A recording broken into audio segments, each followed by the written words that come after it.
We're gonna watch some like current event stuff. Um, Everything from the Piers Morgan baby reindeer interview to probably some Israel Palestine stuff if we get into it. I don't know if we're gonna make it there, but yeah, stick with it, and we will be going live soon. We're going to get some music playing real quick for a minute.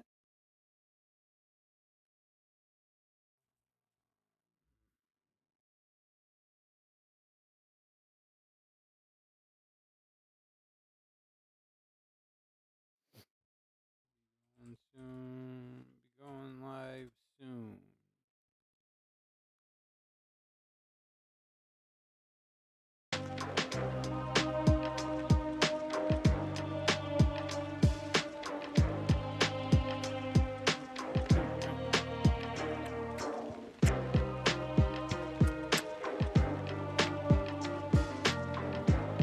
Going live soon. So let me get situated over here and we be going live.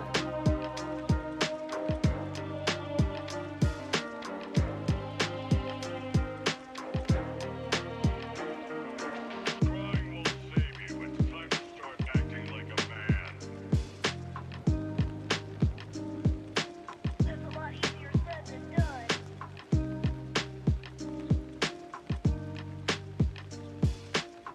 I know you don't believe it now, but you already have everything you need to survive.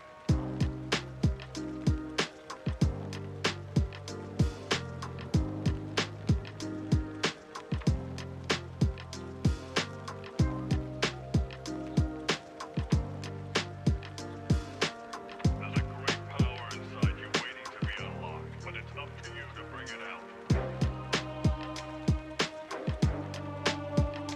Shout out Rifty Beats for the music. RIFTI Beats on YouTube. Everybody should check them out. It's really good. If you haven't heard of them, check them out. We're down to this venture. Now show me what you can do.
I was gone for way too long.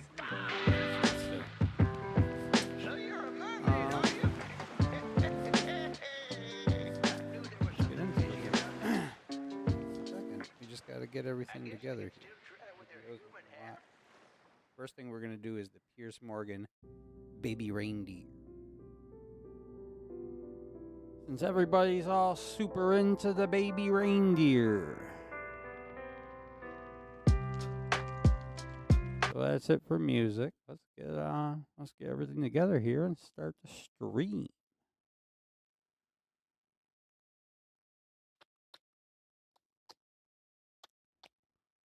Piers Morgan. Piers Morgan. This show is. Oh, I forgot. We had to take that off. Hey, everybody. What's up? We're going to go live here in a second. Pull this over here. Make sure we're all set on our platforms here. Okay, yep, we are up on Kick, Twitch, Twitter, X, YouTube. I think that's it. Yep. We are on X, Kick, Twitch, YouTube. We are everywhere. We're going to go ahead and get into this, though. The beautiful baby reindeer story. With this shit was crazy. I don't know if any of you guys watched Baby Reindeer on Netflix. That shit was pretty crazy. We're just talking about this today because I am sick of talking and debating about the Kendrick Drake beef and the Israel-Palestine war. I'm tired of talking about that stuff. So yeah. We're gonna get into this. Let's hop in.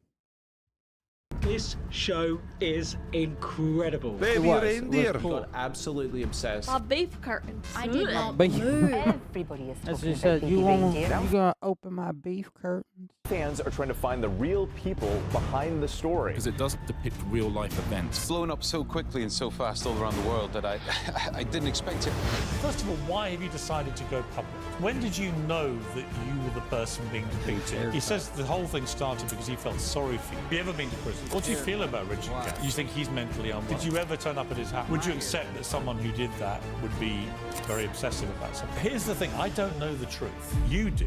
You look down the barrel of that camera. To people who still doubt you, what do you say to them?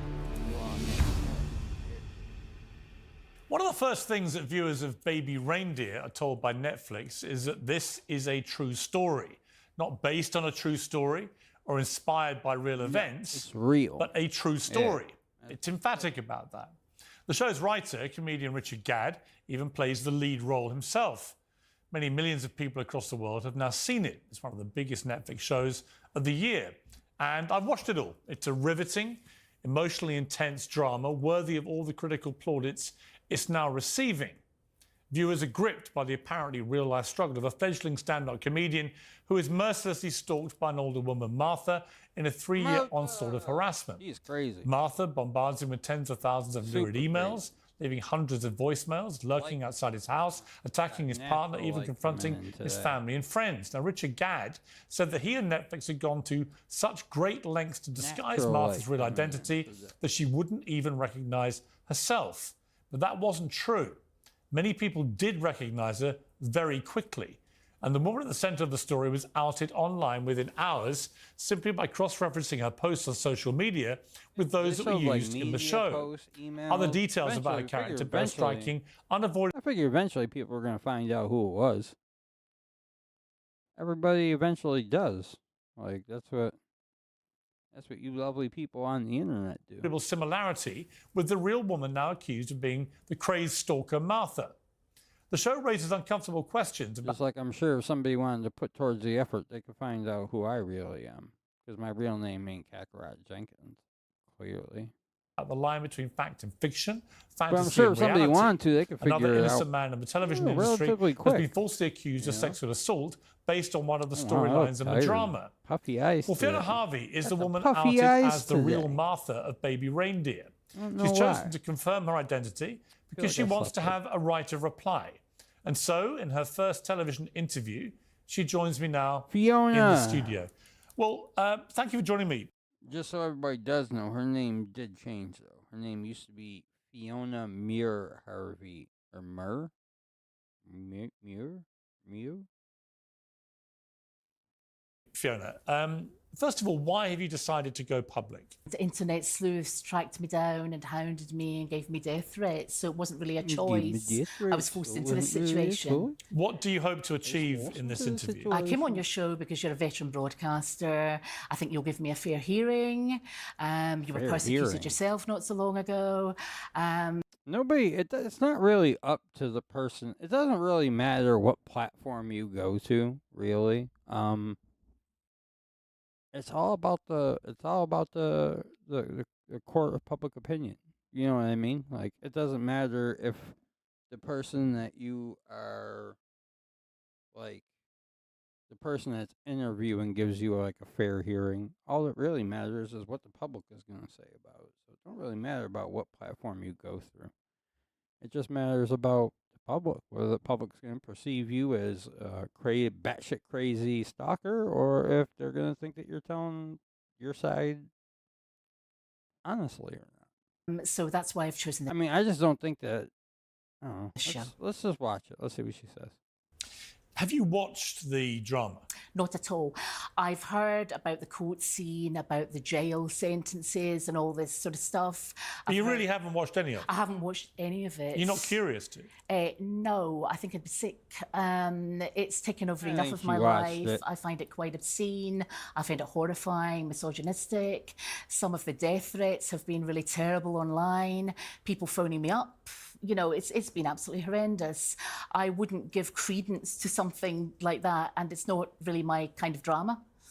When did you know that you were the person being depicted in this? 5 years ago on BBC Breaking News, I saw Mr. Gad had written a play for the Edinburgh Festival, and he was holding up placards, MP's wife stalker, and all of this, and he'd called it Baby Reindeer. That's all I knew. And I thought, well, I've only met this guy 2 or 3 times. I don't know him. And left it at that. I should have possibly jumped it at that stage. And when did you know that Netflix were doing something? 2 weeks ago. I had just moved flats, so it was 2 weeks ago past Saturday. And how did you hear? I saw on BBC Breaking News that he'd sold to Netflix, and both he and this character, Martha, this Jessica actress, seemed to be promoting mercilessly.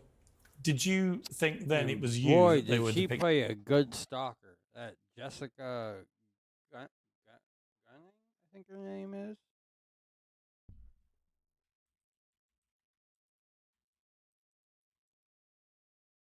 Yeah, Jessica Gunning. That's who played Martha. I mean, they look similar. She's got a similar look about her. I got like a similar look. She played that part good. She better win an award for playing that shit. She played that shit good. I thought it was me they were depicting 5 years ago because of this Real MP's good. wife stalker article that had been a number done on me by the Sunday Mail 25 years ago when I was going for Donald Du's parliamentary seat. So I knew, I had a vague idea then. The Daily Mail then approached me on the Wednesday, 2 weeks ago. So sort of 2 weeks tomorrow. But 2 weeks ago, if you see what I mean, and told me that I was getting death threats online, that I'd been outed as Martha, there were TikTok videos. And Were you all of online at all? Because you were before, but are you these days online? I've Probably not come off anymore. Facebook as of Yeah. yesterday. Are you on X, what used to be Twitter? No, I'm not. 'Cause you had an Probably account. not. Yeah, No that's more. right. After getting death Years and years threats and ago. getting I'm harassed scared like to that, Google up probably BBC not. Breaking News. I'm certainly scared to Google up the Daily Mail Probably in not. case I am on it in some bizarre circus. That moment you realised it was you that they were depicting from what you were reading? The sleuths, as you say, had found your tweets. They compared some of the phraseology. They'd done the maths and they worked out this was you that was being depicted. How did that make you feel? Absolutely horrendous. Absolutely horrendous. I couldn't believe he'd done that.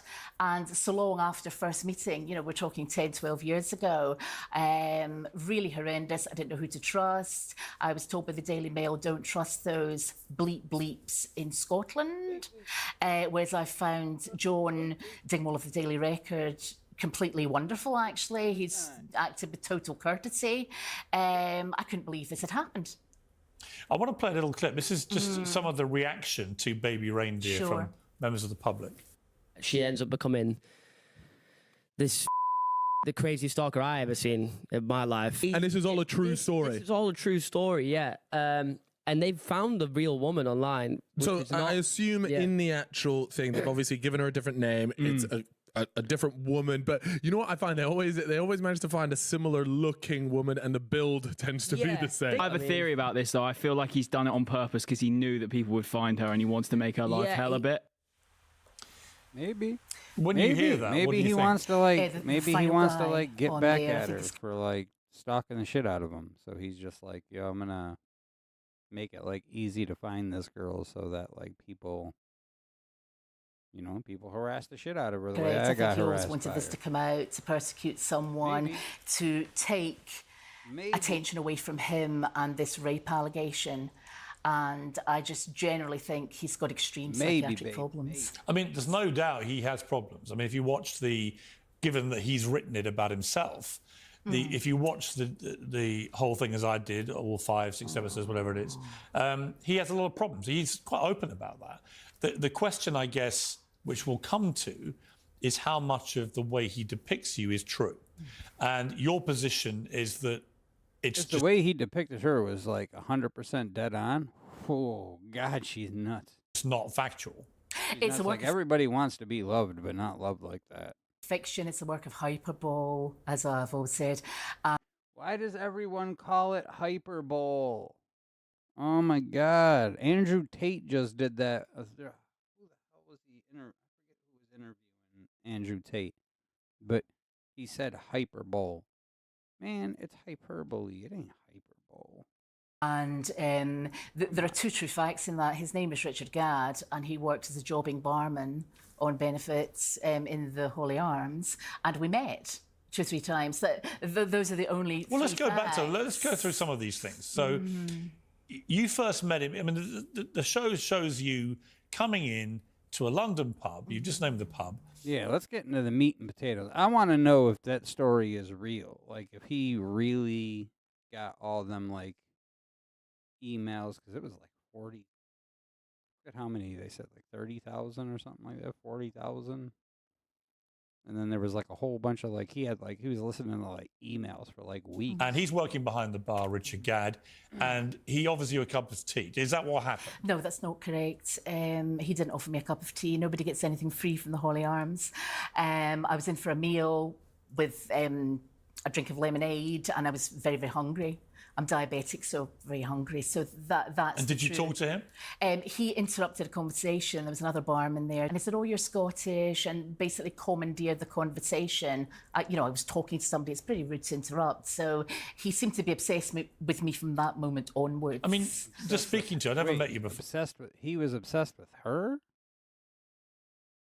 And no, that's like, don't think that I'm being like, oh, nobody could be obsessed with like a fat girl like her or anything. I'm not like a body shamer.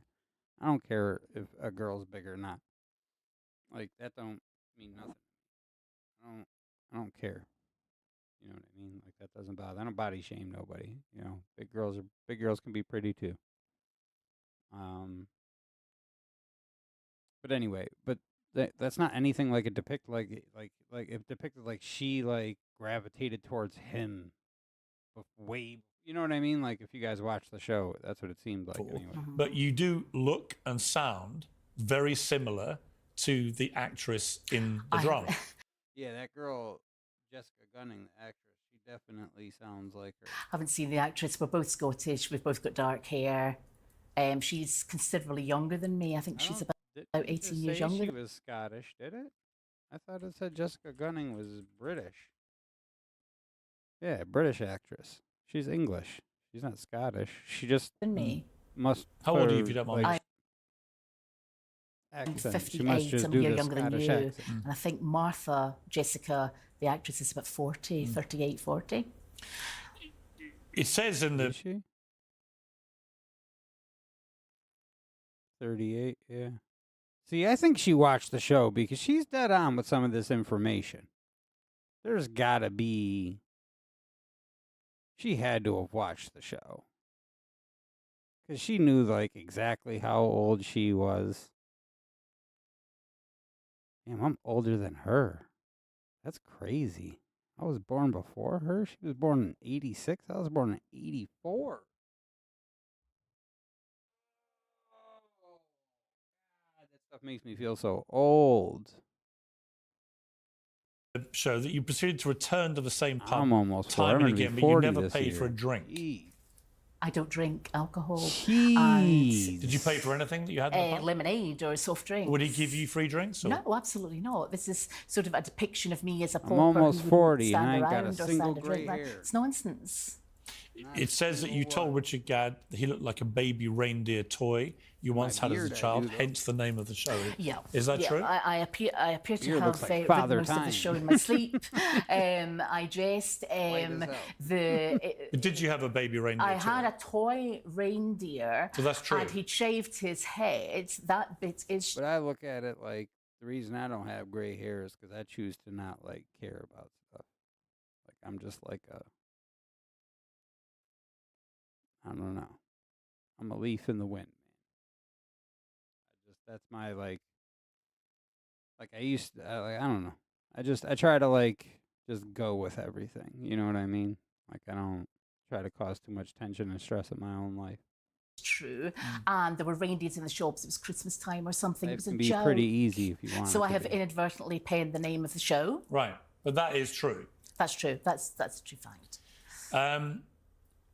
Whilst bantering with you, Richard Gadd told you he'd like to hang your curtains. Is that true? This, I think, was a holy arms joke about curtains and a lot of Hang her sexual curtains. innuendo. He did say that.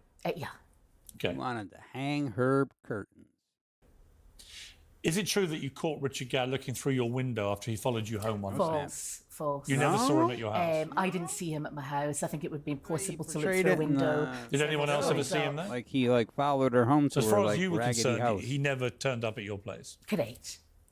But the Netflix show has him doing that. Yes, I believe so. I believe so. I've been told that. But that categorically didn't happen. That categorically didn't happen. Mm-hmm. In the course of your relationship with I don't Richard know. I haven't Gadd, seen enough to know. If I was oh Googling no! Just, it's a work of fiction. It's a work, and this rape allegation. I couldn't believe this had happened. Where they were we? compared some of the phraseology, they'd done the maths, and they worked out this was you that. So, final guy on there, I think is correct. I think he always wanted this to come out, to persecute someone, to take attention away from him and this rape allegation. Hyperbole, as I've always said. Caught Richard Gadd looking through your window after we he go. followed you My home bad. one False. night. My bad. False. You never My bad. saw him at your house. I didn't see him at my house. I think it would be impossible to look through a window. Did So anyone the else ever story's see him up. there? How would it be impossible to look through a window and see somebody? But as I was saying, I haven't heard enough to know if, because like during the show he had portrayed her as being like some super manipulative person. So I haven't heard her enough to know if she's manipulative like that yet. But I'm sure she'll talk her way. You know what I mean? If she is like a manipulative narcissist, she's eventually gonna let that show. Especially in 54 minutes, she's definitely gonna let it show. So as far as But we'll you were see. concerned, So far she seems like a genuine person, and it doesn't seem weird. he never turned up at your place. Correct. But We'll see. the Netflix show has him doing that. Yes, I believe so. I believe so. I've been told that. But that I'm gonna categorically didn't reserve happen. my That categorically judgment didn't until afterward. In the course of your relationship with Richard Gadd, you send him 41,000 emails, 350 voice messages, 744 tweets, 48 Facebook messages, and 106 letters. That's simply not true. If somebody was sending somebody Probably ain't 41,000 send my emails or girl something, 41,000 emails, texts, calls, tweets, DMs. I probably haven't sent 41,000 over the course of our entire my ex maybe, yeah. Over the course of like an entire like multi-year relationship. be doing how many a day? Lots. Well, it'd be obsessively constant. Yeah, absolutely. You know, not. 10 Absolutely years. not. What None did of you that's send true. him? No, none of that's true. I don't think I sent him anything. You never sent him anything? More No. than likely, way I think, more I think than there that may have over been a a couple of 10-year period of emails time, but exchanging, but that was it. That's like just 10 jokey years, though. banter That's not like in a emails. short amount of time. Netflix, Somebody Netflix have said not that with, these you know what I mean? details are the real ones. That this is exactly is completely incorrect. I mean, I don't think Netflix would come out and stake their, you know what I mean? Like stake a claim without like really. But I mean, people do make shows up. I mean, that's like, you know, there's show creators. People create shows that are just out of nothing. They don't adhere to real life or anybody's life in general. But I just don't think that like they would like push that whole full claim of it being like an entirely true story with all this documented proof if all that documented proof wasn't real. I just don't think they would. Like I don't see why they would. You know what I mean? Like I don't see why Netflix would lie like that, knowing that if it was like a true story about a real person that they could just sue them. So you're denying sending anything to him? There may have been a couple of emails. Text messages? No. Facebook messages? No. Did you tweet him? I may I have mean, done that's years and easily years ago. verifiable. Like there, it wouldn't take long to verify all this. Actually tweeted him numerous times. No, it wasn't numerous. It was about 18 tweets there or 14. It's quite a lot to someone who's not that well known. But we were all friends. You know, it was banter. 18 and 14 tweets to a friend? I don't think that's a lot. Am I crazy? Like, am I a stalker? Because I don't think 14 to 18 tweets to somebody that you joke around with and are friends with is a bad thing. I really don't think that's a lot. Like, I mean, it all depends on how over how long. I mean, if she posted like 18 of them in an hour, then shit, that's crazy. But it establishes you were contacted. That's in public. Yes, I mean this. Did you write him letters? But she's saying that she was friends with him, so I guess like, you know what I mean. So it's like, if she did write him a letter, if she that's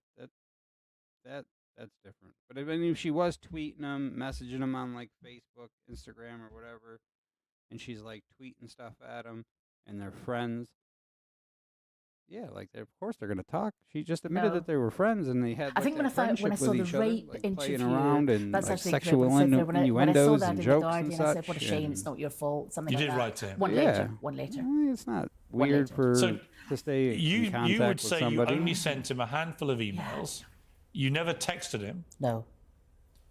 You tweeted him 18 times. You think? You never sent a Facebook message. That's and right. you wrote him one letter. Yeah.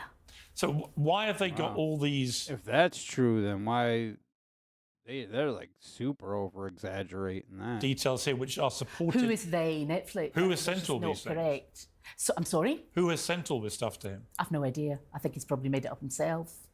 I mean, you could prove, I guess, quite easily it wasn't you. Correct. Because it'd all be on your computer. Yeah, correct. That's what I mean. It's like all these things are like That's right. super easily verifiable, like emails, phone calls, all that stuff there's like records of that. Would you be happy for someone to look at that? Yeah. Yeah. I mean, I mean, if he's got 41,000 emails that he saved, you could just quickly run an IP check on that shit. Yeah. That's what do you have? And you could just find out where all them emails came from, the IP that they came from. If they came from her IP address, then yeah.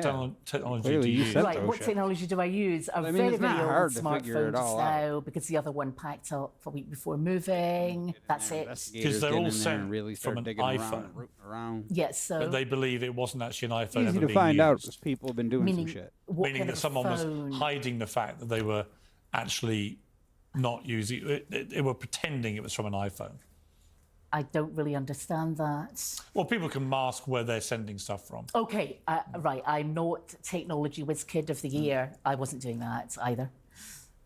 I mean, obviously, when you make such an emphatic denial of the central point of the story, you're basically accusing both him but also Netflix of lying about it. I am. Exactly. And that's pretty defamatory. Yeah. It's not defamatory if it's true. No, it's defamatory that they've been to you. Oh, I'm sorry. Yes, I misunderstood there. Yes, exactly. Exactly. I don't see how anyone could do 41,000 emails and all this kind of stuff. You know, I don't know how much you know about technology, but are you aware that if it was like, I mean, if you spend, you know, like 10 years with someone, you know, that's a lot of time. You know, 3,650 days. So you'd only really have to send somebody about 10 messages a day, every day, to hit 36,500 messages. You know what I mean? Like, that's what I mean. Like, my last relationship was about 10 years. And we'd send more than 10 messages back and forth a day. So yeah, my last relationship, there probably 70, 80,000 text messages throughout the entire relationship. As you sending those emails, it would be very easy for the police, for example, to work out exactly where they come from. The IP address would reveal that. Yes, I understand that, and it stays on forever. But the point is, this was years and years ago. Messages can add up real quick. But that's not like stalking or like weird. That was just because I was in like a exclusive, like committed, you know, relationship. We were congratulating him. Yeah, but it would all still be there. Send more than 10 text messages. And if you sent 41,000 emails, this is just a lot of rubbish. Yeah, so that should be stored there. Well, they'd all be there. Yeah. I mean, he's got them. He's not got 41,000 emails. That's over a year. Well, according to you, there's only a handful. Yeah. I mean, how long would that take someone to type up? If it was over a 1 year span of time that she sent 41,000 emails, she must have never left she never left the compose area. How many do you think you sent? Composing them emails all day. A handful. What does that Send mean? one and then start writing another one. Send it, start writing another one. Not She'd be 41,000. texting one hand, writing an email. Yeah, I agree. Writing what she's going to put in the next If it's not you that sent all this, then clearly Martha smacking cannot them be you. keys on the keyboard, Yes, sending Martha an cannot email be while me she's because sending there are a number emails of from her phone. allegations that have been put to me by journalists You got good at that are simply not true. There's a whole play. It's not just the emails. You got There's real a good sexual at that. assault in the canal. There's But if the police looked at this and if you sue, for example, then this will go to a court of law, and then on discovery, people will look into all this. The phone company will be asked That's about what I mean. evidence of all the It's text gonna be- messages. The internet providers will It's going to provide. be easy to find out who's lying, him or her. I just don't. I don't think he would like. I don't know him though. So I the don't know. backup for Maybe the he would emails. bullshit. Facebook will be asked about the Facebook messages, and so on. He's a comedian. So Maybe all he of would this come exaggerate out. it just to have like a funny point to like hammer home. You know what I mean? I know it wasn't funny, but like maybe he would exaggerate it. He was a struggling comedian. Maybe he would just be like, you know what, fuck it, let's exaggerate this a little bit so we can stop this show-to-show shit. Because he had to have made a lot of money off that. It's like huge. In a court case. in disclosure. Netflix had to have gave him a lot of money for it. Yes. And you're prepared to do that. Yes. Because I didn't write him the emails. Who do you think did? Let's find out. How much did Richard Gadd make off Baby Reindeer?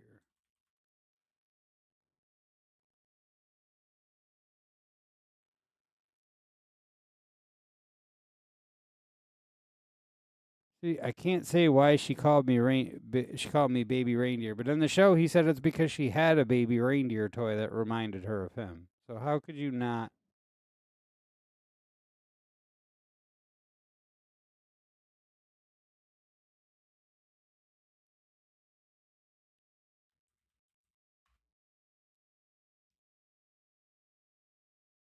don't think we're going to be able to find out how much.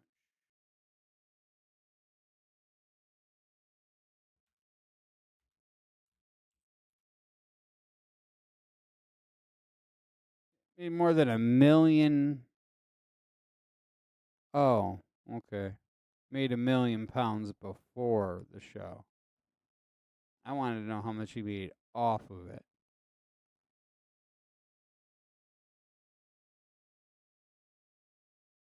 I don't know if we're gonna be able to find that out. Let's just get right. Let's get back to it. We'll look it up. No idea. I think he probably made them up himself. I've no idea. 41,000 emails. Yeah. I mean, would you? I don't know. Would you? Face. 41,000 emails. Yeah.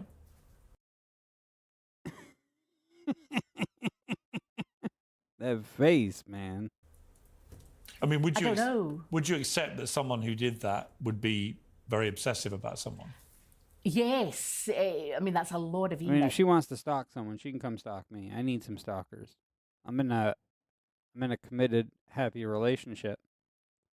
But I could use some stalkers. I mean, everybody could use some stalkers. You know what I mean? And why now? Why didn't you Make you feel like you're more important than you really are? Why not? police at the Use a stalker. time? Or this? Fiona Harvey, you can come stalk me. You're just going to have to figure out all my information. So it first. doesn't make sense. I mean, the Not fact that gonna Netflix openly has give said it this to is you. based on reality, this is a true story, Just fucking that around. Martha did the real life Just Martha, fucking around. the person Please they don't based this come. on, who Richard Gadd Please don't come Martha me. has written about, is the person that sent these, and he has the evidence to prove it. What you're saying is that that proves you cannot be Martha. Yes, and I would like to see Netflix's evidence for that, which would come out in disclosure as well. But see, And you're why 100 doesn't he just show it? Like, now that all this is going on, why doesn't he just be like, yo, boom? Like, look. You know what I mean? Like, why doesn't he just be like, yo, guys, look? Why didn't he just go to his emails and just be like, yo, look, dude? You know what I mean? Like, why ain't he just like throwing it out there like that? Because that's what I would do. Sure it's not you. I would just be like, yo, guys, look.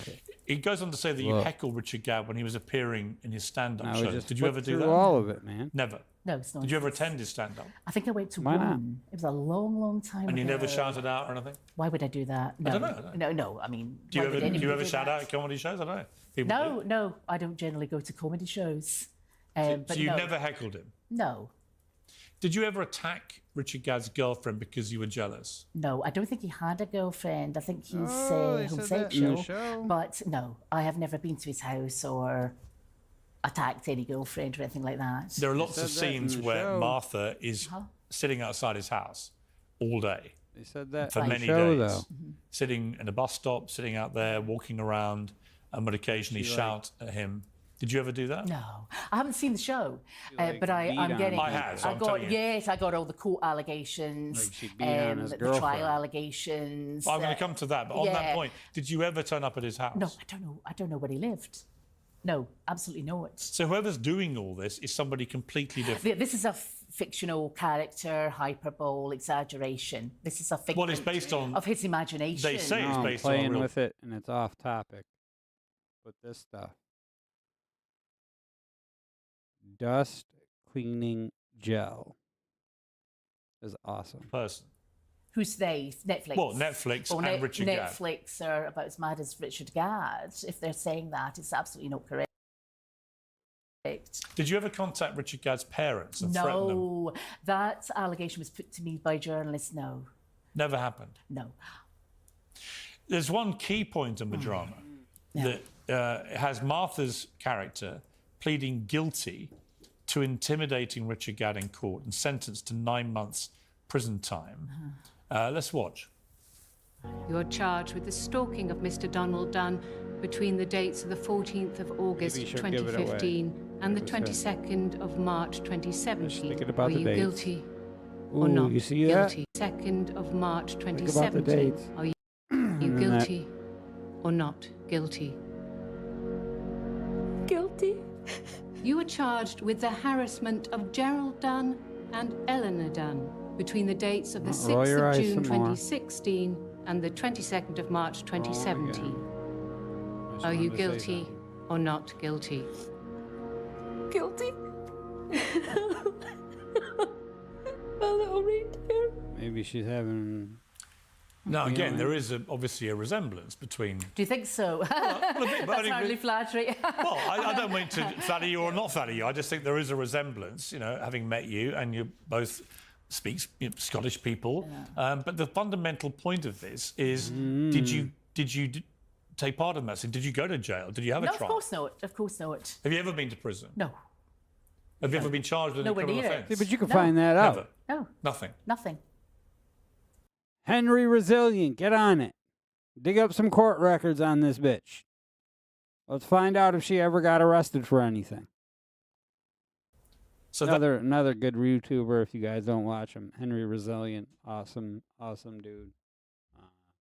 He does a lot of work, good work, exposing and keeping track of like all the up to date like court cases and court documents. And let's get on it. Let's get on it and find out if she ever got arrested for it. that scene is completely invented. That's completely false. Let's go, and I communities. Don't think the Let's actress sounds go, like me. I mean, internet. people compare me to Lorraine Kelly. Get out but there I'm and try nothing to like Lorraine figure it Kelly. out. We all happen to have dark hair and we're Scottish. You know, Fiona Harvey, I Fiona think the actress is from Mew Glasgow, Harvey, I think, but I'm Muir not sure. Harvey. But I'm they- not from Glasgow. And which part of Scotland are you from? I'm from the Central Belt. So it's a Middlesex. slightly different accent. It's slightly different. A Scot would know the difference. A Scot would know the difference. A Glasgow accent's very different. But that's a fundamental point here, because if they basically have a key point in their drama, which they say is a true story, which involves you admitting to intimidating Richard Gadd and getting a 9-month prison sentence, and that is completely untrue. That's completely untrue. Very, very defamatory. But if she to did get a me. 9-month prison sentence, very we could cor- just look up prison records and find out. I don't know how you. I don't know where you would figure it out. You'd have to find out like where that was like issued, where like the arrest was, like what court she was in, like what town or whatever. career damaging, and I wanted to rebut think that anyway. I don't know. completely on this I don't show. know. I'm not a I don't- stalker. I've I've never not really been to tried to look up jail. people's I've not got injunctions into this. prison This is records. just complete nonsense. But it's, I mean, you'll know yourself, if you're charged with a criminal offence, it will go fine, bigger fine, whatever. Very few people go to jail. Well, you'd have a police record. Nowadays. Yeah. Have you ever changed your name? My surname was double barreled. What was it? Muir Harvey. So Huh? Muir Harvey. When Muir, when, M-U-I-R, yes, Harvey. when I got M-U-I-R, when the Muir. parents got divorced, Muir I changed it Harvey. to Harvey. I just dropped. So your the- maiden Muir name when you were Harvey. born was yeah, that's right. was- Muir. Yes. Muir Harvey. Yeah. So that's not quite an Fiona unusual Muir name. Harvey. Yeah. So if you'd ever received a criminal conviction for anything, it would Yeah. be on police files. Yes. And what you're saying is you've never been Let's do even charged let's do with an a offence. quick Google search of it and see. Fiona Muir Harvey. Arrested.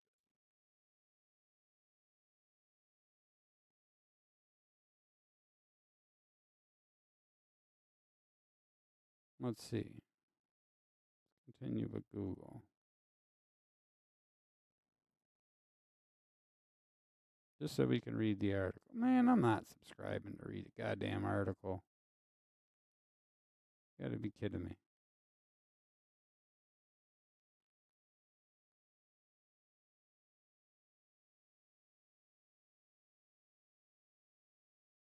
I just want to see if it says anything about others say Harvey says others warned her of Richard Gadd.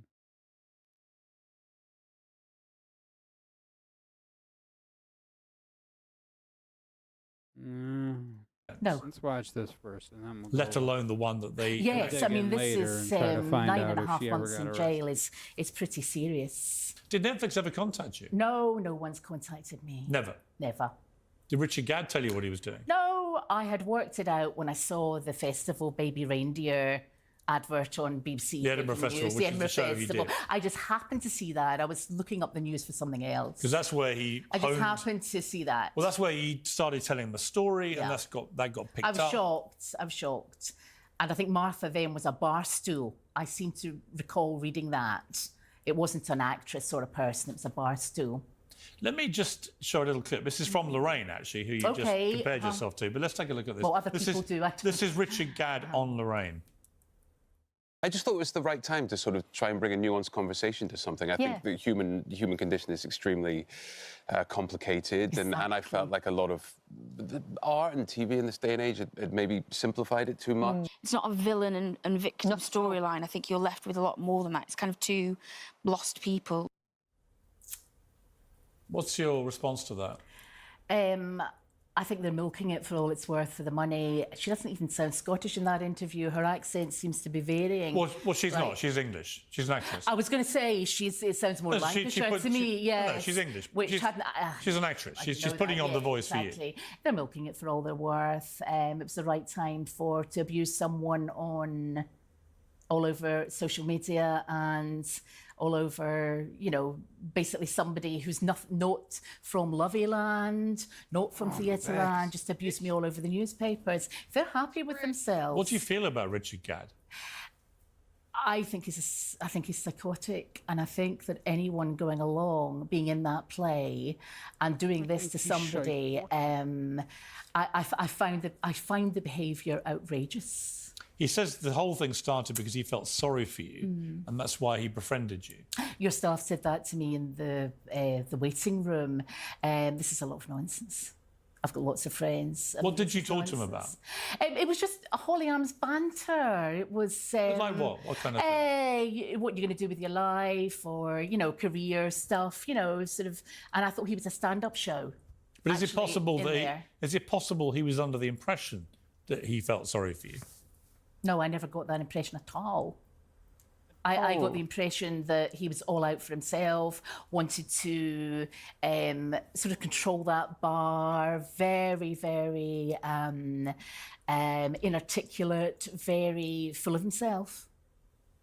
I should never have gone in that bar. Do you wish you never had? Yes, absolutely. Absolutely. How long did you know him for, Richard Gadd? Should have never went in the bar. 2-3 months at maximum. He only worked there on certain days. And did you always go on the days he worked there? No, I've been in there on different days having food. Have other people from the pub contacted you? Nobody's contacted me. No one at all? About this at all, apart from the media. The mainstream media and stalkers on social media. He says, Richard Gadd, he didn't see you as a villain. Stalkers reached out to her on social media? Why would a stalker reach out to... Well, I guess stalkers... We'll talk to stalkers. So I could be like, yo, what are your methods? Do you hide in the bushes, or do you hide behind seawalls? But as somebody who is unwell and needs help. Yeah, well, do you go for the openly blending in, you know what I mean? Look they a bit probably closer just to home, bounce stuff off of each himself as someone who needs help. Stalker tactics. What, you think he's mentally unwell? Yes, I think he always was. Whether there was an alleged rape or whether that rape was real or conceived in his mind, I think that would make him more. That's a rape that he says happened. It was a television person. We don't know who it was. Somebody was falsely linked with it, who turns out to have nothing to do with it. But it's a very graphic scene in the drama where he is brutally raped after a lot of drugs are taken. And he's kind of very... She seems to know a lot about the show that she's claiming she never watched. So I said, I think she watched it. He appears to be, in the drama, very self-reflective about himself. So he's no angel, he's not perfect, he's made lots...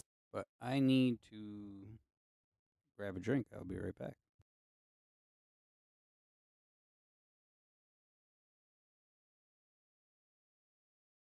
Be right back. Give me 10 seconds.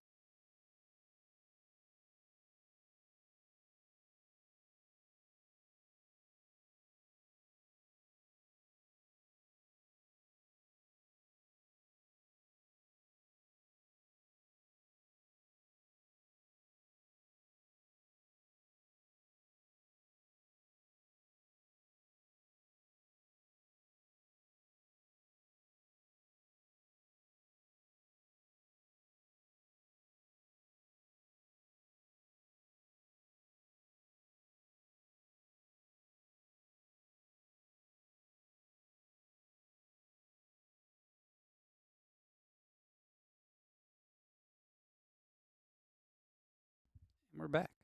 Lots of mistakes, and he didn't treat you, in his eyes, as a villain, like he says. As somebody, he felt that you were both slightly lost souls. I didn't know. Quick question: when you guys eat string cheese, do you peel it, or do you just like dive right in? That was just because I was thinking about peeling it, but then I was like, maybe I'm just gonna just dive right in and go for it.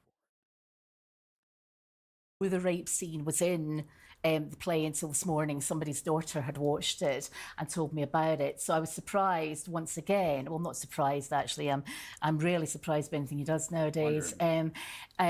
He seems to have written a couple of other shows about this alleged rape, then this one, and we've had no apologies from Netflix or him or nothing. I mean, for someone who says he feels sorry for me, I've had no apology, and I have this Martha character seems to have smashed up a bar, sexually assaulted him in a canal, been to prison. There are a number of other allegations. And none of that is true. That's not true. He says that people shouldn't try to find out the identity of the real people in the drama. Do you give him credit for that? I mean, No. He actually tweeted this. People No. I love, have worked with and admire, including Sean Foley, who was the man wrongly accused of being the rapist, are unfairly getting caught up in speculation. Please don't speculate on who any of the real-life people could be. That's not the point of our show. Lots of love, Richard. Pierce, I'm sorry, I can't see that. The date of that tweet, I can't actually see any of it. That was literally like a few days after. You can't like dangle some shit in someone's face and be like, look at this dope real shit that happened. No, don't go find the real people. Naturally, people are going to want to find the real people if it's a true story. It was released. Right. I saw the headline. It was all over BBC Breaking News 2 weekends ago for 4 days. With Martha promoting herself, the character Martha, Jessica, promoting herself, and him saying, don't speculate.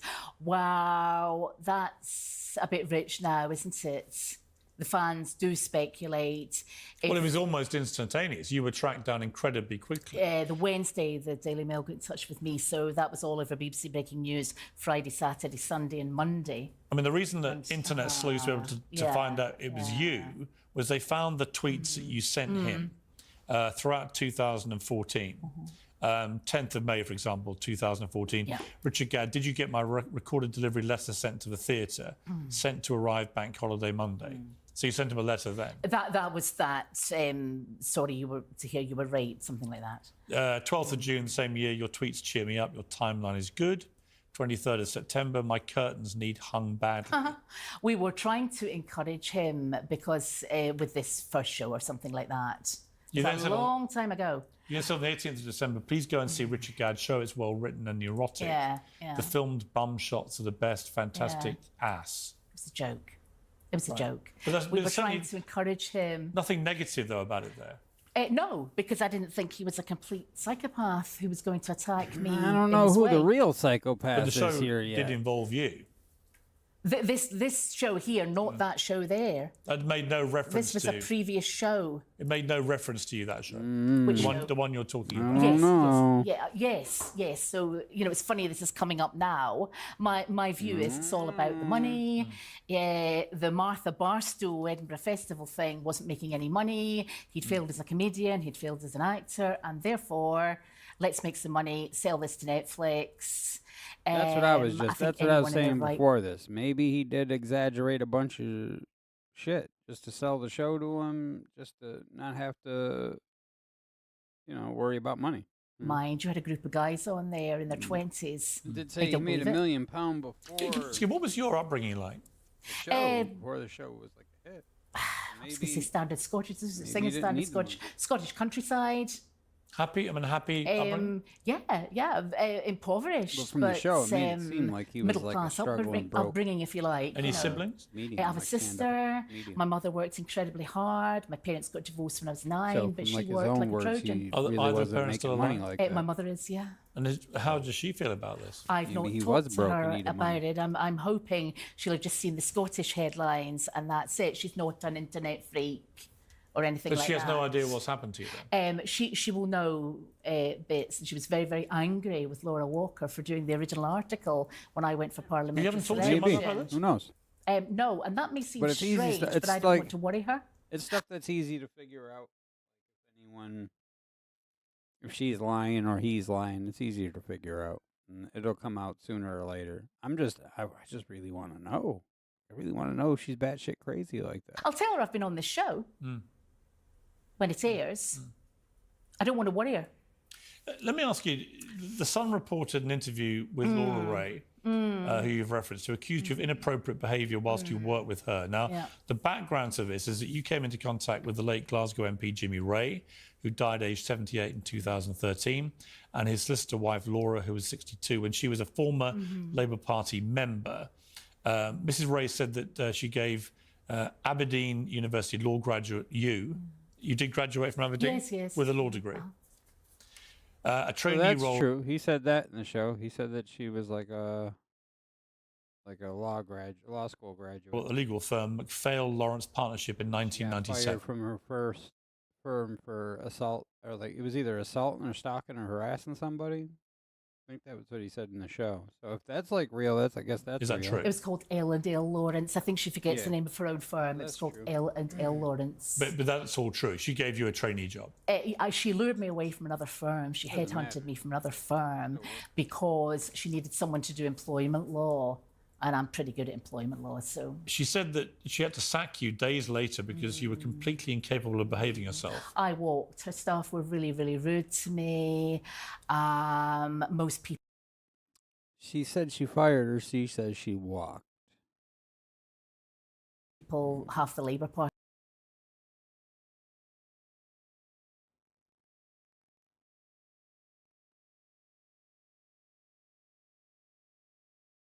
Had been up there at one point or another and walked. I don't know.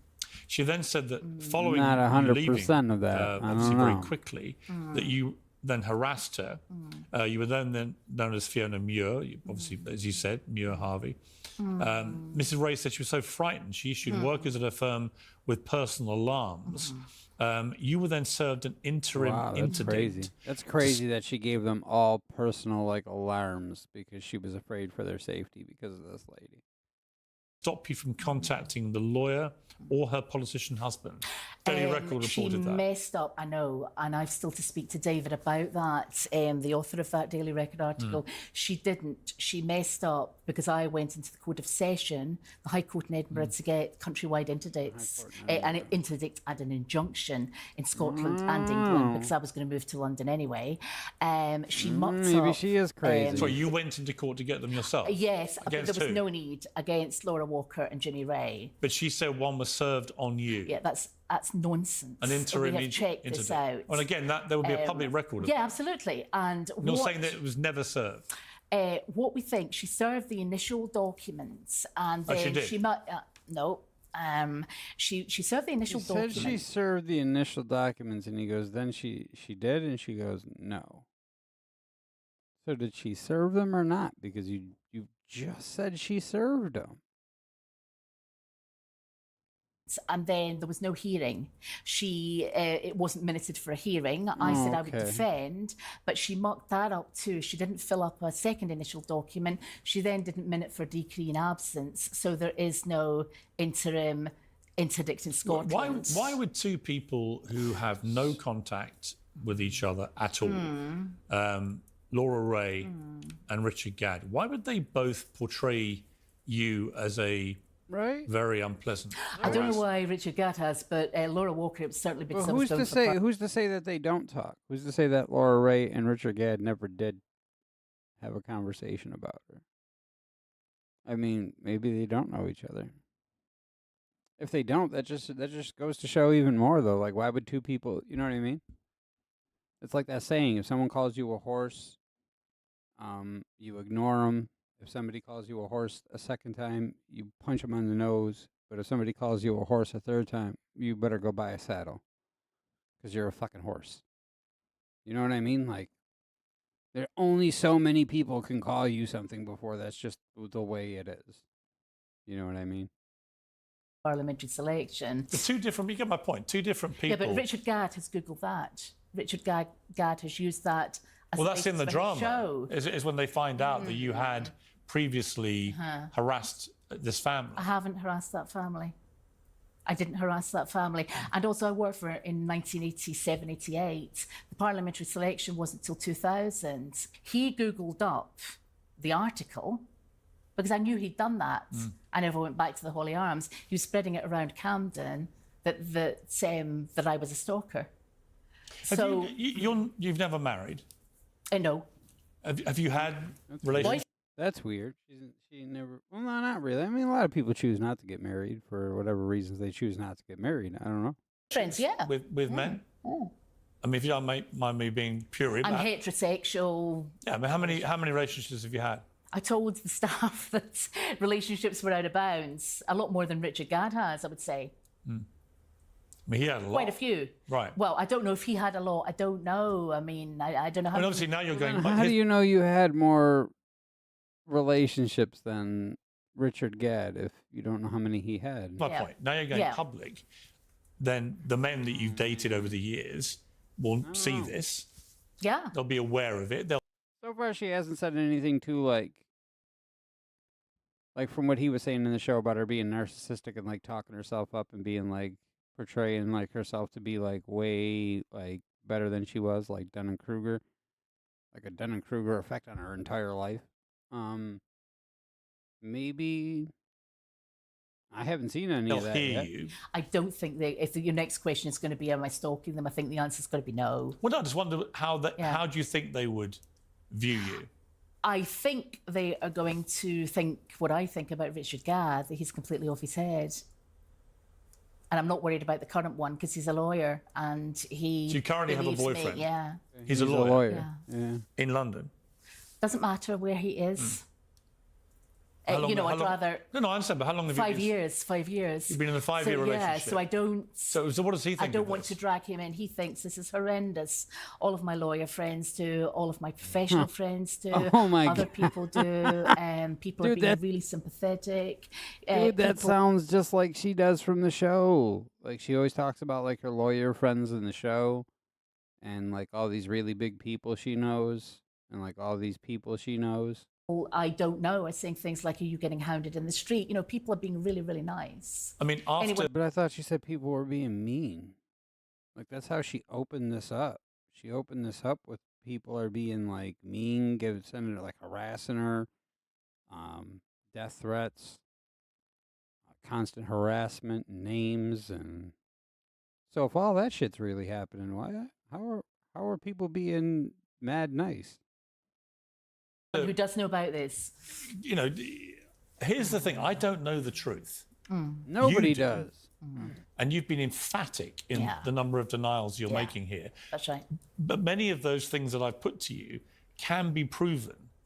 You're talking about emails and an email quite easily trail thing. because you can simply pull phone records from the time and see if she called them that much. You could simply trace emails back to the IP addresses.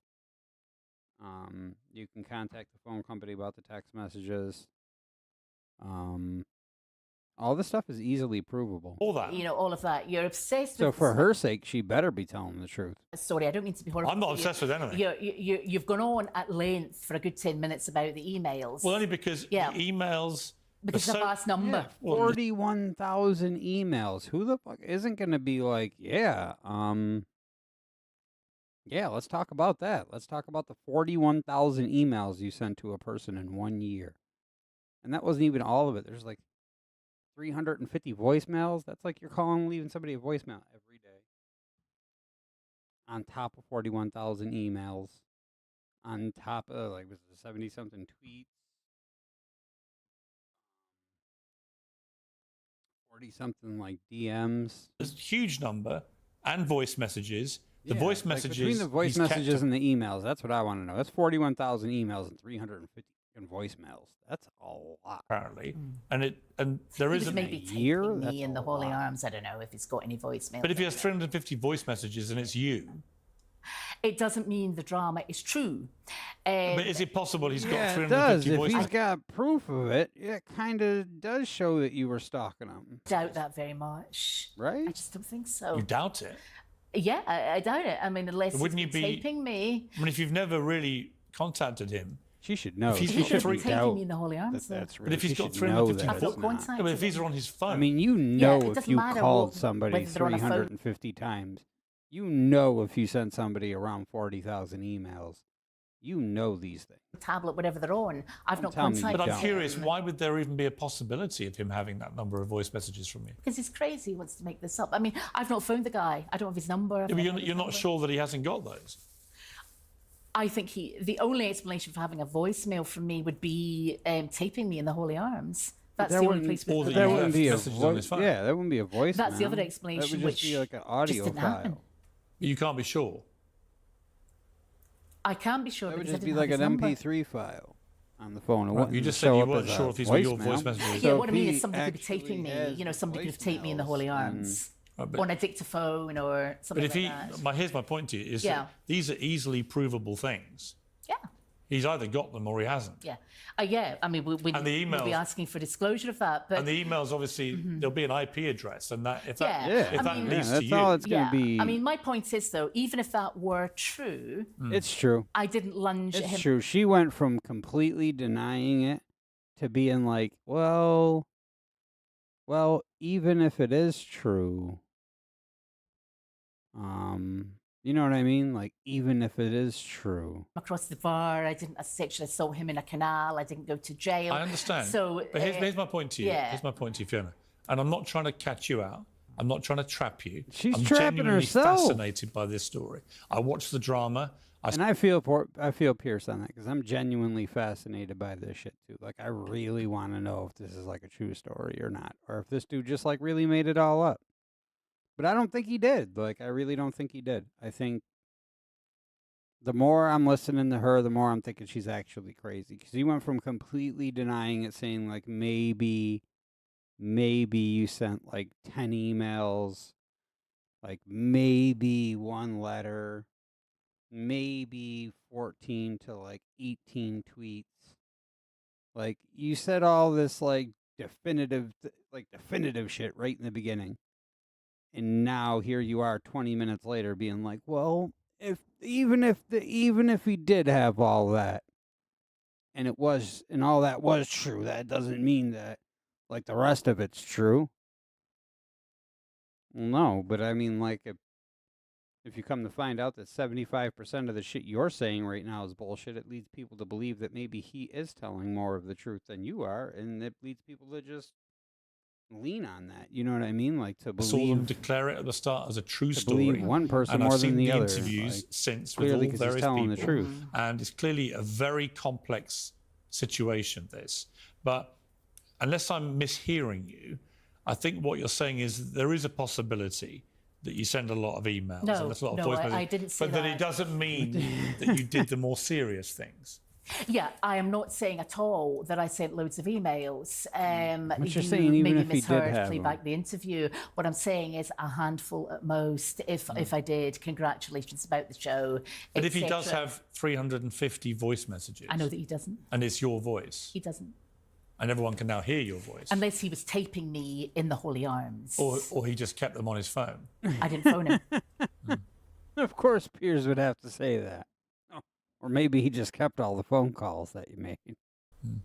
You sound unconvinced, but No, I no, didn't I'm not. phone him. I Yeah, honestly, I mean, what? No. So is your point that are you challenging him to reveal this evidence? No, I would challenge him to leave me alone. Because you're calling him a liar, and you're calling Netflix accomplice. I to didn't these use lies. those words. I said the story and the play, the Netflix show is not true. No, but if they say that you sent lie. 41,000 emails, Well, they She even said she can't say that she didn't say that because if you've been watching, like I have, she said somewhere around, I think it was around here. She said something about, he said something to her about how Richard Gadd and Netflix were being defamatory towards her, like lying about her. Like, he even said that, lying, being defamatory towards you. And she said, oh yeah, yes, definitely. So to sit here and say that you didn't say that he was a liar, you did. You did. You called Netflix and him both liars. And when he said something about them defaming you, like being defamatory towards you, you agreed with it. So you are saying that he is a liar and that Netflix lied as well. So I don't know why she's trying to back that out now. And when he said, "Are you challenging to bring out the evidence?" If somebody claimed that about me, like Mr. Jenkins sent me 41,000 emails and 350 text messages, and I know that I didn't. Oh, I want to see that. I'm challenging you. I want to see that proof. I would have just said yes. I wouldn't have said, no, I'm challenging to leave me alone. No, I would have been like, yeah, motherfucker, you better show me that fucking proof. I want to see all of it right now. Completely wrong. Like, I'm challenging him and Netflix. I want to see all of the shit that I supposedly did. I want to see it all right now. All 744 They're tweets. completely wrong. So they are lying. They are lying. Yes, okay, yeah, in effect, he is lying. See, she just said it again. They're lying. So then let's see. Well, tell these people you want to see the proof. And they are lying. And in order for a dramatization to be true, it's got to be, the only defenses are veritas, I'm telling the truth, or the whole drama needs to be true. They have billed it as a true story, so has he, and it's not. It's blatantly not. Even if the email thing was true, the rest is not. So why would you qualify that, Fiona? Sorry, why would I what? Why would you suddenly qualify even if it's true about the emails? I'm just playing devil's advocate here. Right, but when you say even if the emails were true, I didn't send him 41,000 It doesn't mean emails. the more serious stuff is. Let me rephrase that. That's really what you're saying, right? I mean, I don't want to force you into saying anything that's not actually true, but it seems to me that it may be possible that you have communicated all this stuff with him, but that doesn't mean you did the more serious things. That's true. It doesn't mean you attacked his girlfriend. It doesn't mean you smashed up a bar. It doesn't mean you did any of those things or threatened anybody. It just, yes, you had a relationship with this guy, and you did contact him a lot. I knew this guy. I didn't contact him a lot. I've never said that in this interview at all. No.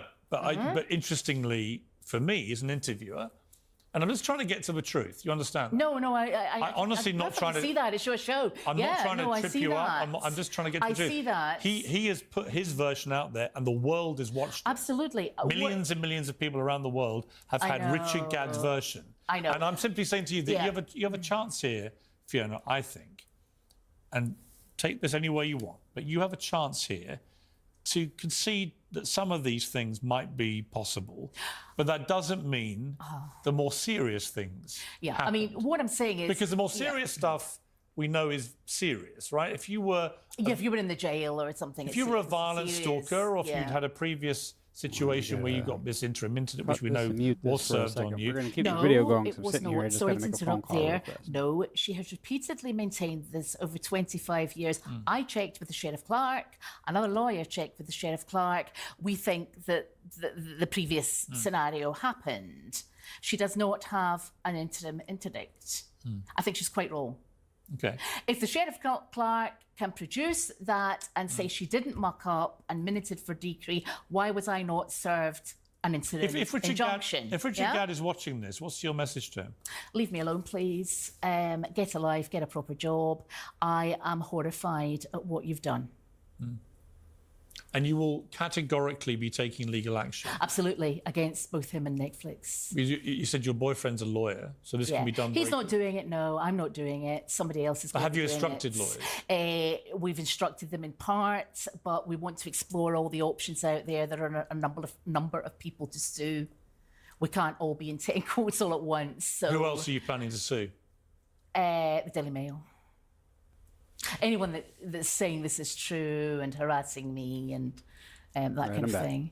We have not had time to do everything. If the somebody some money investigation, if you sue and there's discovery, and it turns out that 41,000 emails did come from a device belonging to you, how would you feel about that? I wouldn't be suing if I thought there were 41,000 emails out there. You understand? What are you guys thinking?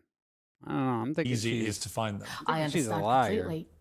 And that if they did exist, and you're categoric that they didn't, it would obviously It wouldn't impact blow the on whole you. case. It wouldn't blow the case against Netflix and it wouldn't blow the case against him. No, you because might he's well have making out it's a true story. No. If you see what I mean, I'm back No. to my original position. I understand, and I understand that it's obviously put your life into a very difficult position. It's very And their central claim that they made all this effort not to lead to you being identified, I don't think stands water. I don't think it stands water. To me, it's pretty. I could have listen. I've been a journalist 40 years. I could have discovered it was you in about 10 minutes. Yeah. Once I'd watched. Yes, I agree. I discovered it was me when I saw the BBC breaking news baby reindeer show at the Edinburgh Festival when I was Googling up just the news that day or the weather or something, and this came up, and he was holding up a placard or a newspaper article, MP's wife stalker. All you need to do is Google that. She then knows I saw way the name too of the much show, information about it. What's he up to? And I tried to get a friend to go see the show because she was based in Edinburgh, but she was on holiday. Nobody I know had seen that show either. So I was really shocked. I was very upset for 2-3 days, and then the general plan of action among my close friends was, look, just let him get on with things. He's not going to be that damaging. You don't really know him. This will go away. When did you last have any contact with him? Famous last words. Years ago. Do you remember when? Years ago, no. I left the Holy Arms, didn't go back, and he was calling me a stalker and things, and there were various things happening in the Holy Arms. Other women were warning me about them and everything, yeah. About him? About him and others with bad conduct. Oh, okay.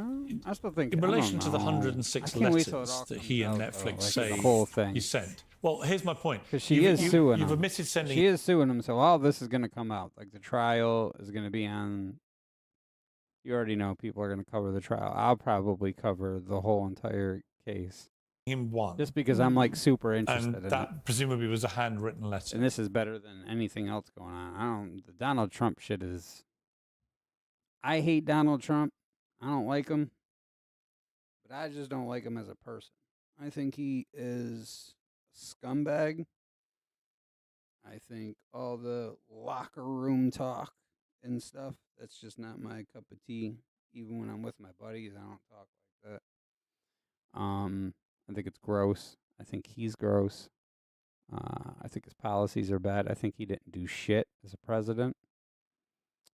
He spent a lot of money and didn't do shit. He didn't take care of any of the immigration reform he talked about. He didn't take care of the economy like he claimed. He didn't take care of shit. I know that a lot of politicians do that. A lot of politicians don't, a lot of politicians don't really do half the shit they claim that they're gonna. I just feel like he's a different kind of liar. Like a dangerous liar. Like you got a following of, look at the whole MAGA following. Look at the Proud Boys. Look at all that crazy shit. Look at the January 6th insurrection. Yeah, I just think that like he's got like a little bit too much power for his own good. And he's just a horrible person.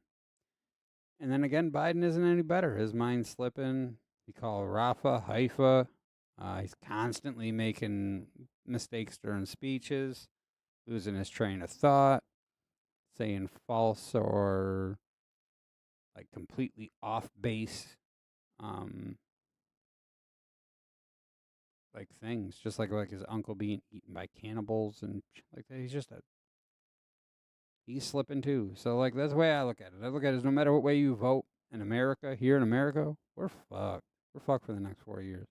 And no matter who we vote for. No matter who we vote for. Because the only one on the Republican side that's any good to me would have been DeSantis, but that's not going to happen. RFK has got brain worms.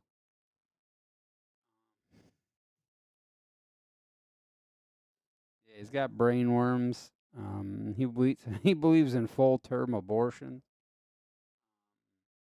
Yeah, all kinds of shit that's just weird. So we're screwed. We're screwed for this election. Could it be, But say what you want about, bring it back to the topic. Say what you want about Trump being a horrible fucking person. I don't like him. But these cases that they got up, they keep pulling him into court for. That's all bullshit. It's all bullshit. It's all bullshit to keep him off the campaign trail. That's all it really is. And I'm not a Democrat. I am center in the whole thing. I'm center, maybe center left, but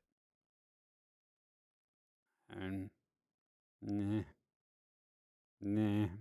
Are you thinking I was maybe I would take another candidate over Biden. mistaken that I maybe did? No. I'm just Biden saying, really if ain't done all much either. So we accept that while I sat there and bashed Trump about him not doing anything, Biden really ain't doing nothing. And then on top of that, he just cut he just cut Israel off of aid. Come on now, man. Like, you're really not doing shit. one that you admit to sending is in your own handwriting. He has another 105 letters in your handwriting. Nonsense. Yeah, It's but nonsense. Are you prepared for him to show that one? He's and the maybe others? forged things. I mean, people forge a lot of things You think nowadays. he could successfully write 105 letters to himself? Well, I certainly didn't. How could he write 105 perfectly forged letters in her handwriting? Like, I mean, No, but you admit to sending one. My point is, if it turns out the other 105 are exactly the same handwriting, wouldn't that point Yeah, I to mean, maybe... we'd obviously bring in handwriting experts. I didn't do it. No, You only ever sent one letter? Yeah, I'm sorry. I haven't sent that guy 106 letters. Do you still email people? What do you mean? Do you send emails? Yeah. Do you have the same email address you've always had? I had 6 at one point. Oh, 6? Because I like to keep people on different phones and different emails. Six It's different email easier. accounts? Maybe 6 4. email accounts. I think it's 4 to Holy 6, yeah. shit. It's, Was it it's four- easier. four or It's six? easier. So you have some 2. for your utilities, And those some are hard for to keep close friends, whatever. Yeah. The 6 is a lot. Is it? I don't know anybody with 6 email addresses. You don't know many people then. I know people with 4 or 6 emails Right. address. Or was it 4 or 6? I can't remember. Probably 6. How, Probably 6. how many do you use today? I had 4 phones. I've got got an one old today, but I email, only email and then I got an select email- friends. And you have 4 phones? Yeah, I got 2 like broke. three They were very, very old. One was brand new and broke, and it's still One's to be my returned to main the shop. one, and the other 2 I like are keeping just people on like separate phones as well. one And of maybe them's that makes off me a my maniac or a stalker or Xbox, something. But if my you've got Xbox somebody stuff, on about and the your other one's electricity my bill or PlayStation somebody on account, all about my some PlayStation work stuff. or something, it's, So I it's can nice see to what keep she's it saying. separate. I can see what she's saying about keeping things separate, because when I was working in an office setting and had like my own email, like a work email, like that was separate from like my personal email or like my video game stuff, like subscription stuff. Like I got a main account that's like all my like YouTube, Filmora, Streamlabs, ExpressVPN. Like I got all my subscriptions into one email that just is like an auto pay thing every month. I just pay it every month. And then I got like an email that's just for Xbox and Xbox stuff. Email for PlayStation stuff. And then that's really it. Just those 3 emails. You know, so I didn't do that in Scotland. You didn't have to, but the volume of calls Do you down think, here is, Fiona, do you think if somebody did send someone yeah, 41,000 emails, 350 I think that's voice messages, excessive. Obviously, yeah. would that, to you, would that mean someone's stalking someone? Yeah. Well, yes and no. I mean, it could be it could be your wife. It could be you're maybe sending emails every day about the kids or something like that. I don't know. 41,000's a lot. That's how many a day? My maths isn't working this time of night. But it's a lot. It's a lot. Yeah. That doesn't necessarily mean they're stalking somebody. They could be great friends. You know, they could have been friends for 50 years or something. Was he ever your friend, Richard Gadd? No. Staff asked me that as well. No, I don't think so. You had a lot of banter with him. Yeah, but banter's one thing. Scottish banter down here is quite kind of welcome. You know, it's not really fun city, is it? It's not jokey city. Were you ever in love with him? Yes. Is that a serious question? Yeah. No. No. It's not a question of, by his She own just say admission. yes, and then ask if it was had- a serious No. question. Is that a serious question? Jokey city? Were you ever in love with him? Yes. Oh, Is she that a said serious Pierce. question? Yeah. Oh, I thought she said yes, and then said, "Is that a serious question?" No, she said Pierce. Yes. Just her accent. Is it? It's not Jokey City. Were you ever in love with him? Yes. Is that a serious question? Yeah. No. P.S. No. It's not a question of, by his own admission, Hmm. he has said that he led you on at times. And he clearly I gave was... him the brush off. He Yeah, asked he me did. to sleep He with definitely him. did say with a that big he let her green on spot in his with, face like, one day. I sexual said, no, I'm sorry, I'm innuendos not and stuff like interested. He asked you to do what? hanging her He asked me to curtains. sleep with him.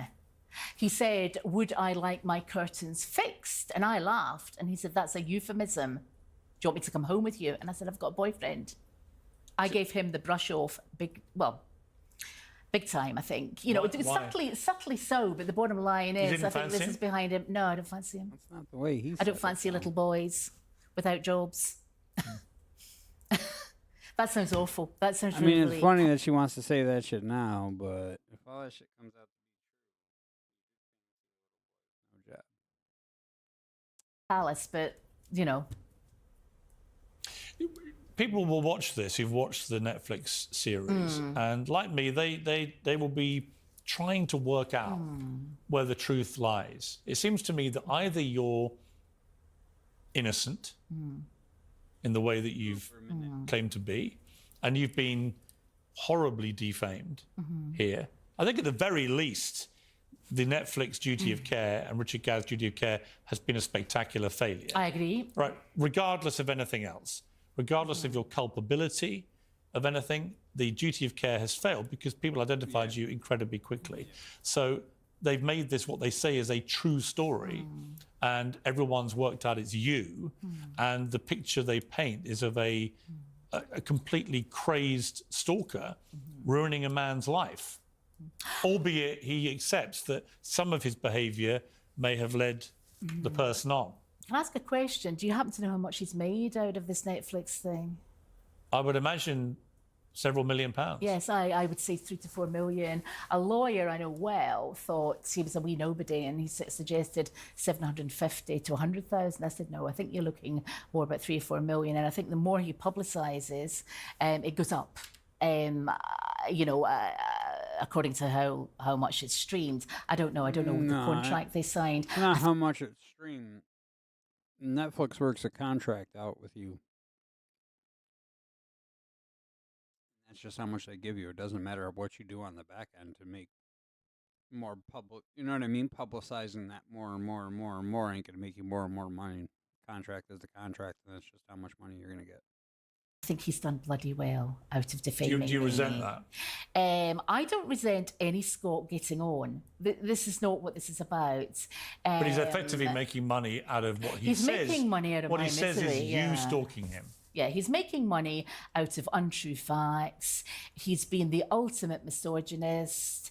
The actress was also not appealing for calm. He was appealing for calm. I think he did that to sort of stir things up more.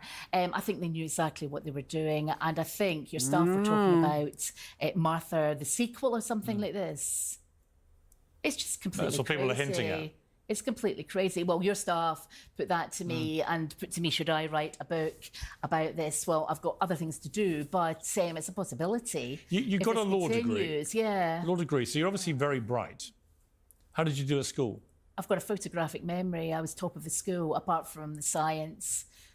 Which school was that? Balfour High. I went to the science.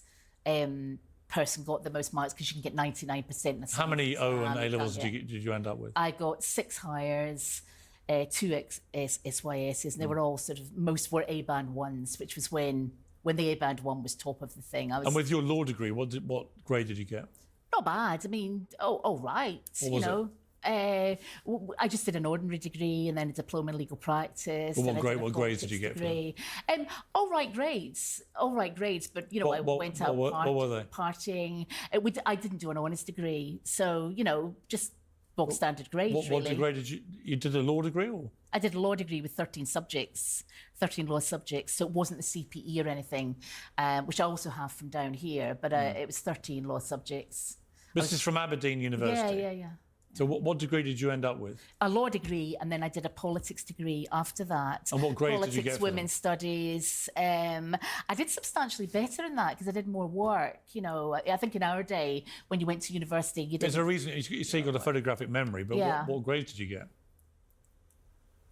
All right grades. I mean, not top of the year or anything. No, but but all you right can grades. give it, when you do a degree, you get a. Yeah, oh, you're asking me what marks I got for. Yeah, I'm understanding what he's saying. He's asking her what her marks were because you're saying you have a photographic memory. You should just remember.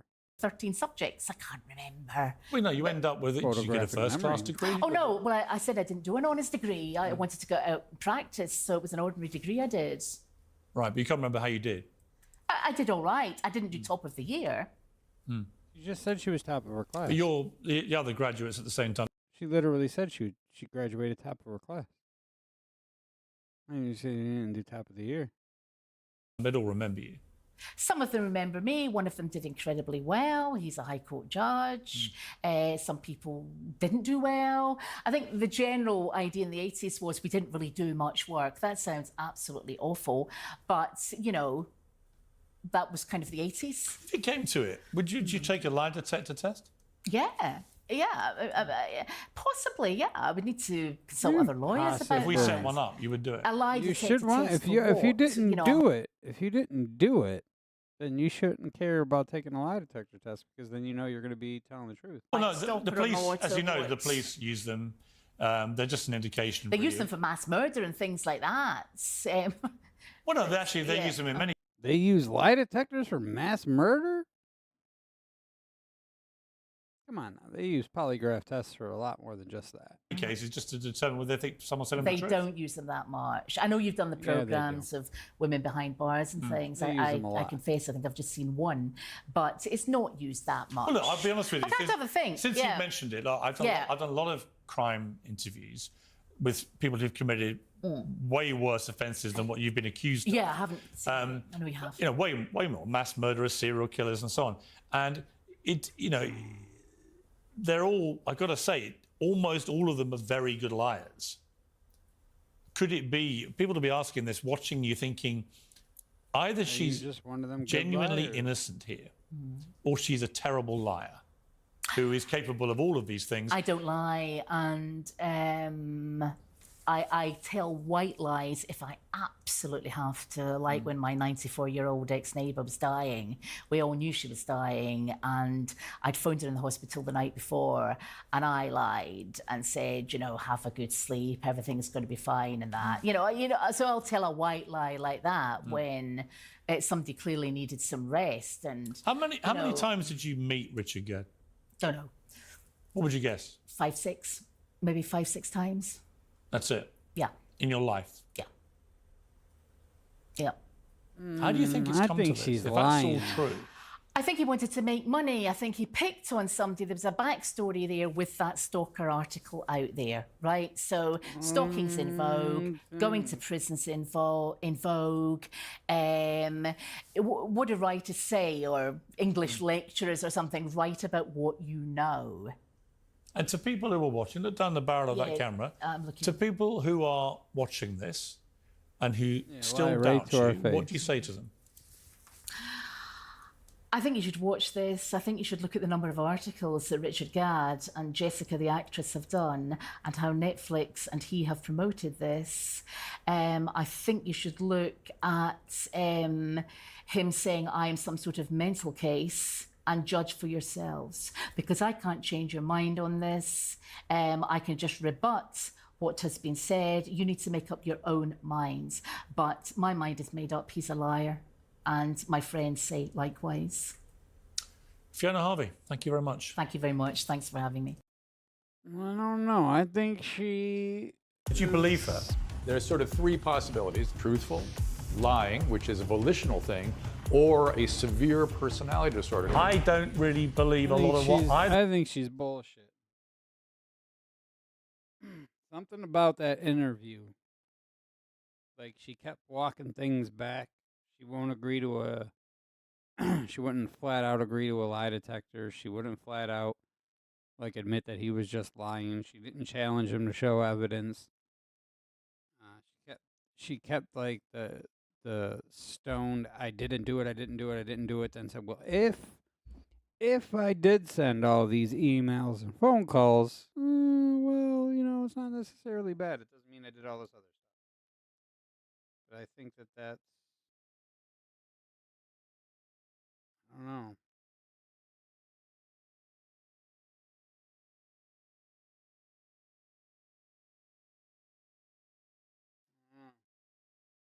I think she's lying. I think she's lying. We'll keep up to date with it. We This can't is a find any new one. convictions or of her spending 9 months in prison. If that is not true, she's got a whale of a case. She did slip up on the email. Somebody sending 41,000 emails has got a problem. If you were trying to build up some kind of narrative of a stalker, you would not need 41,000 emails to do that. By Netflix going all in at the start, saying this is a true story. No, we did everything we could to protect identity. No, you didn't. People found her in 10 seconds. Yes. That's not a duty of care. I just cannot believe that everybody dropped the ball on this. The person we're yet to hear from is Richard Gadd. Gadd himself is a self-confessed, very damaged guy. You know, maybe as she said, maybe he's concocted some of this himself. I don't know. How reliable a witness is he? The reckless drug use, that is enough to lay down complete distortions. I do have a problem if he has That's true invented too. her That's true too. Richard Gadd was supposedly super on drugs and got raped. So maybe when he was on all them drugs, he like got things like super distorted in his head, and like none of this shit really happened. It's just his drugged up recollection of it. conviction for stalking him. We'll tell you this, it's about as close to a slam dunk, if that's true. Let's see what all I've these... interviewed many dangerous people in my career, including convicted serial killers and medically diagnosed psychopaths. The common denominator of all these people tends to be that they're very skilled liars. I think they often truly believe what they're telling me. Well, Fiona Harvey hasn't killed anybody, but if she did everything that she's accused of doing as Martha in Baby Reindeer, then she would be an unstable, obsessive, and threatening and sinister stalker who made Richard Gadd's life utter hell, and indeed other people's lives utter hell. But is it all true? Netflix says explicitly at the beginning of the series that this is a true story, not based on a true story or inspired by real events. A true story.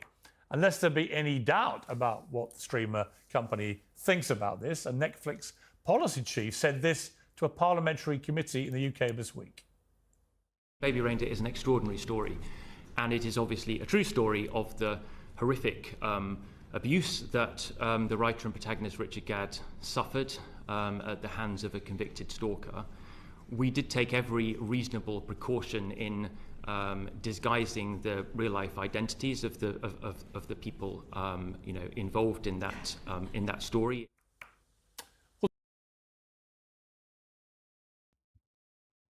Yeah, see, he's bullshitting because they found out who she was real fast. The series ends with Martha, already a convicted stalker in the series, sent to jail for her harassment of the comedian and his family. And in fact, it shows her admitting that she had done all this before she is sentenced. But no journalist or internet sleuths have found any evidence so far of Fiona Harvey being convicted for anything, let alone harassing or stalking Richard Gadd. It's not a difficult thing to check. And that alone, if it turns out that she hasn't actually been convicted of any crime in relation to Richard Gadd or indeed anybody else, would surely call into massive question the credibility of a lot of the rest of the drama and indeed what he claims about Martha, Fiona Harvey. Because if that fundamental fact is not true, what else is not true? At what point does fact become fiction? Netflix and Gadd have also claimed, and we just heard one of the Netflix officials claim it in Parliament, that they did everything they could possibly do to hide her. No, they absolutely failed at the duty of care because the second that show ended, and people watched it, people found out who that girl was immediately. Her identity and the identity of other people depicted in the series. But the reality is that she was traced within hours by internet sleuths simply by cross-referencing her real-life social media posts with the ones that were used in the show.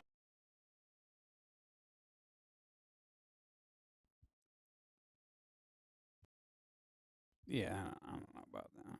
Oh, and having interviewed Fiona for nearly an hour, it's also clear to me they deliberately chose an actress who bears a striking resemblance to her, both physically and in the way that she speaks in the series. Now, all of this points to what I would say is a massive duty of care failure by Netflix, by Richard Gadd, and by Clark & Well Films, which produced the series. But let's be clear, none of that means that I think Fiona Harvey told me the whole truth. I found her to be intelligent, coherent, combative, and quick thinking. And on a human level, I felt sorry for her that she's become the object of global ridicule and, as she says, the recipient of serious death threats. But there are Yeah, but she also said that people were nice too, so I mean, as much as she said that people harassed her and sent death threats, she also said that people are being super nice and sympathetic as well. plenty of moments in the interview that rang alarm bells to me. Moments where I think she was frankly lying, as we're about to discuss. But if Richard Gadd feels entitled to make millions airing his side of the story, and in the process make very serious allegations against Fiona Harvey, on whom Martha is clearly based in the process, then she is surely entitled to respond and defend herself as she chose to do. As for who is exploiting whom, well, I'll leave that to the court of public opinion to decide, or indeed an actual court if it comes to it. Well, joining me now to discuss that and the bombshell interview that's made waves across the world, celebrity criminal defense lawyer Mark Garagos from Los Angeles, addiction specialist Dr. Drew, I think he's also in LA, and from Scotland, YouTube's premier pop culture critic, The Critical Drinker. And here in the studio with me, uncensored contributors Esther Krakow and lawyer Paula Roan Adrian. Well, welcome to all of you. Let me start with Paula and Esther, who are with me here. I mean, Paula, you've all had a chance to watch the interview here. What did you make of it? Utterly fascinating. And actually what you have done is you provided a window into the world of what happens in a courtroom. You asked a lot of questions, Piers, that I would put to somebody who I was cross-examining in terms of this type of action. Did you believe her? It doesn't matter whether I believe her Well, or it not. does. No, let me explain to you why. Because you and I have this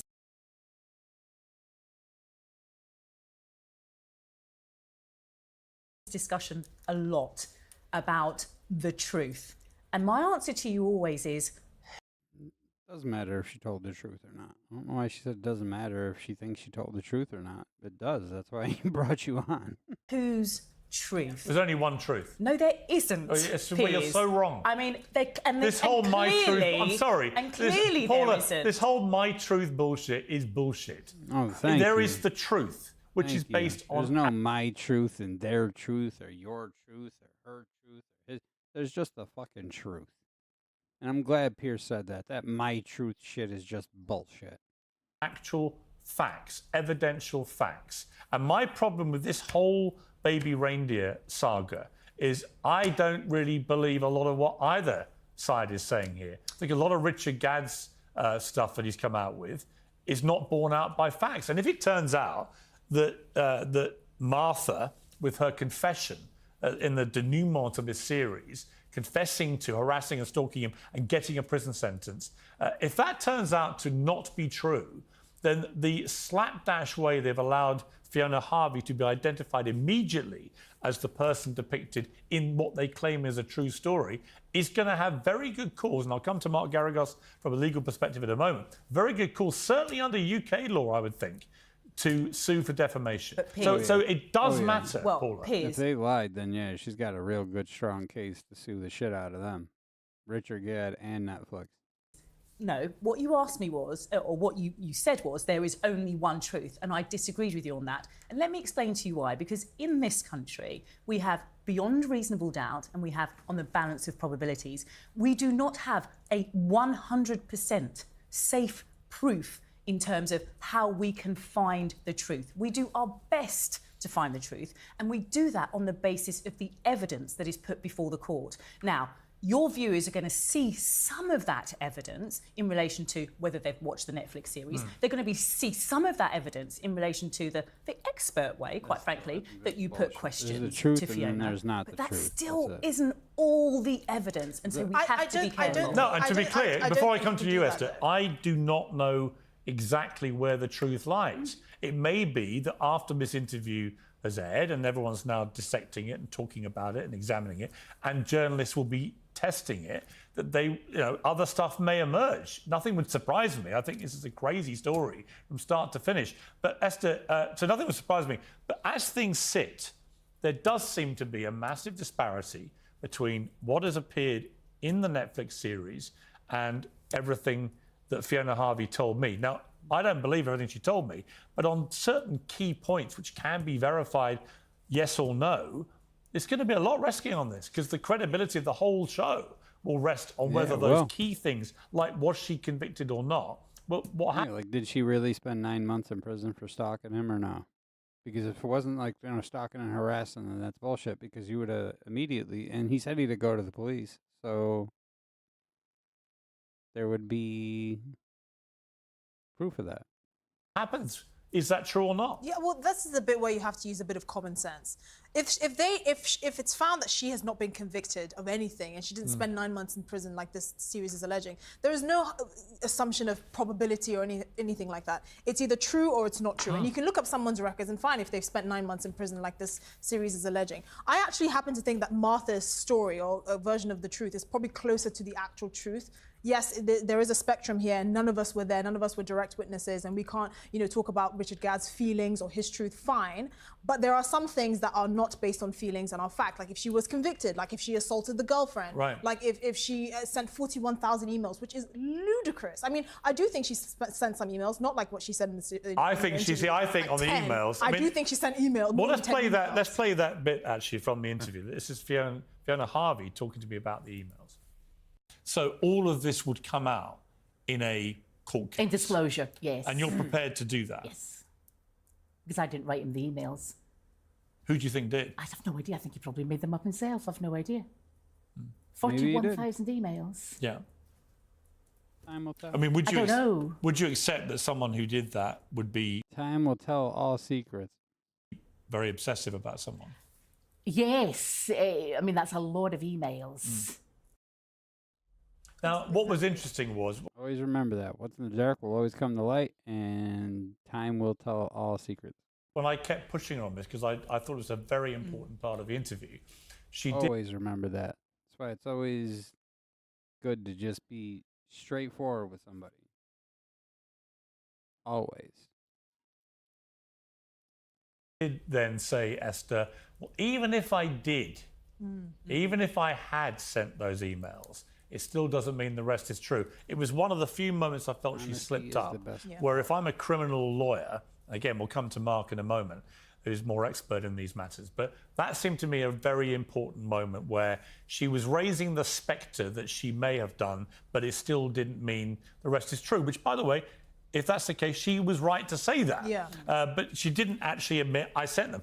For what it's worth, I think she probably did. Yeah. I think that Netflix and Richard Gadd must have actual evidence, or they wouldn't have been so precise about the number of emails, text messages, I think as well, and so on. It's kind of absurd to imply that Richard Gadd might have sent them himself. If he was trying to build up some kind of narrative of a stalker, you would not need 41,000 emails to do that. No, I agree. A few dozen would have been enough. So I clearly agree. It wasn't him sending them to himself. I agree. And Critical Drinker, I want to come to you actually just on a wider point about Baby Rainder and Estate. Let me just go to Mark Geragos, because Mark, from a legal perspective, it's probably a different set of rules here. If this was judged on airing in America to the UK, we have tougher defamation laws here, for example. But from what you've gleaned about this, and given her emphatic denial that she was ever even charged, let alone convicted and confessed to the crime, where would she sit legally? Well, you're right. England has, to my mind, much better rules when it comes to. And we are just watching this. Normally we're doing politics, but we're just watching this because I'm like super interested in it. So after this, we'll probably get into some more political stuff. Defamation. But having said that, and as somebody who is currently adverse to Netflix, I will tell you, in my experience at least, they do tend to take great liberties when they represent what the particular facts are. And specifically in America, I just want to see all the proof. I don't know why Richard Gadd hasn't come out and said anything and showed some proof. He's got it all, right? He claims he has all the proof, so where is it? You have a doctrine. Show us it. Defamation by implication. See it all. Implication. I want to see all the information. The accusing her of being a criminal. I want to know if you're lying. And kind of doubling down on it by saying she served time if that is not That true, seems to she's be got the a whale case. of a case. I think so. Choose to lie a lot. Yeah, I And think you so. can't go out. Well, Yeah, you hang on one Especially if you follow the Israel-Palestine war. You'll notice that people like to push false narratives and stuff a lot of false narratives there. So maybe this is just the same thing. People pushing false narratives. Hang on one second. I just want to bring in Esther first, just because I was going to come to you. Did you believe a lot of what she was saying? But she was she was so emphatic with a number of her denials. How credible did you find her in that interview with me? I found about 75% of what she was saying to be true, particularly on the conviction point, because I don't think that you can lie about that. And so far, all the evidence from what we've seen is That's very what I think. I think that she might have been telling the truth. I don't think that she would risk it and try suing Netflix and Richard Gadd if she felt like there would be proof. But then again, on the flip side, you didn't challenge him to show the evidence and said that you wouldn't adhere, you might adhere to a polygraph. You wouldn't definitely take one. So on the flip side, those look like she might be bullshitting. The failure to not want to take a polygraph, failure to challenge all the evidence and have him show it. But then again, maybe, I don't know. Now, we can't find any convictions of her spending Weird. 9 months in Wow, this prison. is I do complicated story, and I hope eventually it all comes out. do I think know that it she will did probably through make some discovery inappropriate advances and towards him. court But and this is stuff. also, I mean, But this he admits leading her on. Well, yes, but also this is Multiple someone, can I just times. say, and I don't want to be lewd, this is someone who admitted to masturbating to pictures of Martha. So clearly he was not... Yeah, and he did say that he got pictures from her and then used them to masturbate. So he did have a thing for her. someone of sound mind or the most credible person. He had his own... And I mean, even if that was his stalker and you're still working it to pictures of her, you're kind of off your fucking rocker a little bit. I mean, if you're willing to, really pleasure yourself to somebody that's, constantly stalking you, harassing you, sends you 41,000 emails. I mean, and then you're in the bedroom, working it to a picture of her in her underwear. You can't have the greatest mental capacity there is. Issues, and the way he interpreted any kind of interaction with them, I also think is also due, will it be valid to scrutinize it as well, because this is not someone that I thought was all there, quite frankly. I think the bigger issue here is the lengths that Netflix has gone to create this fiction, because they can't actually create a story like this because they'll be liable to all the kind of social commentary of them glamorizing stalking and all of that. They decided to put the based on a true story label to protect themselves, because they don't actually want to put original content out there that they think what people would find interesting. They wanted to make this look like it's exactly Richard Gadd's story. On that point, let me bring in critical drinker Will Jordan, because actually I don't think Netflix could have had a clue how big this was going to blow. I was absolutely stunned how big my interview with Fiona Harvey went from the moment we announced it. To put it in context, I think that I did one post on X just announcing I'd done the interview, and it's had, I think, 10 million views. Right? Just one post on X. I mean, crazy numbers we were getting for all of this, and crazy numbers of people I'm sure will watch it over the next week or so. But put into context for those who are not familiar. It was like an hour.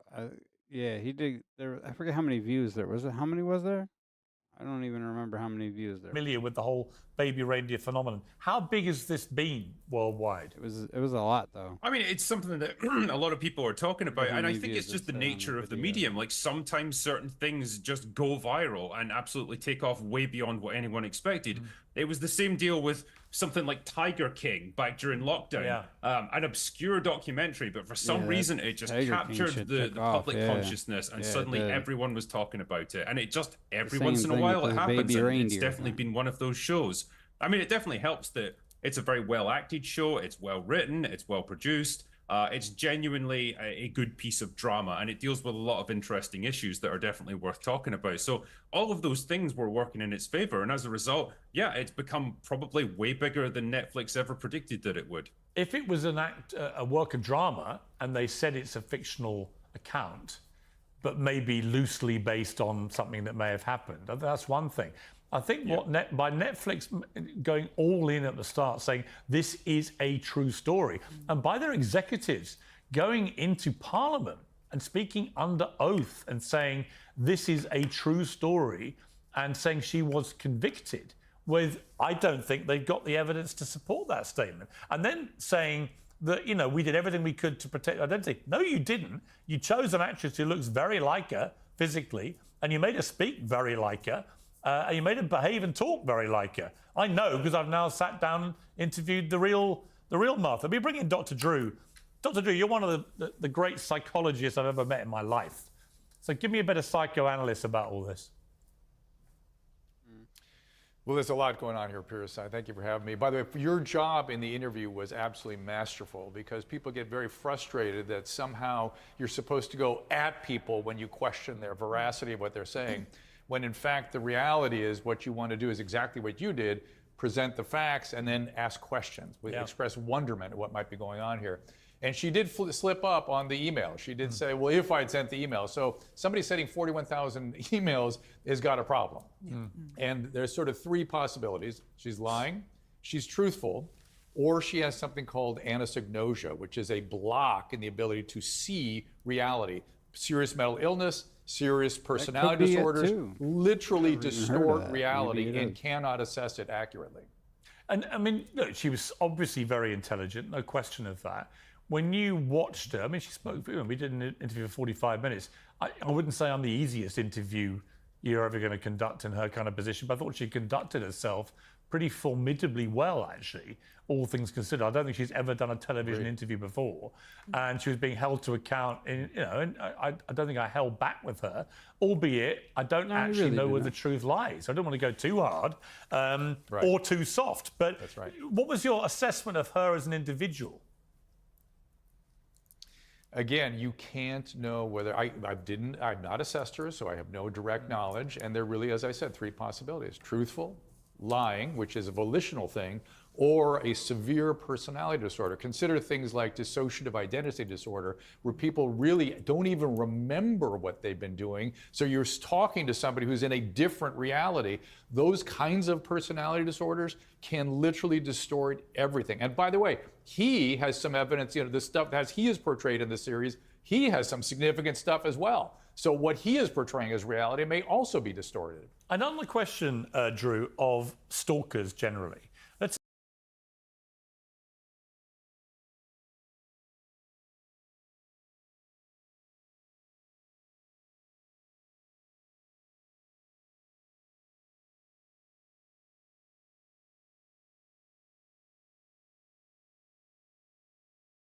assume for a moment, she's guilty as they depict her in the thing.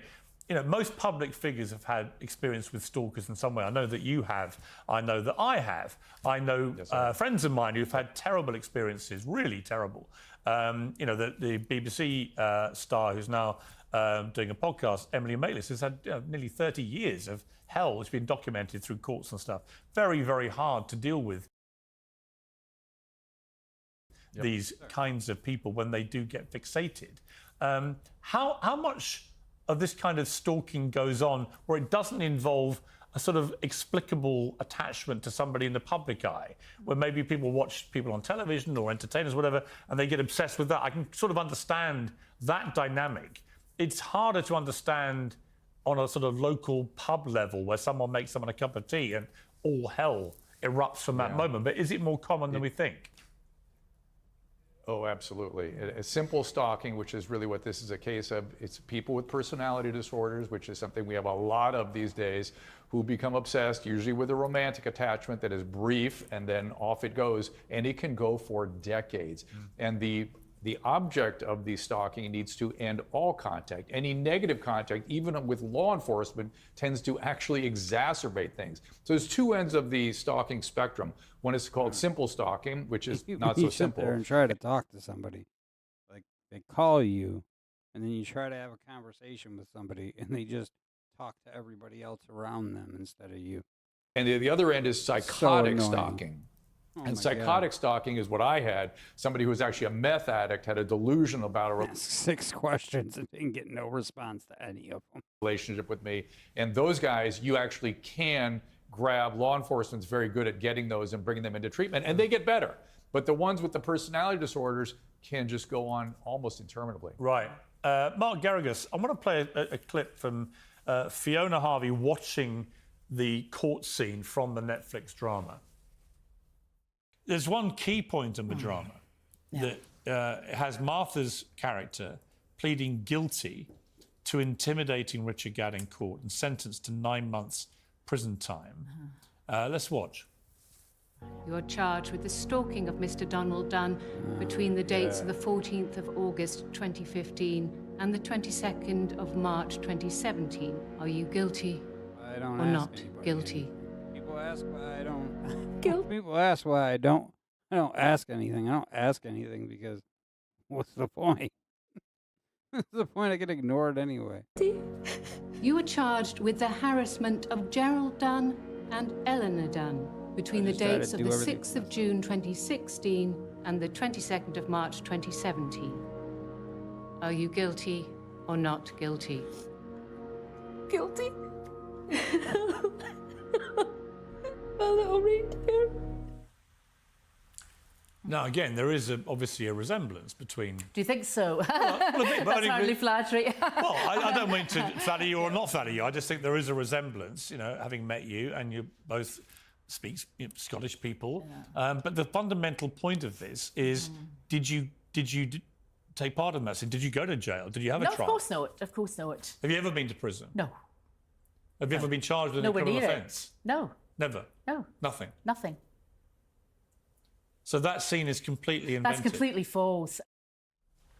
Now, Mark Garrigus, what's interesting is the other charge there, where she's supposedly admitting to that as well, involved a woman and her MP husband, who she worked briefly for the legal firm and then apparently harassed them for a long time afterwards. She emphatically denies that, but it appears that at worst there, she may have been served some kind of interim legal thing, but certainly it never got as far as anything to do with a courtroom or any charging of any criminal offence, or let alone a conviction. So again, there are two separate things here, both of which she emphatically denies, and both of which so far there is zero evidence. We'd have to find out more, I guess. We're going to have to wait for the trial and everything to find out more, because I don't think that she's going to be 1,000% honest, and I don't think he will either. That she ever went into court. Usually you got to wait till the truth is forced out of somebody. Just about, before I get to that, the duty of care aspect for a company like Netflix, one of the most successful media companies in the world, in fact in history, raking in billions of dollars a year, what kind of duty of care do they have if they slap "this is a true story" over something like this and it turns out it may not be true? Well, it's almost inexplicable that they would allow an executive to go and testify, that they would then have this as a central feature of the series, and then would just concoct this. I mean, I'm dealing with now, and I've dealt with in the past, their legal department, and it's about as robust as you can get. So both their in-house counsel and their outside counsel. So a lot of this does not make sense to me, or has some kind of, there's something peculiar going on. Even her reaction, though, to watching that seemed just a wee bit peculiar to me as well. So there seems to echo some of your other guests here, there seems to be something that is there that we haven't discovered yet, and that the truth has not come out here in terms of what actually happened, because I cannot believe Netflix and their legal team has let this go this far. We did ask Netflix for a response. They decided not to comment. I mean, Paula, there was also, there's a graphic male rape scene in there, but it involves a lot of heavy-duty drug taking leading up to it, which Richard Gadd is very honest about. He said he had a lot of problems. He had a lot of sexual experimentation, a lot of drug taking, and so on. That's not to say I think maybe the drugs. I mean, even if the drugs could have just played a big part in him distorting his reality. Like maybe none of that stuff that like he claims she did is true. Maybe, but maybe he thinks it is. You know what I mean? Like maybe that drug-addled period of time, he just got things distorted and jumbled up because of all the constant drug abuse. The rape didn't happen, but what did happen as a consequence of this, again, pertaining to the duty of care aspect, is that rather than the actual person who is believed to have committed the rape being identified, somebody else in the television industry was wrongly identified, smeared all over social media. He also got threats and unwanted attention. And the real person has not yet been identified. So the whole thing is a complete mess. But this idea that Netflix went out of their way to protect people they definitely who did they it. were depicting, I They think could it's have for the definitely, birds, frankly. they could have did a way better job with duty of care to like make sure that the people's IDs were hidden a lot better than they did. A lot of It's concerns. kind of it's kind of interesting. Sorry to jump in there. That they were able to identify this woman within a matter of hours, a relatively obscure private citizen, and yet this person who committed the rape against Richard Gadd, who's presumably a public figure and quite senior and well known, nobody seems to have been able to track down the real person. Well, and Richard Osman has said on, I think on his podcast, that everyone knows who it is, including him. Yeah. I mean, I would have thought someone should say then, well, who is this person? Or at the very least go to the authorities and have this properly investigated. So, again, Paula, it's all a mess. I mean, I watched it, and Richard Gadd is obviously quite a damaged guy. He's obviously he's talented. He's obviously had a lot of success with this. But it's an interesting journey. He started off doing it on stage in front of small audiences. Yes. And it could be that he just saw an opportunity, which is what Fiona Harvey told me, to make a lot of money out of this and didn't ever consider the potential consequences of not everything being completely true. Dealing first of all with Netflix and their duty of care, there are a lot of question marks, aren't there, Piers? First of all, did they consult with any stalking organisations, for example, to understand what the impact of this show was going to have on the wider audience? Apparently they did. So on that they did. But what they cannot get away from is that they have this actress and they have Fiona Harvey and they look like they could be pretty similar people and they're both speaking Scottish. The actress. They definitely do. I mean, not like identical, but there are similarities. It's not actually Scottish. Especially the accent. Speaks in a Scottish accent. The actress Jessica Gunn, she got the Scottish accent down like perfect. She's got her voice down perfect. Very similar to Fiona Harvey. And a lot of the stuff that they put on screen, which includes actual phraseology, which came directly from tweets which Fiona Harvey had posted. So that's how the sleuths found her. They just put in things like the curtains quote and so on, and up she came straight away. Turned out she was retweeting me quite a lot as well at the time. So she was quite an active social media user. But people found her in 10 seconds. Yes. That's not a duty of care. Quick. Well, then the next question mark is in terms of that duty of care, when they were considering this. They made it easy by saying like, oh, she tweeted this at him or that at him, and then showed these like little tweets about like the. So all you really had to do is just run a search on it. As it would have been then. Why choose the entertainment route as opposed to the documentary route? Yeah. And what were the questions that were being asked about that? Because you have to understand that as a viewer, I feel like they went with the. Entertainment like TV show route instead of like a documentary into his life, because I don't think that it was real. Maybe that's another reason. You know, when you sit back and start to like break it down like logically and consciously,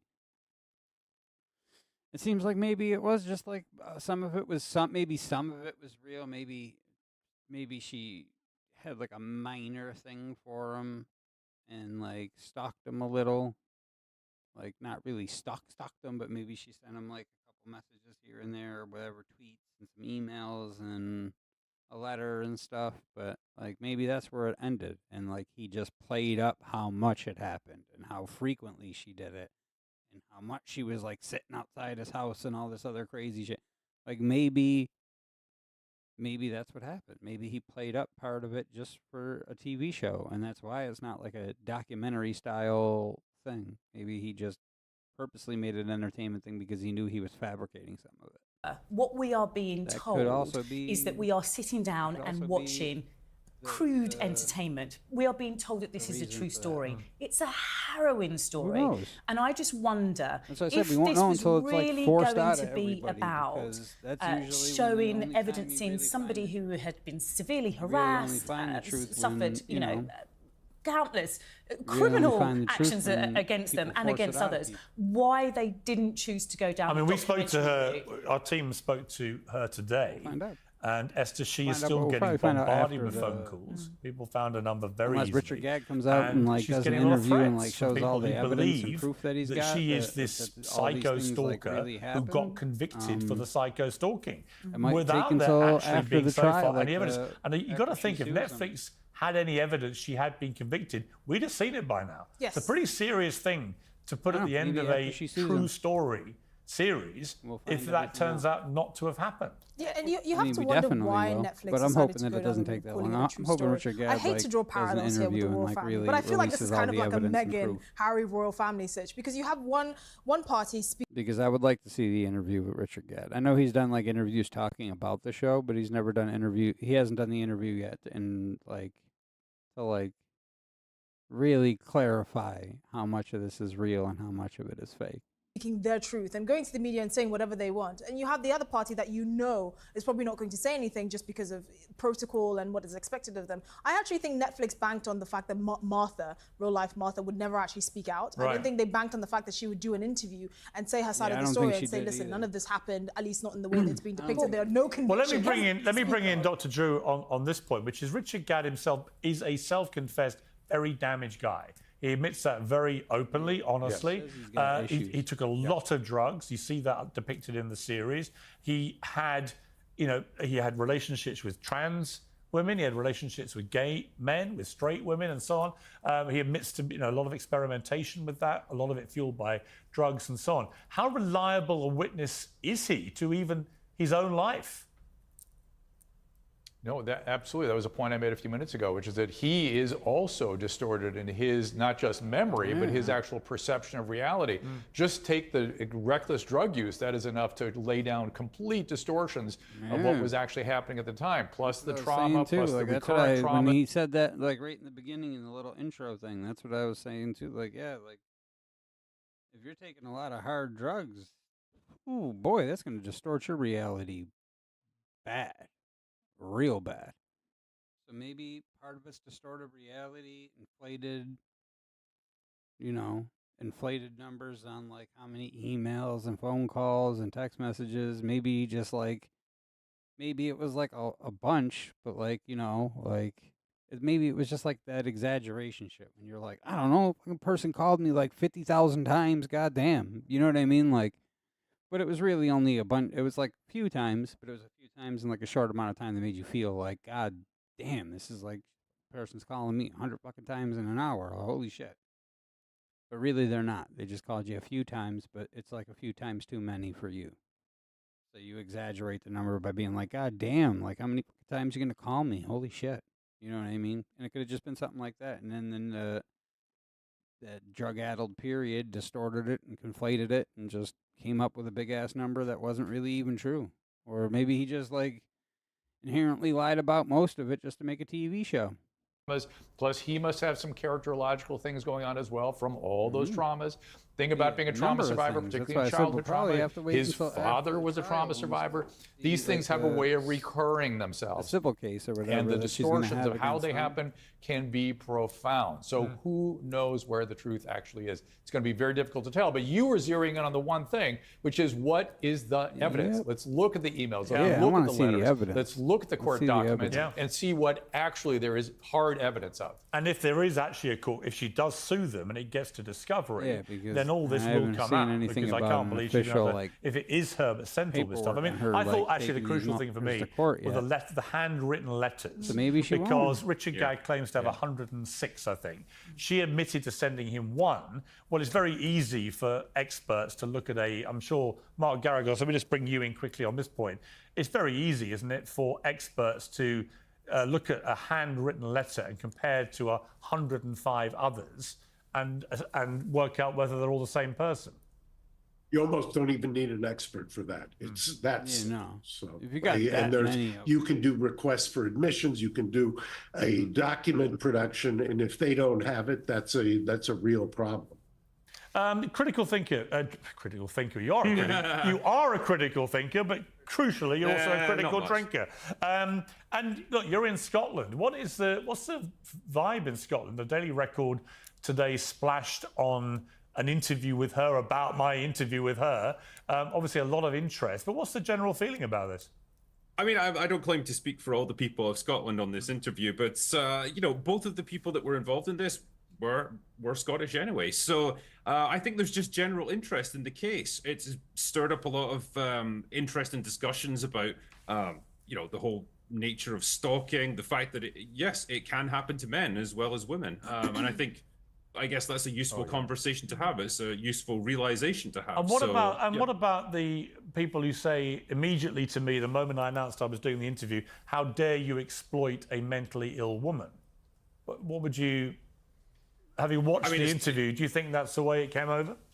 I mean, it's not my place to make a ruling on her mental state when it comes to this stuff. If she came forward as a functioning adult who was able to make her own decisions and decided she wanted to do the interview, that's her decision. It's not for me to say whether she should have or not. I also think that's quite unfair because you're making a judgment of her mental health based on basically what's looking more like a fictionalized series. And also, her whole point of doing the interview is that she believes she has been exploited by Richard Gadd, by Netflix, and by Clerkenwell Films. That's why she did the interview. She thinks she's been deliberately exploited. Let's take a look at another clip. This is her talking about the money being made here.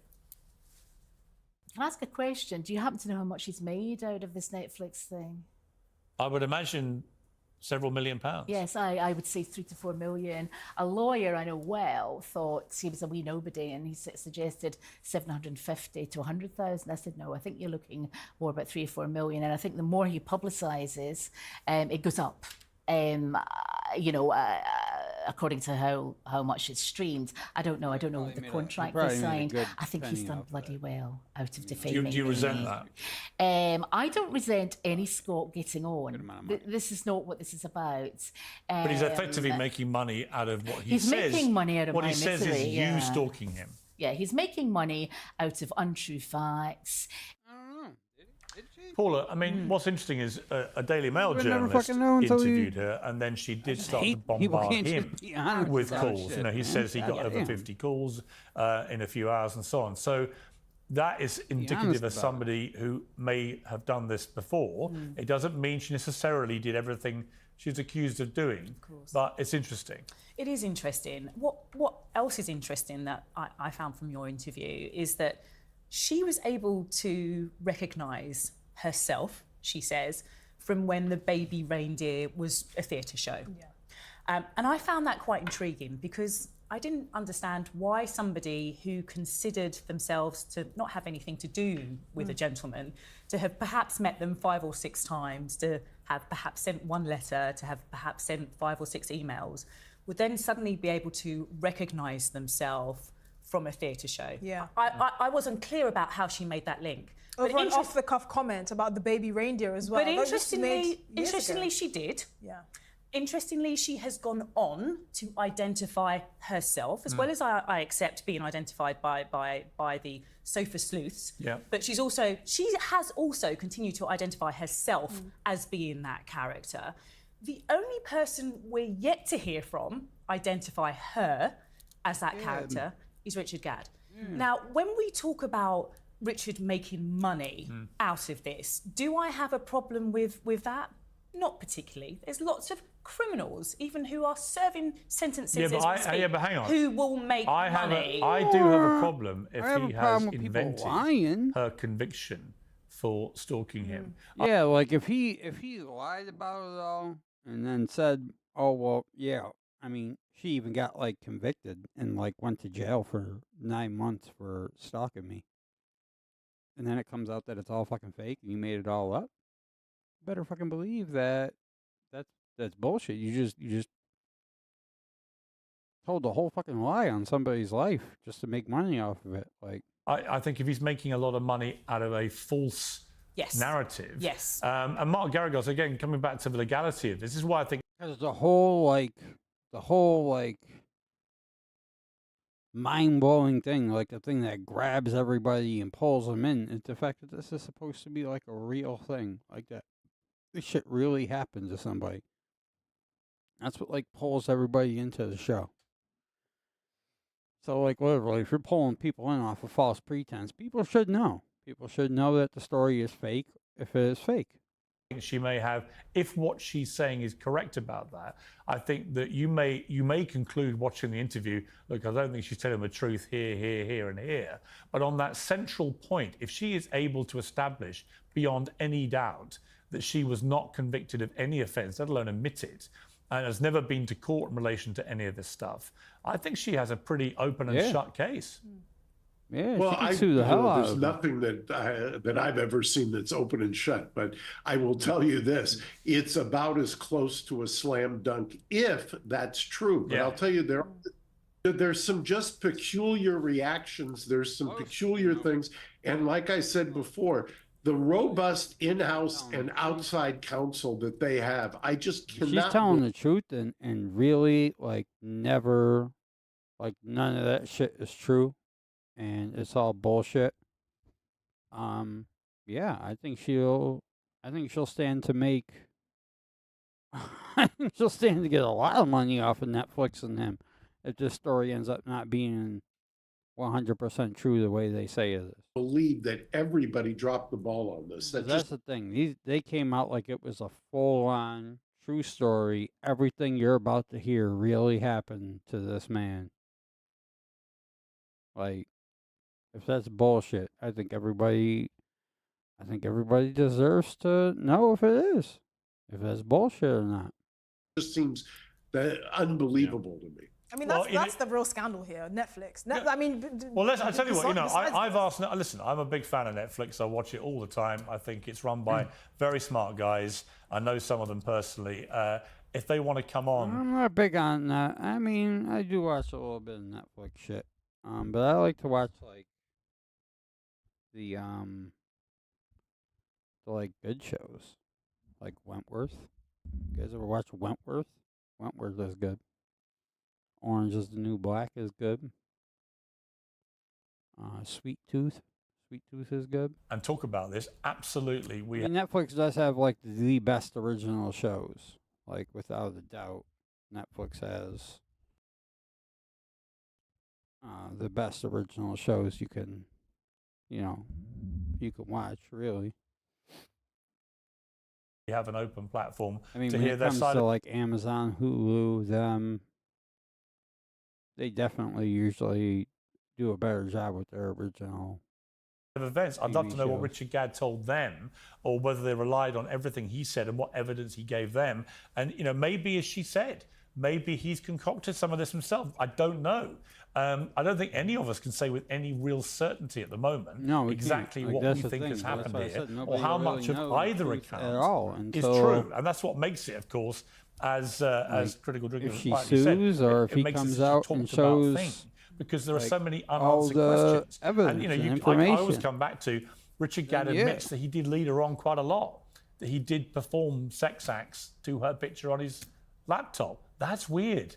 Right, I mean, I don't care what your view of the whole thing is, but that doesn't say to me that you're necessarily. That's not good enough. I feel like he's dressing it up. Just because you admit, oh, I may have done something wrong, or I may not have been in the best mental state, doesn't mean you get to basically lie about her criminal convictions. That's what I have the biggest issue with.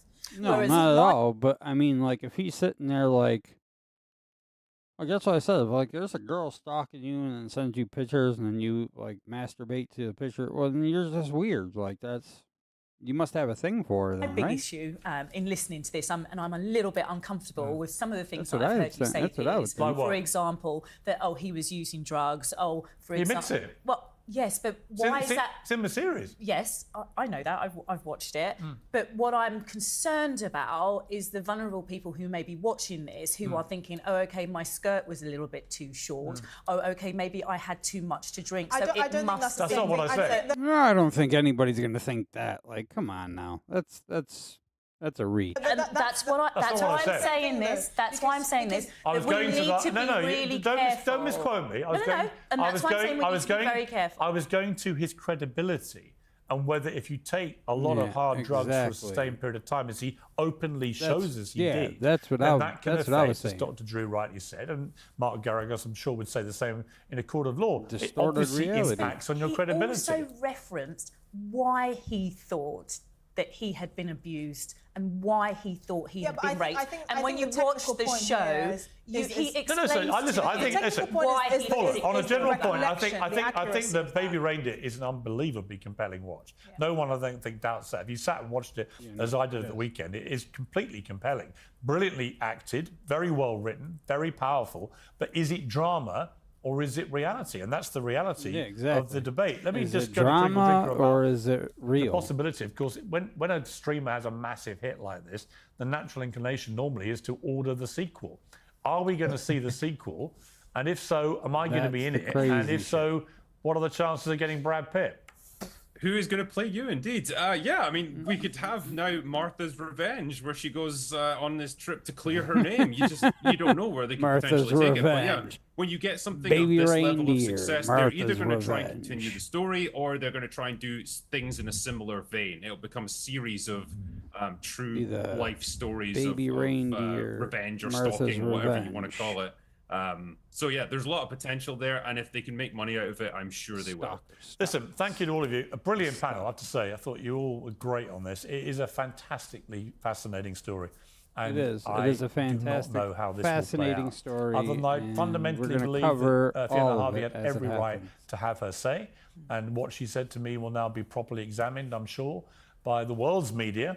And maybe we will get to the real truth about all this. But I suspect we'll end up where we are at the moment, which is the truth is it was a hell of a mess. And that's where we are. and I don't with this. think Anyway, anyone's going to know the thank you to truth my panel. until Much appreciated. if she sues them or not, Thank or you. whatever's going to happen with that. Honestly.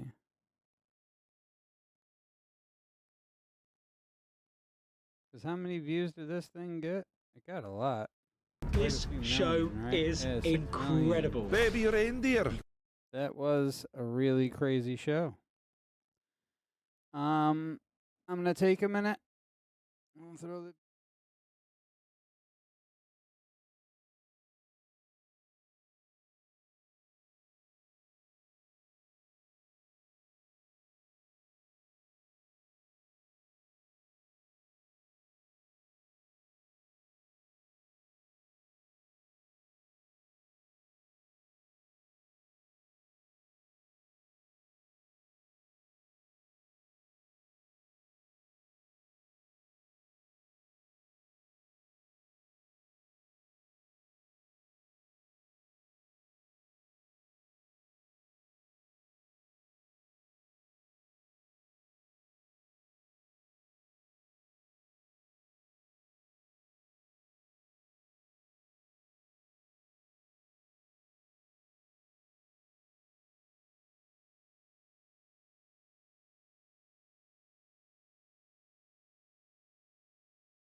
We're going to watch Ben Shapiro's video on the Greta Thunberg idiots revolt.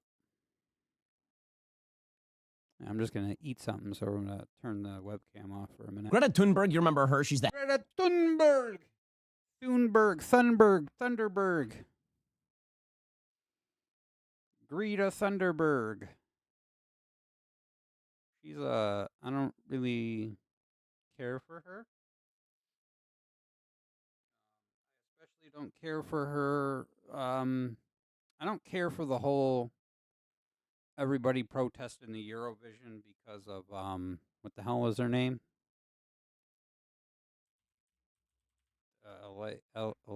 Ellen Go, whatever her name is. I don't want to get her name all butchered up.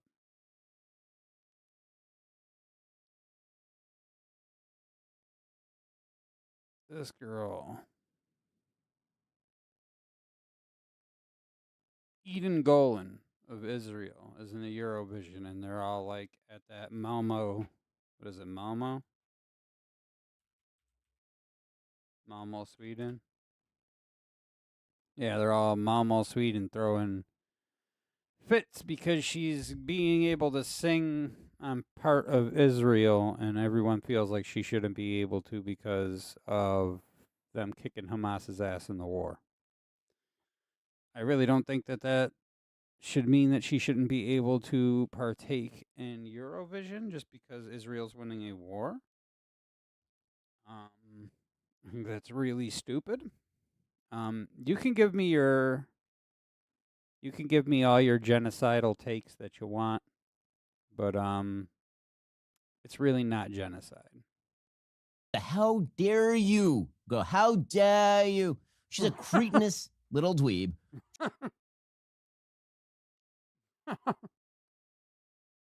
How dare you? She always was, but we weren't allowed to say it because she wasn't 18. She was a child. You can't attack the child. Well, she was a child before, so nobody wanted to talk ill of her, but now everyone's slamming her because she's of age. She's now been 18 for 3 years, so we can totally say it.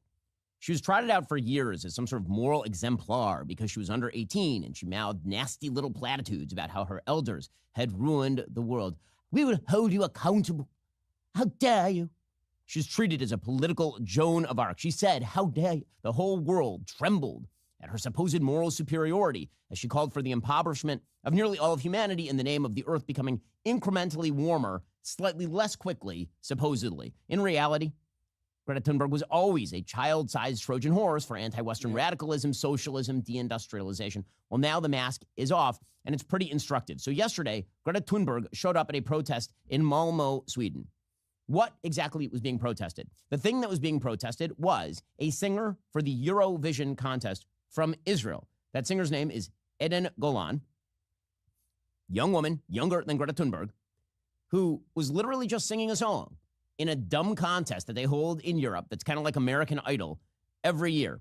And this drew thousands of people to protest, including Greta, who showed up wearing... Yeah, and they were like throwing like big-ass rocks at the police windows on their vehicles and shit. It was crazy. Wearing a keffiyeh, which is a symbol of solidarity with terrorism. So she showed up, and she then explained how she was standing against destruction of the environment and also the Jews. Here we go.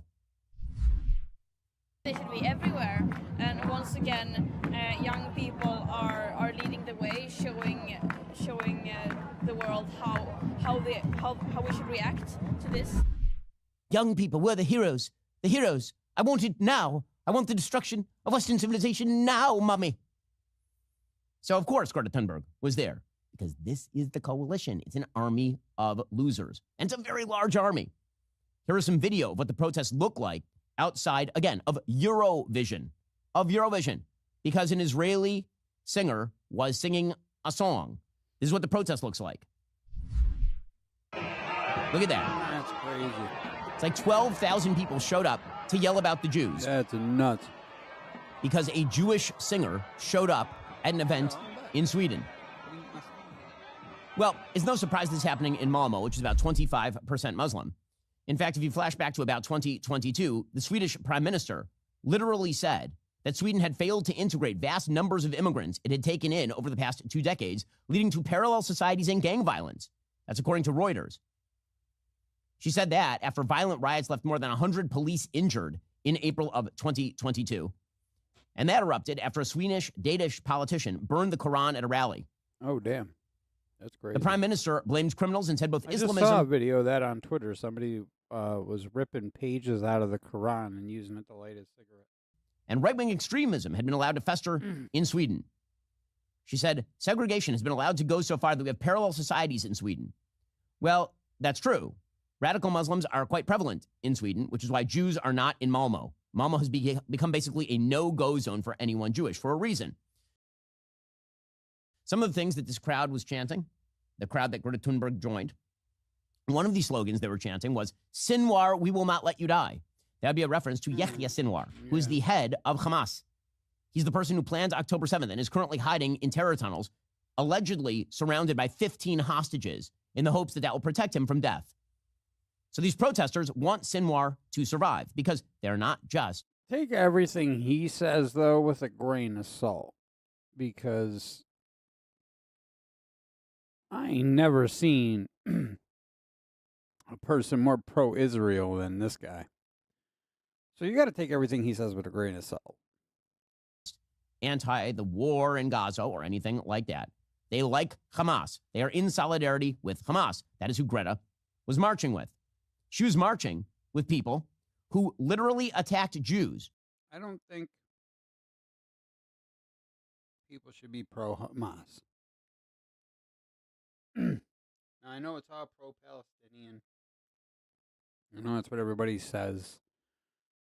But I don't think that we should just accept terrorism. I don't really think that that's something that anybody should just sit back and just accept as like part of life. Because it's not. And it shouldn't be. You know, be it Israel being the terrorist, or the Palestinians being the terrorists. Regardless of who it is, nobody should stand for terrorism. So that's just my little take on it. I believe it's more of a war than it is a ethnic cleansing or a genocide. And the only reason I say that is because back in 1950, do you know how many Palestinians were alive at the time? 1950, it was like 948,000 and some odd people. About 950K. Now there's like 5.4 million. If you do the math, that's a 480% increase in population over the last 74 years. That's got to be the slowest ethnic cleansing I've ever seen in my entire life. Because from, I believe it was 41 to 44 or 45, I think it was like 63% of the Jewish people, the population of the Jews dropped by 63% in a 40-year span. I think it was the Rwandan genocide. I think the Rwanda genocide was only like 3 months.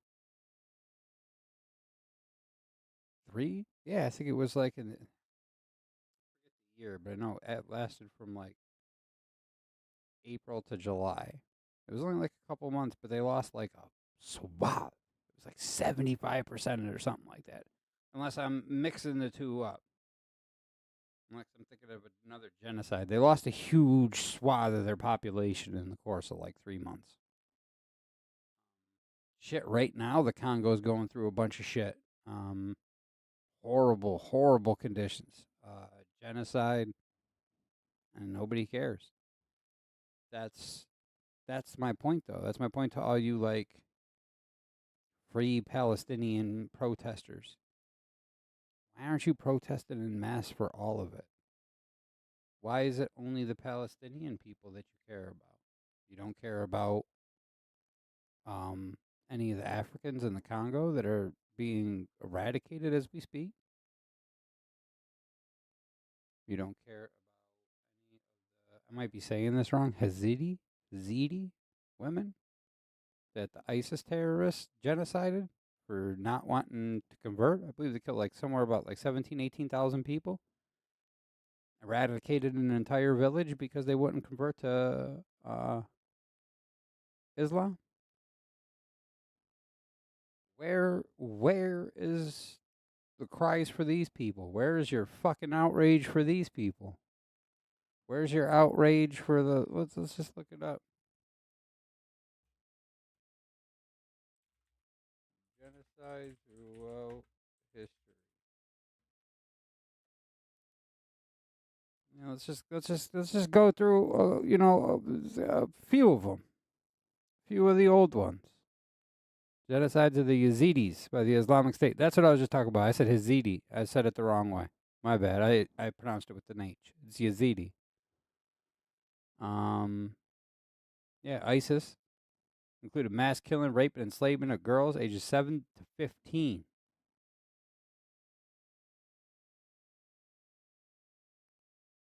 Let's see here. The Darfur genocide. But there was like here's the Rwandan one.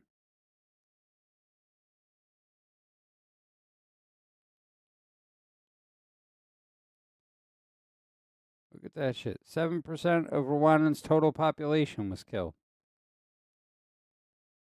Look at this. Look at these numbers. Just anywhere you go and look. Go look up all genocides throughout history.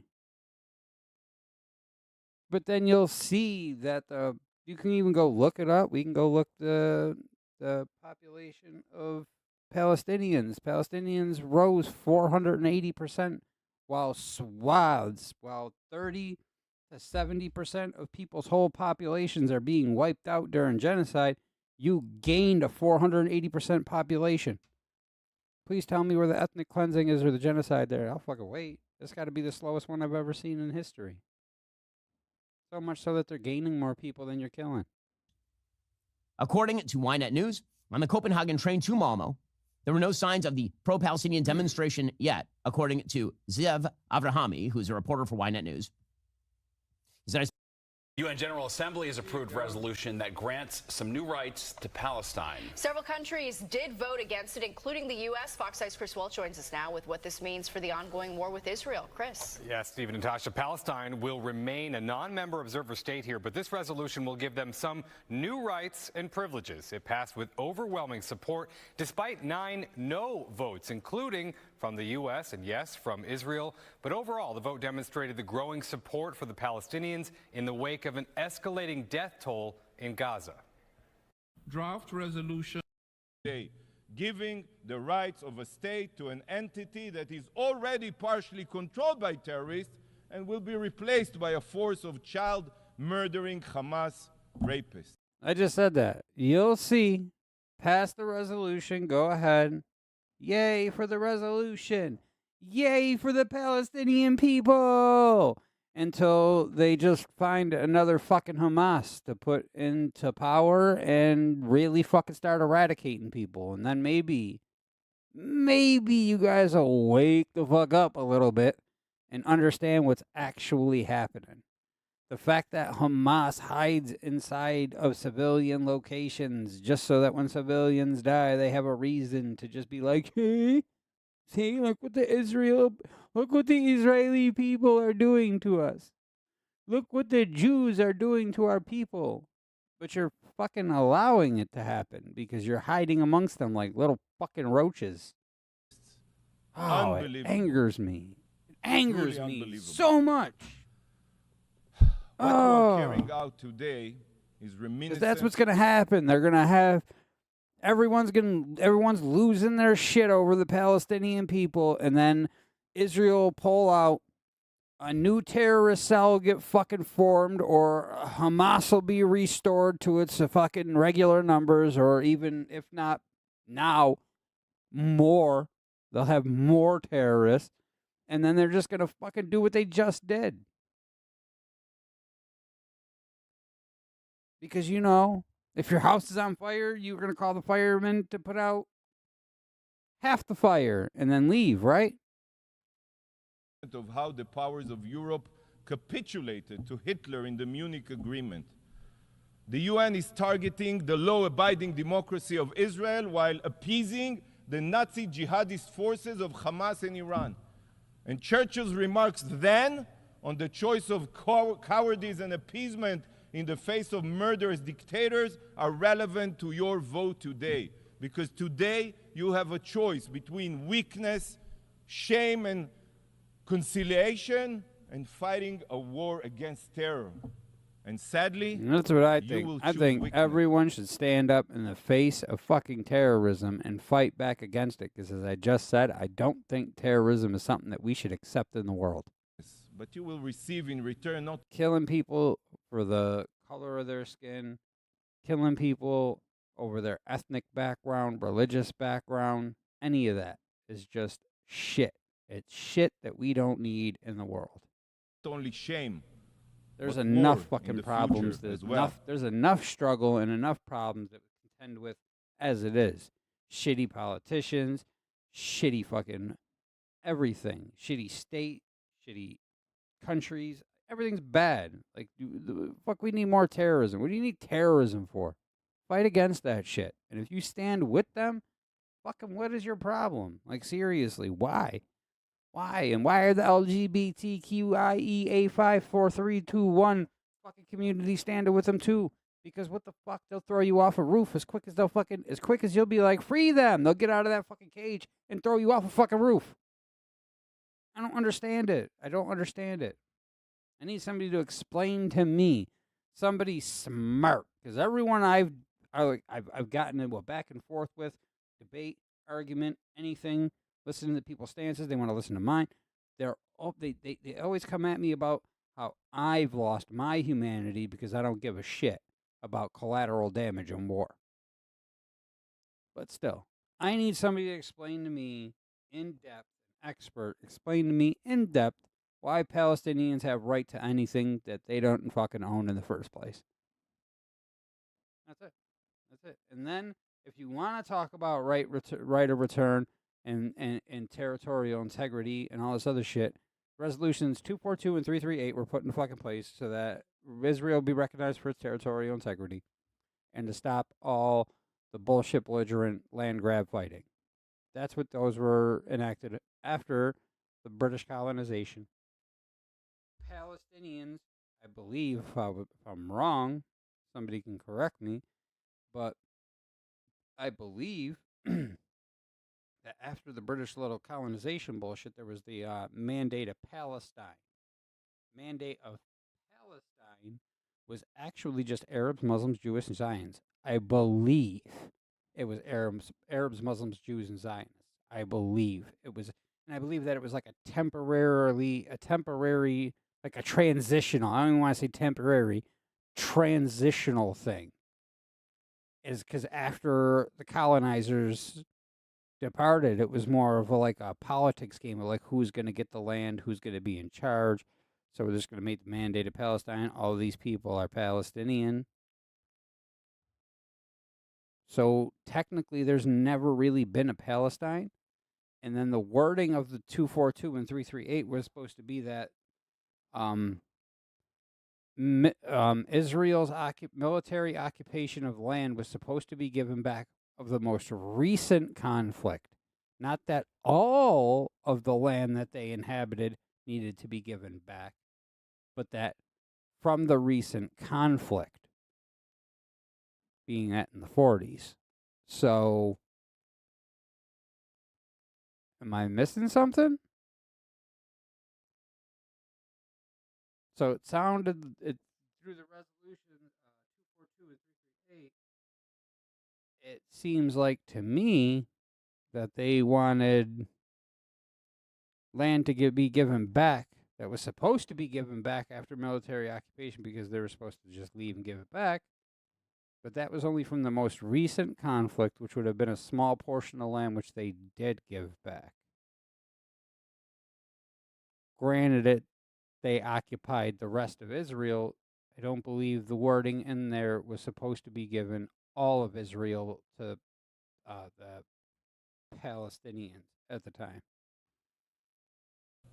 If I'm wrong, please, somebody come and school me, because that's my understanding of it, and I've done quite a bit of research into all this. So, colleagues, today another travesty is being committed here by the General Assembly, an unforgivable act, the destruction of the United Nations Charter.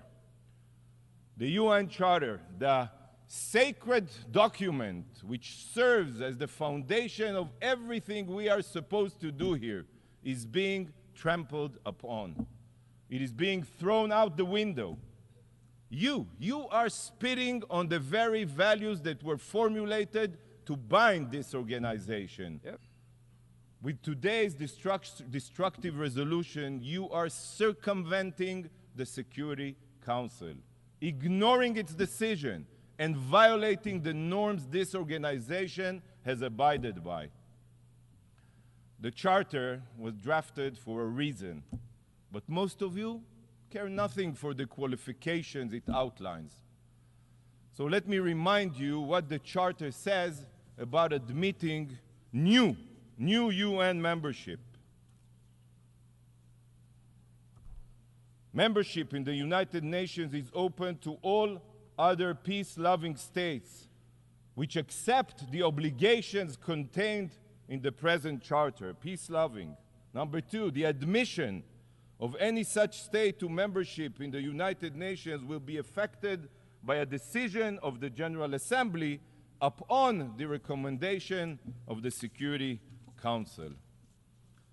With today's vote, you are not only bypassing the Security Council in violation of the Charter, but you are bastardizing the meaning of peace-loving. You know that the Palestinians are the exact opposite of peace-loving. You know this. Since they rejected the UN partition plan in 1947, they rejected it. They have only tried to destroy Israel time and again. They are terror-loving, not peace-loving. They are anything but peace-loving. The Palestinian Authority pays lifelong salaries to terrorists. It's in their budget. They teach martyrdom and jihad in their there classrooms. in the state of Palestine. They glorify death and murder. The Palestinians indoctrinate their children to murder Israelis and commit terror attacks. And then, when Israel defends herself, they do. And if they don't do that, then why was the one dude from Hamas on there speaking, talking about how they're going to drink the blood of the Jews, and they know that the Jewish blood is the best blood to drink, and that they're going to teach their children to quench their thirst off of Israeli blood, Jewish blood, Jew blood. So it's been like shown time and time again that these motherfuckers will really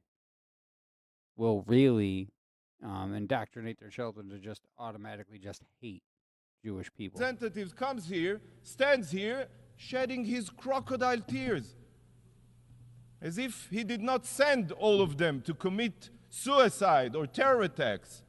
Not a single Palestinian leader, not even one, has condemned the October 7th massacre. He calls the Hamas his brothers. And this is who you want to bestow the rights of a state upon? A terror entity? As long as so many of you are Jew-hating, you don't really care that the Palestinians are not peace-loving. We're not even jumping in that. Despite your obligation to the UN Charter, you are here today to expose what the Charter truly means to you. When it comes to the lives of Israelis and Jews, the UN Charter means nothing to you. Nada, kaput. By ignoring the Charter and granting the Palestinians the privileges of a member state, you are proving that morality is just a slogan for you, while politics and interest prevail. To you, the UN Charter is just a meaningless document, and the vote today will prove that. Yeah, see, you said the stage. Everybody thinks that everything's staged and it don't fit your fucking narrative. And you are doing it in the just like when all this free Palestine and all the poor Palestinian children. Oh my God! when all that fucking ends and the trend is over, you'll all forget that it happened. You'll all forget. Just like everybody forgets about the history of genocide. Cambodian, I believe it was Cambodians. Congo right now. Rwanda, the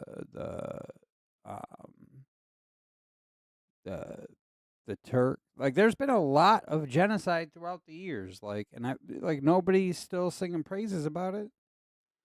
The most brutal massacre of my people No, since the Holocaust. Sinwar is not dead. He's still On running the ashes around. of the October 7th massacre. Why? Why? Than every before. Way. This day will go down in infamy.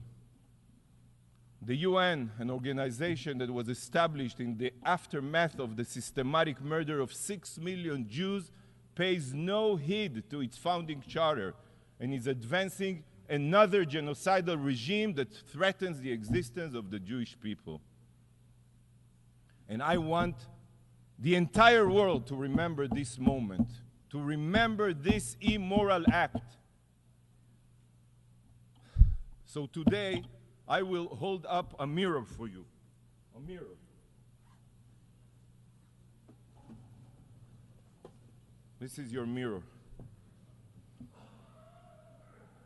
So that you can see exactly what you are inflicting upon the UN Charter with this destructive vote. This is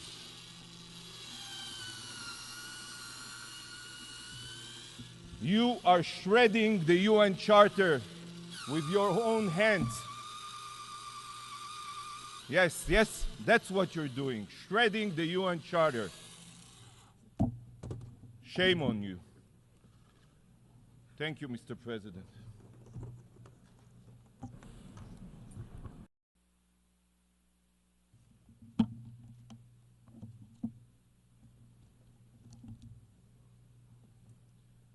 That's crazy, though. Thank you, Mr. President. Over 85 years ago, as World War II began, a force of sheer evil rose up with the goal of dominating the planet through genocide and destruction. After Hitler's rise to power, the Nazis sought to subjugate humanity under their iron fist while annihilating the Jewish people, but not only us, all those who they deemed subhuman. But in the face of this genocidal plot, the forces of good came together in order to end this horror, to return freedom and peace to the world. And following the Allies' victory, this institution here, the United Nations, was founded with the mission of ensuring such tyranny never raises its ugly head again. Never. Today, you are about to do the exact opposite and advance the establishment of a Palestinian terror state, which will be led by the Hitler of our times. The Hitler of our times. In the 1940s, the world united to destroy a murderous regime. Yet today, with sick and twisted irony, the very body established to prevent evil is now welcoming a terror state into its ranks. What would Churchill say if he were alive today? What would Roosevelt think? They are turning in their graves, turning in their graves.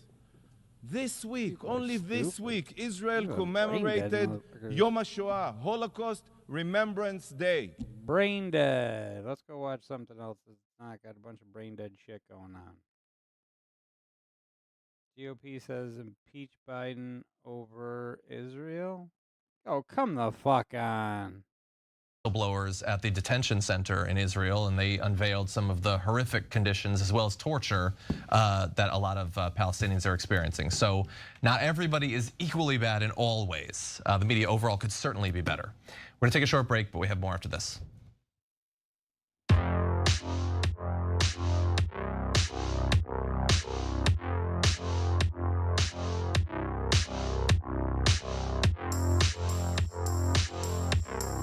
Yeah, I do believe that. I do believe that there are a lot of people that just forget.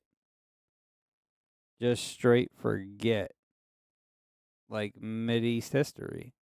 Like everyone wants to keep being like Israel this, Israel this, Israel, Israel, Israel, Israel, Israel, Israel, Israel, Israel. But dude, come on. Come on. You mean to tell me that the Arabs have no part in any of this? It's just been Israel the whole time just being like, yo, fuck these Arabs. We're just going to do what we want. I don't believe that. History doesn't prove that either. The numbers show it's not a genocide or an ethnic cleansing. Go really look at a genocide or an ethnic cleansing. Watch how... Oh, go watch it. Go watch the real numbers, because let's look at how much of the percentage. He said, people say up to 45,000. We'll give you that. We'll give you the flat 45,000. Divide that by 5,400,000. That's how much of the population is gone so far. Not even 1% of the fucking population. Not even 1% of Palestine's population. Not even 1% of their people are fucking dead yet. Go look at the fucking numbers on any other genocide. You got 75% of populations being wiped out, 63% of populations being wiped out, 40% of populations being wiped out, 25% of populations being wiped out. Not 0.083% of their population.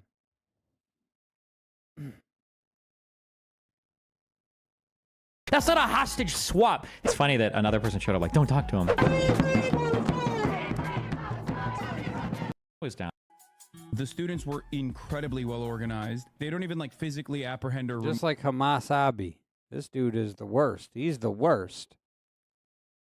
Move people. They basically just body block them as though they are having a picnic. He let a fucking neckbeard, roach-infested, trash compactor of a human, Asmongold, fucking out-debate you on your platform with something you've been doing your whole life. You're a clown. You're a fucking clown. I don't even know how you let a fucking World of Warcraft neckbeard beat you in a fucking debate. And I got neckbeard. I used to play WoW. And I'm still trashing on them because you live in a filthy fucking room with fucking filth all over the place. You wipe blood on the wall. You probably fucking smell like shit. Your room probably stinks even worse. You got moldy fucking cups and food next to you. I mean, I don't know if there's mold on them, but there's damn sure fucking roaches. I saw videos where this man is like, roaches crawling on him and shit. Like, this dude is a filthy fuck. And then he wanted to come out and call Casey Tron gross. Like, fat and gross. First off, she don't live in the pigsty that you fucking live in. And she's not even, and then the body shame. That's what you got to go with, is the body shame. You got to body shame somebody. Talk about somebody who's not even really fat like that. You're a fucking clown. And Hassan's a clown for losing the fucking debate to him, too. What? Oh, yeah, no, I saw that, and I think it was like, 2 nights ago. No. You need to stop drinking Coke Zero on stream. Why? Boycott. Stop drinking what? Coke on screen? Is that or what you said? having a picnic. What? Oh, yeah, no, I saw that, and I think it was like, 2 nights ago. No. You need to stop drinking Coke Zero on stream. Why? Boycott. Wait, is it? You're preaching pro-Palestine and you're drinking all this boycott stuff. Please, Hassan. At least pretend. Do it off stream. This here, he didn't even listen. I'll put it in a glass. Is Pepsi okay? No. Okay, this is stupid. Retarded. Why do I? Is there even any value in watching this video? I wanted to talk about what is going on with Israel. It's kind of crazy. Obviously, like, the American reaction to students protesting against Israel has been insane. Somewhat expected, but still kind of insane. How aggro they are, how much they're flailing. Like, all you need to do is just go out there and be a voice, and people still lose their minds. They're like, this is unhinged. Like, we have to kill you. We have to arrest you. We have to do everything we can. Having said that, Israel is also being We have to kill. Wait, how many protesters have been killed so far? What? Yeah, right. This is supposed to say kill you. Who the fuck is killing protesters? All we wanted you to do is stay the fuck out of our way. Because right now you're in our fucking way. Like, we motherfuckers are trying to go to court, go to quiet, or go to fucking go to court. That's Trump shit. Motherfuckers are trying to go to school, go to work, you know, do their thing, and you're just standing in people's fucking way. Get the fuck out the way. imaginably unhinged simultaneously. And then know what the fuck you're protesting for. Because a lot of these fucking girls and shit don't even know what the fuck they're out here in fucking short shorts and bras fucking protesting. Like, you know, if you were a girl over there, you couldn't even dress like that. Did you know that? Do you know you're protesting for something that you'd have to cover your hair? I just watched a video of a fucking a Muslim bitch getting beat to fucking shit by her parents because she showed her fucking hair on camera. Got her fucking ass beat. Just doing Israel. There's been a ceasefire negotiation process with a lot of back and forth for some time now. Israel is the party that has been ruining. I really don't think that good. Israel's the party that's been fucking ruining. Is that what he's gonna say? The ceasefire terms. I know that it takes process with a lot of back and forth for some time now. Israel is the party that has been ruining the ceasefire. Yeah, good. They should. Because you shouldn't stomp out 90% of a fucking terrorist cell and then walk away at the doorstep of the last 10%. You should fucking kick that door in and fuck them up. That's what you should do.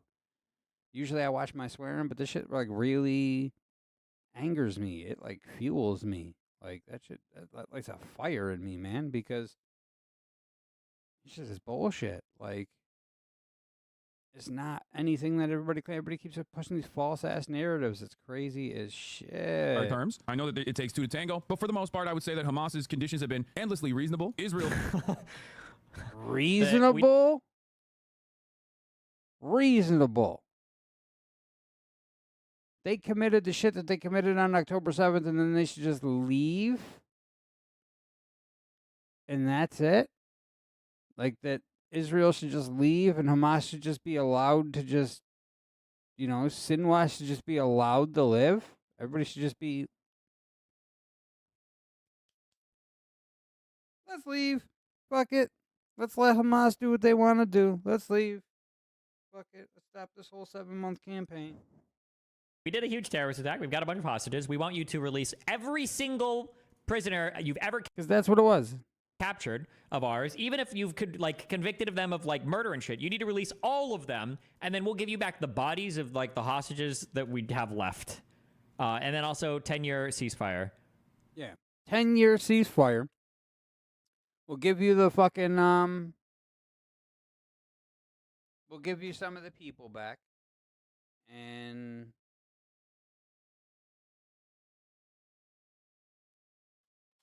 like, we'll give you the hostages, or what's left of them, back. But we want a 10-year ceasefire.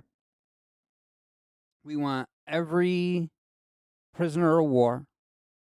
We want, like, that they've captured and imprisoned no matter what. Like, so even if, like he said, even if they beheaded people, raped people, it don't matter. Great people, sorry. Sorry. Great people, grape. I said grape. I said grape. No TOS, I said grape. Even if they were mited and got their domes lopped off, and tried and convicted for it, they still want them released. They want the 10-year ceasefire so they could just like build upon themselves for 10 years without worry that they'll be attacked. That's not reasonable. There is nothing reasonable about that. So reasonable. And not to mention that, yeah, like you see in the chat over here, they wanted pre-67 borders. So they wanted like all of Israel. Endlessly reasonable. Yeah, that's endlessly reasonable. We want way more land. We want all our prisoners freed, no matter if they were convicted for murders or whatever. And a 10-year ceasefire, and then we'll give you the hostages back, and you could just leave. Like, it would really take a brain dead in person to even want to accept anything remotely like that. So like Hassan saying that it's endlessly reasonable, it is fucking not endlessly reasonable at all. At all. I'd say give me the hostages back. We ain't releasing no fucking prisoners. We'll give you a 5-year ceasefire, but we're going to police it. Because you can't have Hamas resistance fucking dredging up again. And then Hamas would have to surrender. No question about it. Like, and that's what they said. That's what Israel said. Any deal, any negotiation that you come at us, anytime you sit at the table, if it isn't involving Hamas's complete surrender, we don't want to hear it.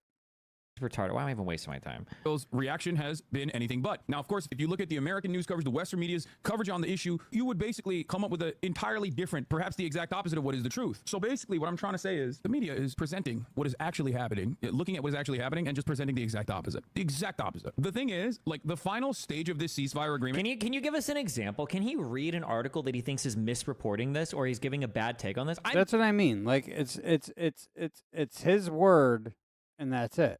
Because you have nothing else. He's not citing anything. He's not like, here, go to the New York Times, read this article. Look, this is wrong. This is false reporting. This is false reporting. That's false reporting. That's false reporting.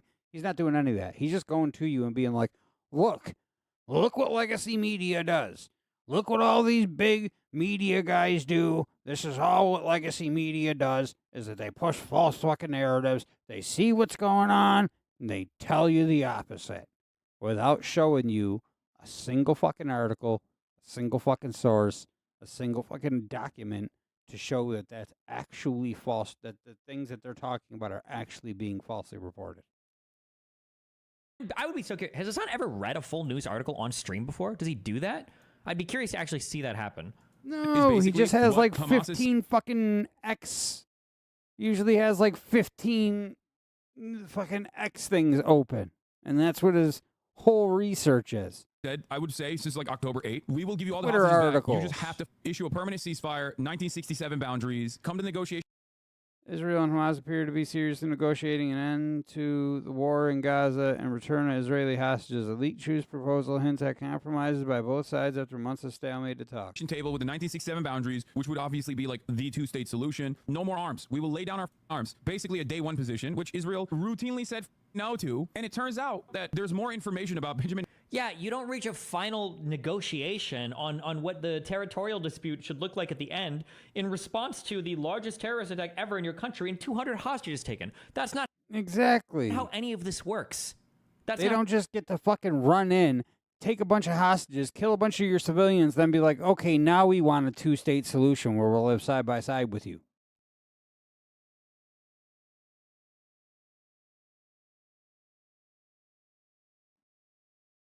What? So you mean to tell me that you didn't want what we asked for before all this, but you want it now after? Fuck out of here. That's what I would say. How any of Shit this don't work. Yeah, shit don't work like that. Netanyahu almost personally ruining. Why? Who is his editor? Hey, Hassan's editor, dipshit. There should be a rule that you can't cut in an article title if Hassan has never even looked at the article in his life. Are there any things of him actually reading any of these? Does this actually happen? Like, he said no to, and it turns out that there's more information about Benjamin Netanyahu almost. Netanyahu hoped Hamas would reject the ceasefire offer. When it didn't, he turned to sabotage. Israel's criminal defendant prime minister, more focused on saving his incompetent far-right government than saving the hostages who have spent 7 months trapped in Gaza, is doing everything he can to torpedo Israel's last and best chance of bringing the hostages home. Why doesn't Hamas just let them go? How about as an act of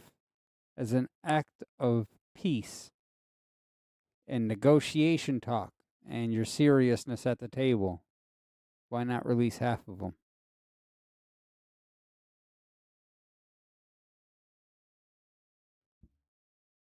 Why not just fucking release half the hostages as like, here, we'll let you know our seriousness at the table. like we want a spot at the table for talk. Here's our seriousness. Here's some of the hostages. Now let's sit down and let's talk about the rest. Almost personally ruining the bag. There's basically no condition that Israel wants. None whatsoever that Israel is willing to Israel said, give us the fucking hostages back and surrender. agree to. I think the latest that I read was in this round of conversations, basically they claimed that like the Hamas acceptance was coming from an Egyptian envoy, and Egypt is also Hamas. Well, they didn't say that, but they said that the Egyptian terms were like infinitely softer than what the Israel would be down for or something. And this is after Hamas agreed to the latest proposal presented by Israel on April 27th. And there is no change in its elements. An official matter with the talks tells Reuters. Okay, this is like literally happening as we're talking. And there is no change in its elements. An official Hamas agreed to the latest proposal presented by Israel on April 27th, and there is no change in its elements. An official familiar with the talks tells Reuters on May 6th, but that's not true. It was significantly different, and they didn't agree with the Israeli proposal. Who the fuck is this guy? Who is this guy? What is he reporting? Wildly different. An official familiar with the talks tells Reuters. It was not the same because the shit that they initially said is that there wasn't going to be no territory given back at the end of the dispute. That's it. We weren't going to discuss, borders and territorial borders or anything like that. You're going to give back all the hostages you took, and you're going to Hamas is going to surrender entirely and completely. I doubt Hamas just said, "Yeah, let's go with that," and or attempted to do any of that. That wasn't true, right? The Hamas proposed ceasefire was significantly different, and Israel wasn't even a party to this particular one. I don't believe. Hamas said Monday it accepted an Egyptian Qatari. It was these two guys that had negotiated. Yeah, an Egyptian Qatari ceasefire proposal, but Israel said the deal did not meet its core demands, and it was pushing ahead with an assault on the southern Gaza Rafah. Still, Israel said it would continue negotiations. The high-stakes diplomatic moves and military brinkmanship left a glimmer of hope alive, but only barely, for an accord that could bring at least a pause in the 7-month-old war that has devastated the Gaza Strip. Hanging over the wranglers, what did they say? Ceasefire proposal, but Israel said the deal did not meet its core demands, and it was pushing ahead with They an ain't even assault on the saying southern what it Gaza was. city of Rafah. Israel said to continue negotiations. They ain't even saying exactly what was in the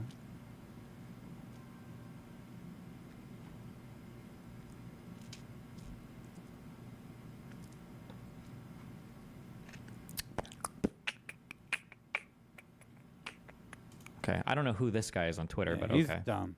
Fucking dumbass. matter with the talks tells Reuters. Okay, this is like literally happening as we're talking. And the only thing that I've seen from Israel is that although it is their proposal, they no longer actually feel comfortable with it. And Give evidence of that. Can he source Yeah, right? that? So Hamas, this is a big claim. Hamas is accepting Israel's proposal. Hamas has accepted Israel's fucking proposal in full, and Israel sabotaging it. So Israel proposed something, Hamas accepted, then Israel said, no, fuck you. If that happened, you should have an article or something. You should have a strong source to that. That's a really strong claim. I haven't seen that reported anywhere else in the media. What is the source for that claim? and are saying that maybe Egypt has softened that deal too much. Let's be real. The Israeli officials are saying the proposal Hamas accepted is different than the one initially presented to Israel. Yeah, Israeli officials are saying the proposal Hamas accepted is different than the one initially. Yeah, it was. Yeah, it's a three-stage peace plan, three-stage ceasefire negotiation, as Tom Witanovi also mentioned here. First stage is like the facilitation of the hostage swaps, right? Which would mean prisoner releases from the Israeli side as well, including some high-profile prisoners. Second stage would be... I like how he just brushes over that as well, by the way. Yeah, by the way, they just wanted to trade 1 for 1. So we wanted to give you back an innocent baby that shouldn't have been kidnapped and held hostage for one of our terrorist fighters. But I like how Hassan just glossed over that. Entirely fucking glossed over it. Like, oh, for some fucking prisoners, that a hostage swap is such a cowardly, dishonest fuck way to present this. God, I hate this subhuman fucking They want prisoners of war, like dudes that have been convicted of murdering Jews with straight radical Islamic ideals, released for innocent civilians that have no part of the war. Piece of shit. It's not a hostage swap. They want to take hostages that they captured in the process of committing war crimes, and they want to trade them for prisoners in Israel. That's not a hostage swap. The idea that both sides have taken hostages here and they're swapping them is so unbelievably fucking dishonest. Because, yeah, Israel hasn't taken any hostages. Israel has arrested terrorist organizers, like Hamas organizers and soldiers, but they haven't taken any hostage. They arrested them for their fucking, killing Jews and shit. So it's not like a hostage swap. Like I said, it's more of we'll give you the 5-year-old, the 8-year-old, their mom, and the grandma, but we want 4 of our resistance fighters back, right? Right? So give us 4 of the prisoners that killed your fucking Jews, and we'll give you the 5-year-old, the 7-year-old, the mom, and the grandma. I'm beyond this. I don't know why I would even waste my time watching this. I'm good. I don't even do this. Okay. There's other stuff. Hold on. We got comedy videos. I'd rather watch Incel Bait. I'm not. One I way to want to deport go hostile watch people this. is by being against Israel. So let's have some conversations and discussions and see what they truly have to say. Yalla, let's go. Wearing a talit and a Magen David.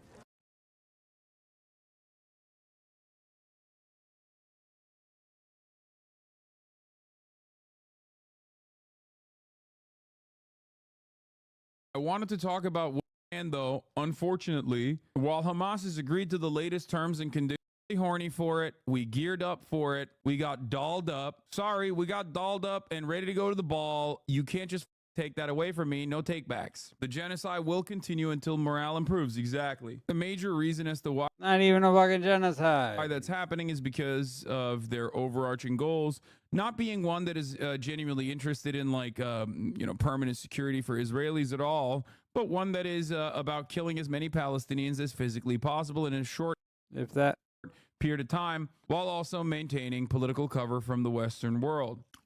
If that was at all true, a huge swath of the population would be gone. I don't. These people like him are just fucking horrible, man. Like, if you look up any of the like, I don't know, like the most, like look up Ford of the fucking Jet. Look up the Holocaust when Israel lost, or the Jews lost like 60% of their population. Rwandan one where they lost like, it was like 20% of their population to 30% of their population. Like nations that have really fucking been like people that have really been ethnically cleansed and or fucking had genocide carried out against them lost swaths of their fucking population. You know that from 1950 until 2024, 74-year period of time, the Palestinian population grew 480 fucking percent. It went from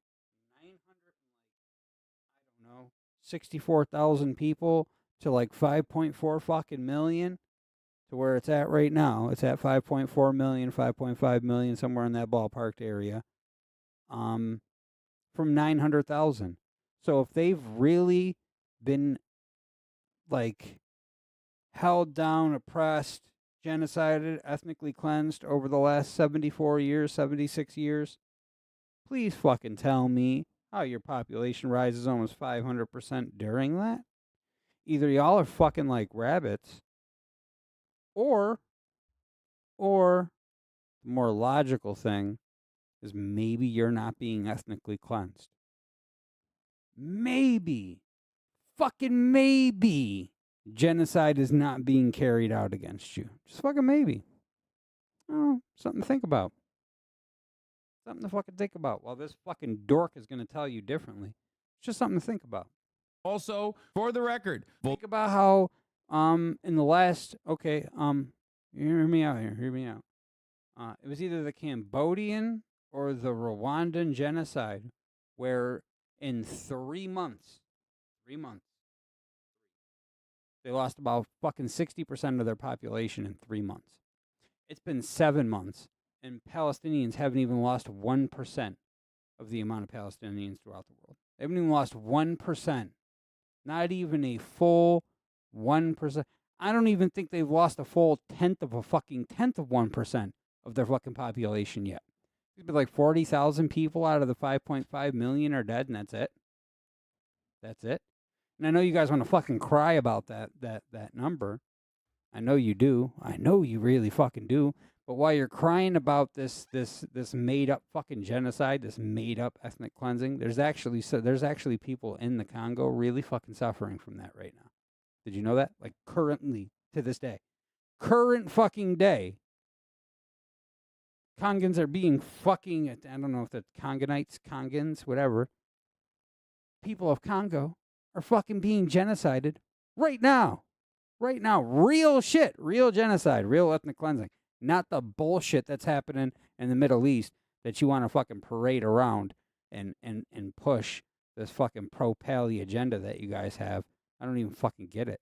I don't even get it. And you fucking protesters, do you even know what the fuck you're protesting for? This shit just angers me so much. Like, you guys are just, the world is going one of our Israeli down. chatters, just reported on this as well from their personal experience. But can't access Al Jazeera from Israel without VPN. They literally speed ran the legislation.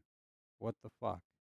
Israel also literally Israel made bans Al Al Jazeera Jazeera. illegal. As of yesterday, officially, Al Jazeera is no longer accessible in the wonderful, beautiful, best bullshit. democracy in the world, better democracy than the United States of America, bullshit. Israel. The only democracy, not in the Middle East, the only democracy in the world. All right, Hamas accept terms of Gaza ceasefire deal as Israel readies the Rafah operation. With that breaking news this hour, very important. But you gotta fucking understand that. See, that's the stupid thing. What you gotta fucking understand is that Hamas says it accepted. Get the fuck out of here. Breaking news because an official Hamas. You mean to tell me that Israel said, "Yo, here, these are the deal. This is like the deal that we want for the ceasefire."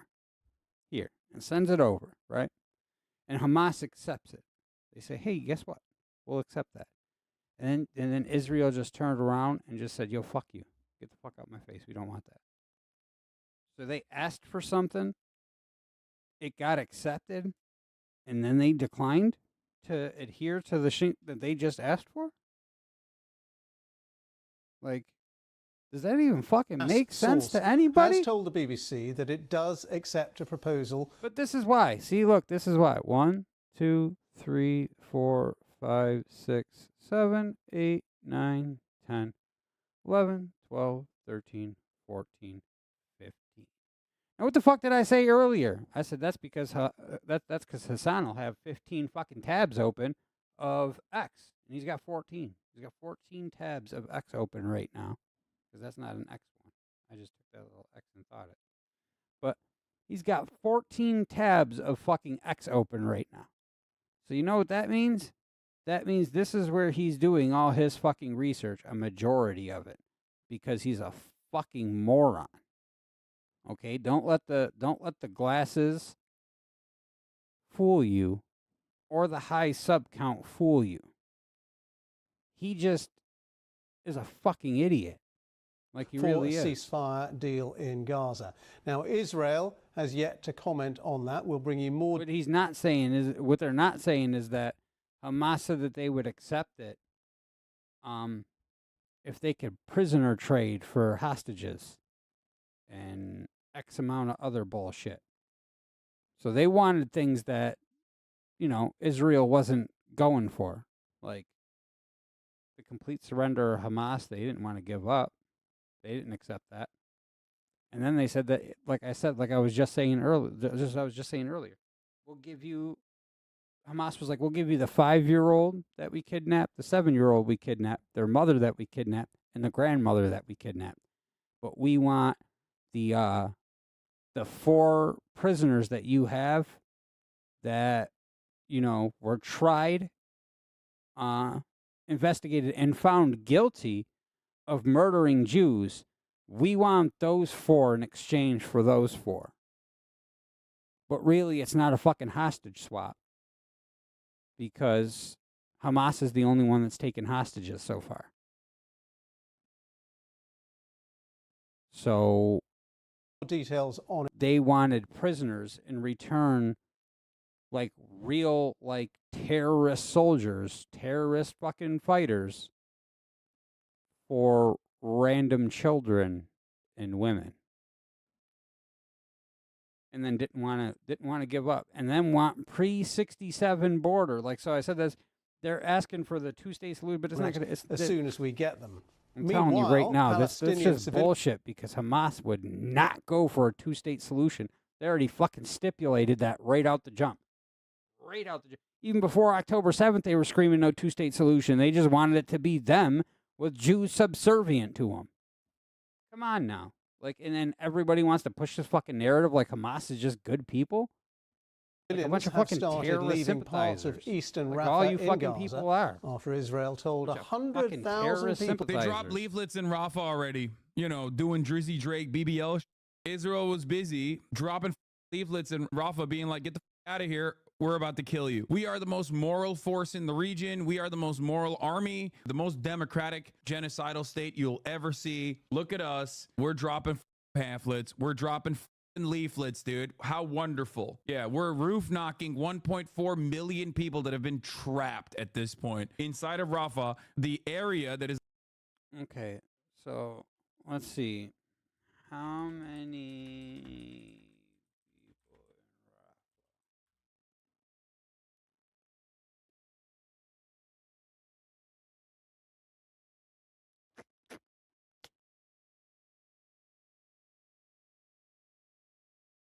See, do you see what I mean? Like, this is, I don't know if I should just believe all the numbers I hear or just believe that everybody's a fucking idiot. Because I heard at first there was 1.3 million people in Rafah. Then he says 1.4. They say 1.5. So how is there more people in Rafah than there is when Israel even started attacking? And if Israel was indiscriminately going to kill everybody, fucking everyone, how is the population staying the same? How does the population in Rafah stay at 1.4 million if Israel's indiscriminately? So you pushed everybody into a smaller area and still can't kill them all? Maybe at that point it's because you're not fucking trying to. Maybe. Fucking maybe. Maybe. And then, you know, Americans, instead of being like, oh shit, like let's really like logically like look at this, like let's use common sense in our brains and like let's like really dive into this and find out what's going on. You just believe the dumb fucks like this little asshole right here. You believe people like him and you just take him for their word. I don't understand. It's because he's got a big follower count? Is that what it is? So if you got like mad subscribers, you could just say something and everyone's gonna believe you? Like, come on now. Like, I thought, like, oh, man, I must have gave people way more credit than they deserve, because I thought everybody could think for themselves. Like, I literally thought that everyone had a brain of their own, could, like, simply go onto some shit and just research some shit, look it up, read it, see what you want. You know what I mean? Like, what the fuck? Like, do your homework. Like, don't be like him. Is the southernmost. Don't just go to X for all of your tip research of the Gaza Strip. Like really do research. Like, I got like a whole folder on this shit. With like notes. With like notes that I've taken. Boom, notes. You see that? Look at Israel-Palestine. 2 talking points: Israel's military occupation and systemic violence. Like, I sit here and do my fucking homework before I open my fucking mouth and sound like a fucking retard. But what is wrong with people? Like, I just, oh man, it gets me so worked up. Every single Palestinian into. Palestinian Authority officials oppose release of Marwan Barghouti is the least shocking thing that I've ever heard. Palestinian Authority. They can suck my. Senior Palestinian Authority officials have requested from mediators that Fatah leader Marwan. Don't listen to streamers. Don't listen to influencers.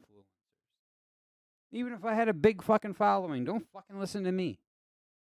Yeah, maybe you can listen to the points that I'm trying to make, and then go do your own research. That's what I do.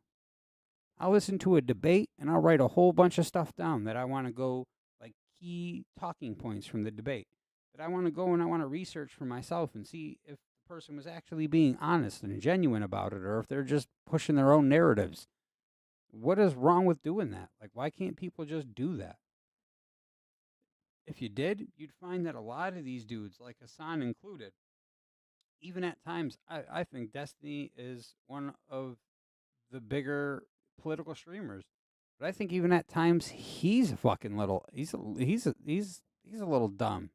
Not dumb, but like, you know, sometimes he pushes shit for his own narrative and says shit wrong to push his narrative. Everybody fucking does it.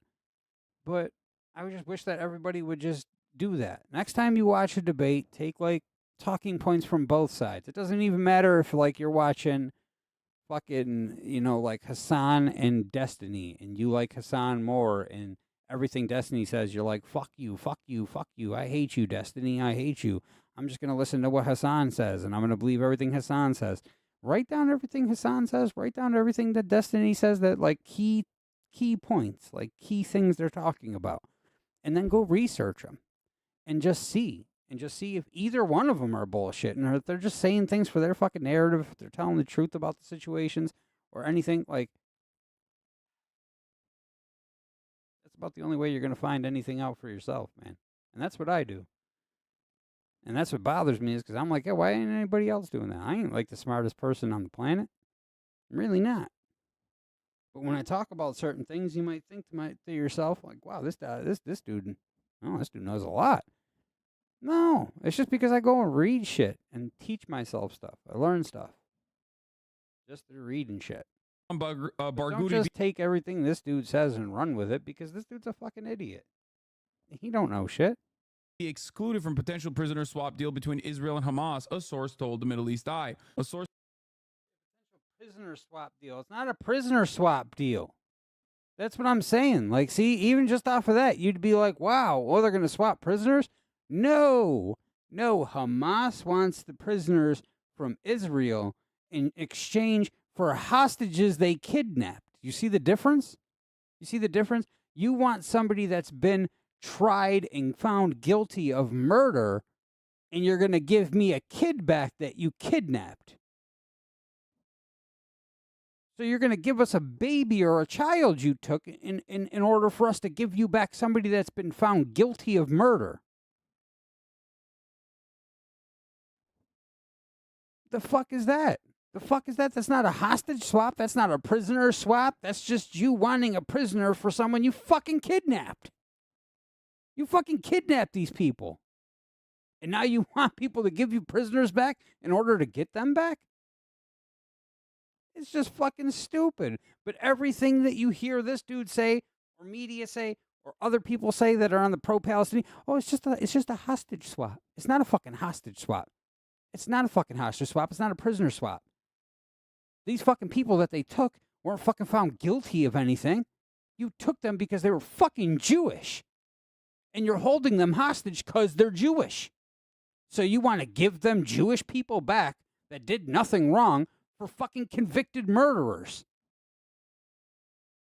Like, that's just, I mean, I don't know, does anybody else see a fucking problem with that? Because that's not a hostage swap or a prisoner swap. That's fucking retarded to even call it that.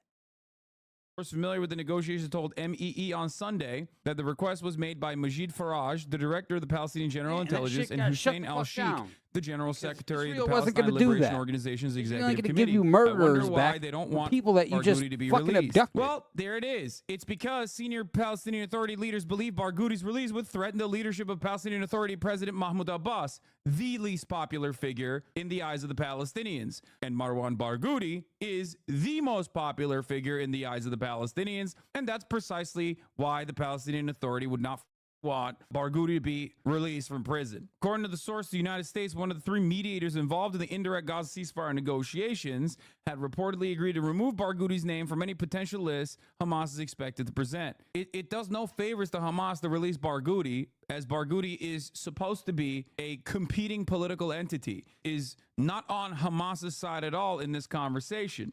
And Barghouti is literally more popular than Hamas. Barghouti is more popular than Ismail Haniyeh. Barghouti is more popular than Abu Ubaidah. He is a Fatah member who is directly contest with Hamas. And yet they still want leaders of other factions to be released because Hamas as a political entity cares more about resisting against the Israeli apartheid than it does about its own personal political motivations. Its own personal motivations as If Hamas gave a fuck about anyone else other than themselves, please tell me why the fuck they're hiding amongst the fucking civilians and letting them die. You see how full of fucking shit people like him are? You see how quick you can draw comparisons to piles of shit compared to him? Because I can. You can put a pile of shit in that chair and it'll look the fucking same. Because that's all he's talking. That fucking simple. You talk about, oh, see, because they care more about this than they care about them. Why don't they give a fuck about the Palestinian people as a whole? Maybe if Hamas, because there are places, and don't tell me there fucking isn't. Go look at an exact like a ground map of fucking Gaza. There are fucking open fields in which you could conduct fucking military operations or build a fucking building, since they like to take all the fucking resources from the people anyway. Take those resources and build a fucking building in the open fucking field for your fucking military operations. But guess what? They don't want to do that. They want to hunker down and fucking burrow into the fucking civilians like they're a bunch of fucking roaches, so that when you do drop a bomb on them, it looks fucking horrible. That's exactly what they want to do. That's exactly what they've been doing for 7 fucking months. And the fact that everybody else acts like it's fucking should be on the onus is on Israel to think of better strategic ways to snuff Hamas out. How? When fucking Hamas doesn't even operate in like uniform. Like they literally don't have a fucking uniform for their fucking soldiers. So please tell me, how the fuck can you find Hamas looking when they're dressed like civilians, hiding with civilians in their areas, in their residential areas, in their schools, in their hospitals? Please tell me how the fuck you find someone that looks like everyone else. There's a fucking reason why that countries and or nations or any fucking army has a fucking uniform, so that you can tell them apart from a fucking civilian when there's a war going on. That's what it's supposed to be for. That's part of the uniform. But civilians, or Hamas dresses just like the civilians do, and they walk around in the civilian areas, the schools, the hospitals, and the playgrounds, and all that other bullshit, and they just incorporate themselves into civilian life like they belong there, and then it's hard to tell the two apart. So that when you drop a fucking bomb and a couple fucking civilians, or even upwards to 40 civilians in the building fucking die along with the Hamas soldiers, Hamas could be like, look, they're indiscriminately bombing our fucking civilians. It's a genocide. It's an ethnic cleansing. It's this, it's that, it's this, it's that. But really all it is Hamas burrowing into the civilian fucking areas because they're fucking roaches that can't just openly fight Jews because they know that Israel as a fucking military power will crush them. Crush them. They knew that if they operated outside of civilian areas and Israel could really lay their power on them, they knew that the fucking war would have been over in like 3 days. That would have been it. October 10th, October 11th, war would have been fucking finished because Hamas would have been eradicated. But they hide amongst the civilians as a fucking tactic to use it both as sympathy from the West when the media reports how many civilians are dying, and they use it as a tactic to not be just completely decimated by Israel.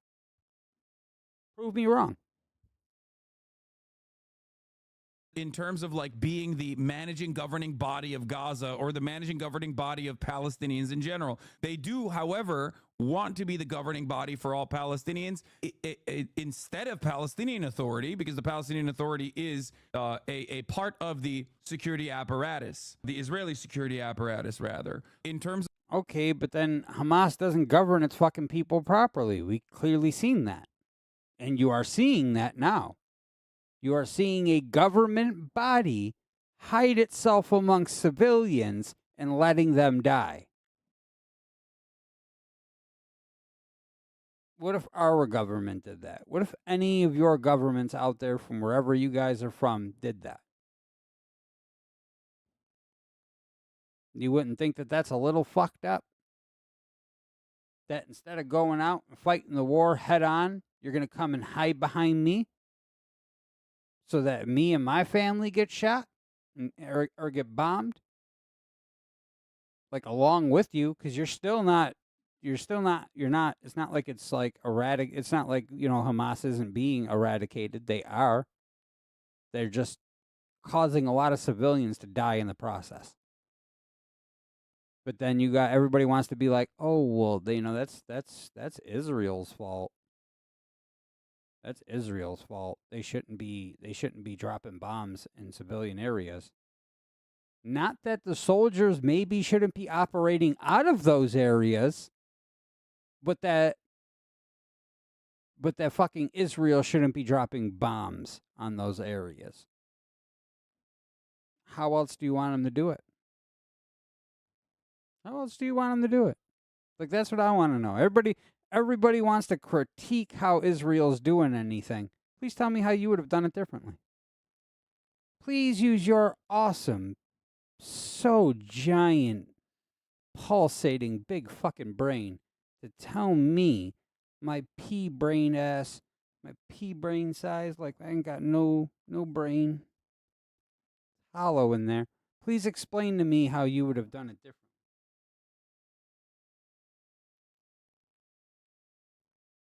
Of like having PFLP, DFLP be like political actors. They've collaborated. October 7 was a collaborative effort from all members of the Palestinian resistance across the board. They obviously also are literally October 7th was not a resistance. Don't let this fool tell you that. Trying to release prisoners that are directly they're major political enemies in this circumstance. Ones with actual proximity to power if they are released from prison, if they are free. Do we know what percentage of Palestinians support the Hamas regime? I mean, those numbers change in general, but we do know.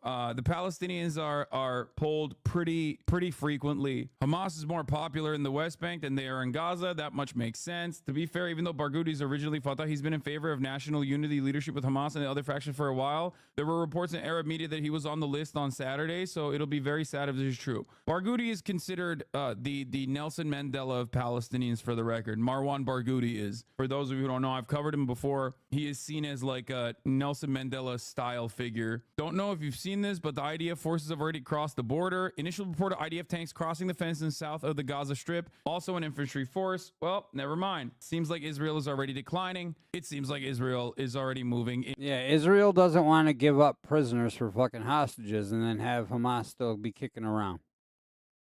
I don't blame them. Into I don't blame them at all. Said, that would have been like, what if they would have said, what if the Germans would have did that?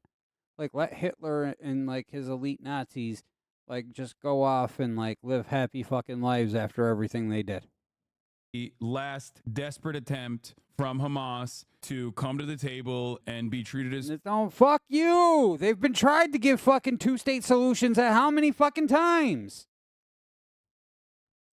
How many peace talks has Israel given Palestine? Because of the timeline of Israel-Palestine peace negotiations. Here we go.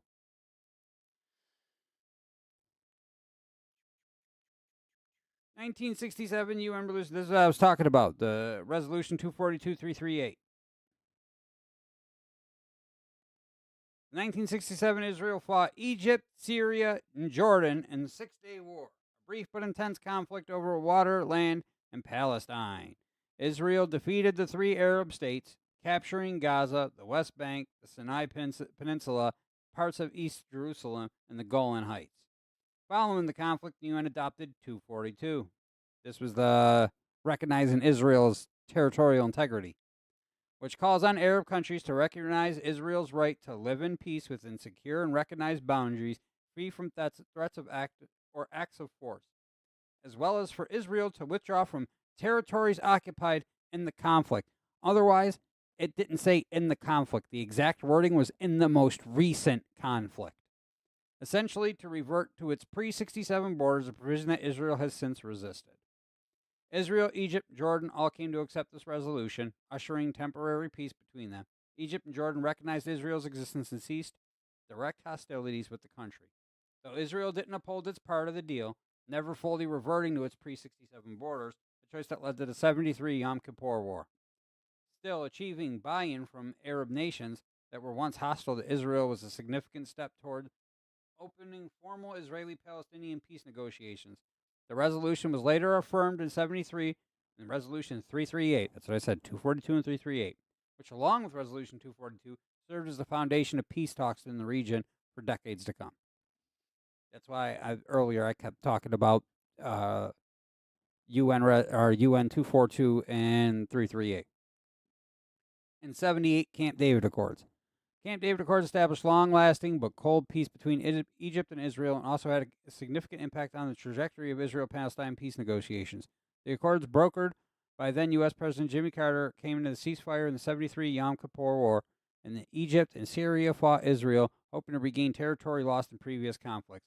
As part of the deal, Egypt and Israel agreed to refrain from use of force to resolve their disputes, and Israel agreed to a path forward returning the Sinai Peninsula to Egypt. Syria signed a separate disengagement agreement with Israel. Israel and Egypt addressed the fate of Palestinians. They reiterated their commitment to the resolutions 242 and 338. Both countries called for Palestinians to participate in future negotiations, full autonomy for the people in the West Bank and Gaza, a provisional government in those territories supported by Israeli security forces, and negotiations to determine Palestinians' final status within 5 years. Palestinians were not formally invited to participate in the talks because the U.S. refused to deal with the PLO, an umbrella group for the Palestinian nationalists, so long as they refused to acknowledge Israel's right to exist and to renounce terrorism. The Accords are considered a major watershed moment in the Middle East peacemaking, earning then Israeli Prime Minister Menachem Begin, I forgot how to say his name, and Egyptian President Anwar Sadat Nobel Peace Prizes, provided a blueprint for subsequent negotiations. However, while Israel successfully kept the peace with Egypt, it did not abide by its commitments to the Palestinians in the Accords. The 5-year deadline for beginning to grant Palestinian people autonomy within the West Bank and Gaza came and went, and Israeli settlements in the occupied territories ballooned. 1988, amid the First Intifada, Arafat acknowledges Israel's right to exist. In 88, that's 40 years after the shit happened. 40 years after they drew in something that should have already happened.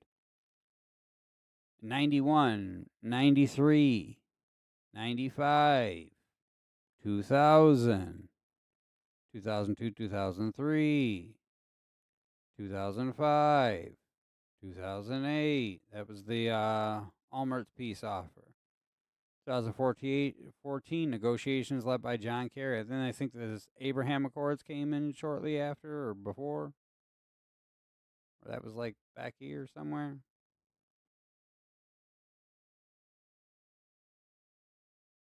There's been plenty of times that a two-state solution could have been given. But they don't fucking want that. Human beings. Israel is not going to do that. I think we should have gone into Rafah yesterday. There are no uninvolved civilians there. You have to go in and kill. You have to kill them before they kill us. That's Shimon Boker, the vice chairman of the World Likud, the international arm of Netanyahu's party. See, that's stupid. That's stupid. You can't just go in, kill. But you do need to eradicate Hamas. That is a terrorist cell that attacks your fucking people openly, abducted your people openly, filmed it, didn't give a fuck about it. You need to get rid of them. This is what he had to say 3 days ago on Channel 12's Ophira and Levinson talk show regarding the topic of a hostage deal in Rafah invasion. אז תסביר לי רגע מה דעתך, כי לא הבנתי. אני חושב שצריך להיכנס אתמול כבר לרפיח, להיכנס. ואז מה יקרה? להיכנס ולהראות. ואז הם יצאו מתחת לאדמה. אין שם בלתי מעורבים, צריך להיכנס The final chapter of Israel's genocide in the Gaza Strip. Amir Balbad adds, armored forces from the border area are firing massively at targets in the Rafah area, and that's it. In spite of the United States of America saying, don't do it, don't do it, don't do it, don't do it, over and over and over again, he's still doing it. Another fucking thing. Everybody wants to sit here and talk shit about America not stopping Israel. What the fuck are we supposed to do to stop them? We told them we will cut off all support for you if you do A, B, and C. They did A, B, and C. We cut their support off. What more can we do? We're not there. We're not, we're not Israel's parent.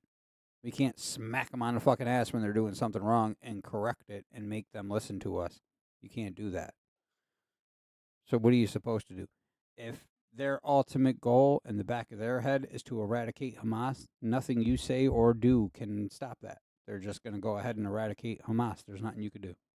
There's not nobody doing it. The war cabinet is moving nobody forward. could do except Netanyahu. Netanyahu's the only one that could just be like, you know what? Stop. We're going to stop. Other than that, no. Biden has no fucking say in it. He could do what he did. He could just be like, okay, well, we're not going to give you no more precision missiles. We're not going to give you no weapons. If you're going to fight the rest of that war, you're going to have to fight the rest of that war by yourself. Because we're not going to help you. And it seems like the last remaining area that has not been completely pancaked by the Israeli occupying force. I mean, it is in a dire situation. By Hamas is the same one. Is it the same terms? We don't know yet. See? They're saying they don't know yet, but this asshole is trying to tell you that it's the same exact deal Israel asked them for, and they're trying to give them the same exact deal. It's not. It's not. And they don't know that it's not.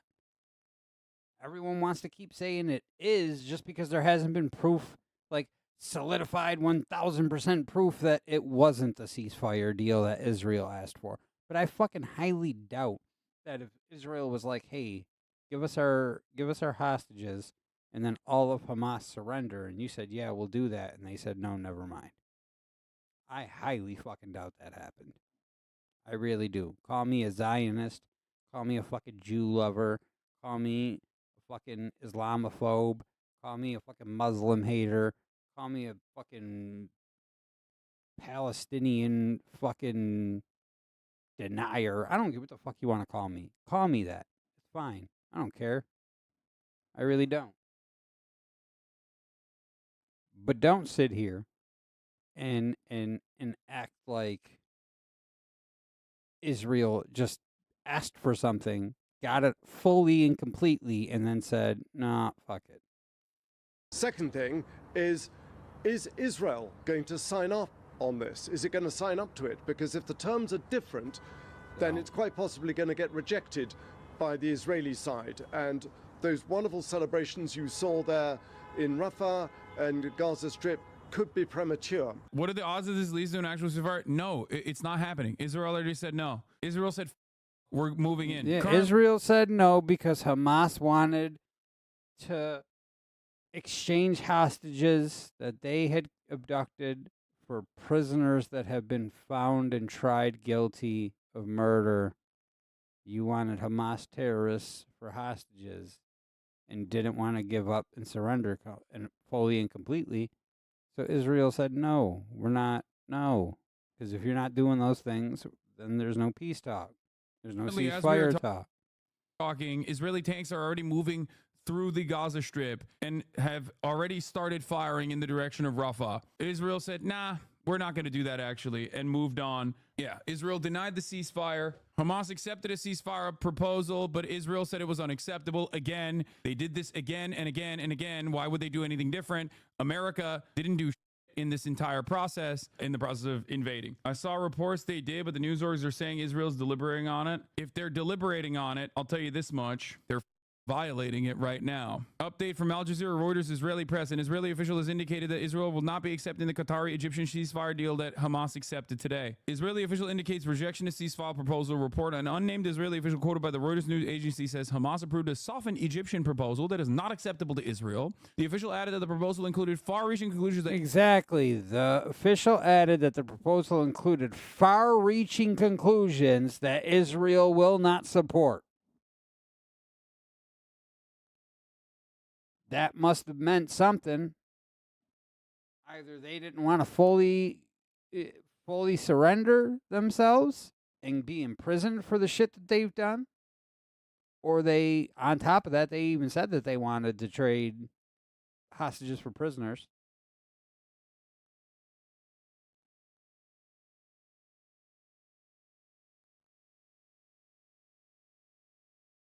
that Israel will not support. Israeli media outlet are also reporting that the Israeli government has not accepted the deal. A reminder that we do not yet have the specifics of the deal that Hamas has agreed to. Hamas agreed to the latest proposal presented by Israel on April 27th, and there is no change in its elements. An official matter to Reuters, by the way. So they're saying that this was a weakened deal, but the source of the caveat in the negotiations, the new outline does not require Hamas to release 33 hostages, and their number will be determined later. Wait, where is this from? Is this recent? There will be telephone meeting of the war cabinet later tonight. Israeli officials, translation, Netanyahu are trying their best to get... You see that? He reads something that follows his narrative and doesn't question where the source came from, with that dude saying that none of the deal changed. But then the second he reads something that says something about the deal changing, he wants to immediately know where the fuck it came from. Where did it come from? Where did it come from? Where did this come from? Is this bullshit? Is this like an Israeli-backed fucking page? But you don't want to do that when you read something that fits your fucking narrative. And that's how everybody is. Everybody. I'll admit to something. I'll read it. I'll show it. I don't give a fuck, even if it proves me wrong. Because I just want, bottom line, to know what the fuck is going on truthfully. Truthfully. That's it. Honestly want to know what's going on. But the second this dude fucking reads something that doesn't fit his fucking narrative, he immediately needs to read the sources. But when he reads something that fits his narrative, he doesn't give a fuck about where the source is. He doesn't fucking care about where it came from. Because it fits narrative. The media to bite on as far as how this deal is different. For example, they're just trying to say that it's not the same deal that they presented on April. Breaking, the Prime Minister's office of the War Cabinet unanimously decided that Israel continues the operation in Rafah to exert military pressure on Hamas in order to advance the release of our hostages and the other goals of the war, which is a insane thing to state, because the goal is ethnic cleansing of Palestinians, and every single person is... If the goal was ethnic cleansing, you would just do that. Not even 1% of the Palestinians have died through this. Not even a full 1%. So what the fuck? What the fuck are we even talking about? Genocide and ethnic cleansing? That's not true. Israeli Jews right now are protesting by the tens of thousands of streets for the past couple of months now, demanding that there be a ceasefire so that their friends... No, that would have been like us fucking ceasefiring with fucking Pakistan and Afghanistan when fucking Bin Laden decided that he was going to have his terrorists drive fucking planes into fucking buildings. How would that have looked if Biden would have hit fucking Bush up and said, hey, buddy, we won't fucking do stuff like that if you give us A, B, and C. Fuck that. You don't negotiate with terrorists. You can't. And family members can get out. Nobody will believe what they are saying unless they are incredibly motivated in like defending Benjamin Netanyahu's political career, unless they're incredibly motivated in the genocide and don't really give about the hostages, the Israeli hostages that are currently trapped inside of Gaza, being brutalized by Israeli military actions. You know, and the reason why I say don't listen to this fucking pro-Hamas fuck is because he brought a fucking Yemeni pirate on, a Houthi pirate on, rebel, whatever the fuck you want to call him. He brought the motherfucker on and talked about anime and if dude like what kind of anime he likes and what he does for fun and all this other stupid fucking shit. But then he brings on a 16-year-old Israeli kid. rails him like he's fucking like he's debating fucking like Jordan Peterson or fucking Piers Morgan or something. He goes at this fucking 16-year-old Israeli kid with fucking hard ass questions, but then don't give two flying shits about the Houthi pirate. Like, fuck out of here. This dude's an idiot. What's going on, dude? What's up, bro? Nobody buys it unless you're an American media person, in which How's case it you going, will man? buy it. You'll be like, "Oh, it seems like they just want to take the hostages out." More breaking Prime Minister's office. Although the Hamas proposal is far from Israel's necessary requirements, Israel will send a delegation of working-class mediators to exhaust the possibility of reaching an agreement He under is an conditions idiot. acceptable. Just during this, I mean, like, anytime you watch one of his videos, you clearly see where he's aligned. Like, he reads an article about something that goes against him, and he immediately wants sources and where it all came from. And then when he reads something that fits his narrative, he just glosses over sources and articles and doesn't care. Like, he don't care where the information came from as long as it fits his narrative. To Israel, but they're also bombing Rafah. And I just don't believe that this shit is a genocide at all. Seems like man. they're moving into Like, the Rafah. numbers So how the don't- does that work? All right, numbers Mohammed don't Al-Safin match has up. more details. Hamas Numbers leader ain't Khalil calling that. Hayya is on Al Jazeera explaining that the terms Hamas has agreed to, TLDR, three-stage truce, each builds on the other one. First stage would include the release of the first group of Israelis on day 3, coinciding with the retreat of Israeli forces from Rashid Street to Salahuddin Street. The retreat would allow Gazans to freely move via Rashid Street between North and South Gaza for the first time since the invasion, a key Hamas demand. On day 21st, Israeli forces would retreat fully from Salahuddin to outside Gaza. These are the terms of the Egyptian-Qatari proposal. CIA head Burns was in Doha when this deal was brought forward. To be clear, Israel hasn't responded to this, but the deal seems to be what the mediators want. Asked about what the proposal says about prisoner swap, Hayya said, "We want our prisoners to come home and the Israelis to go home too, because we..." Yeah, but see, that's the problem. That's part of the fucking problem right there. We have prisoners of theirs. They have hostages of Israelis. Like, that's like, don't you think that that's a little fucked up? Like, yo, we abducted your people and we'll give them back if you release prisoners that have, like, been convicted of murder, tried and convicted, found guilty of murder. If you give us them back, we'll give you the hostages that we abducted. Like, what kind of shit is that? Like, seriously. And yeah, I do support Israel. I don't think what they're, you know what I mean? Like, I don't think some of the shit they've done is right, per se. But, I mean, it's a time of war. I mean, you do what you got to do. I mean, it's fucked up that that civilians are dying. But how do you alleviate that? Like, through all the time, that's been something that's happened, man. Like, you can't alleviate that. That's just that's a cost of doing war. I mean, if you're gonna go to war, better be ready to pay with some civilian blood, because usually that's the case.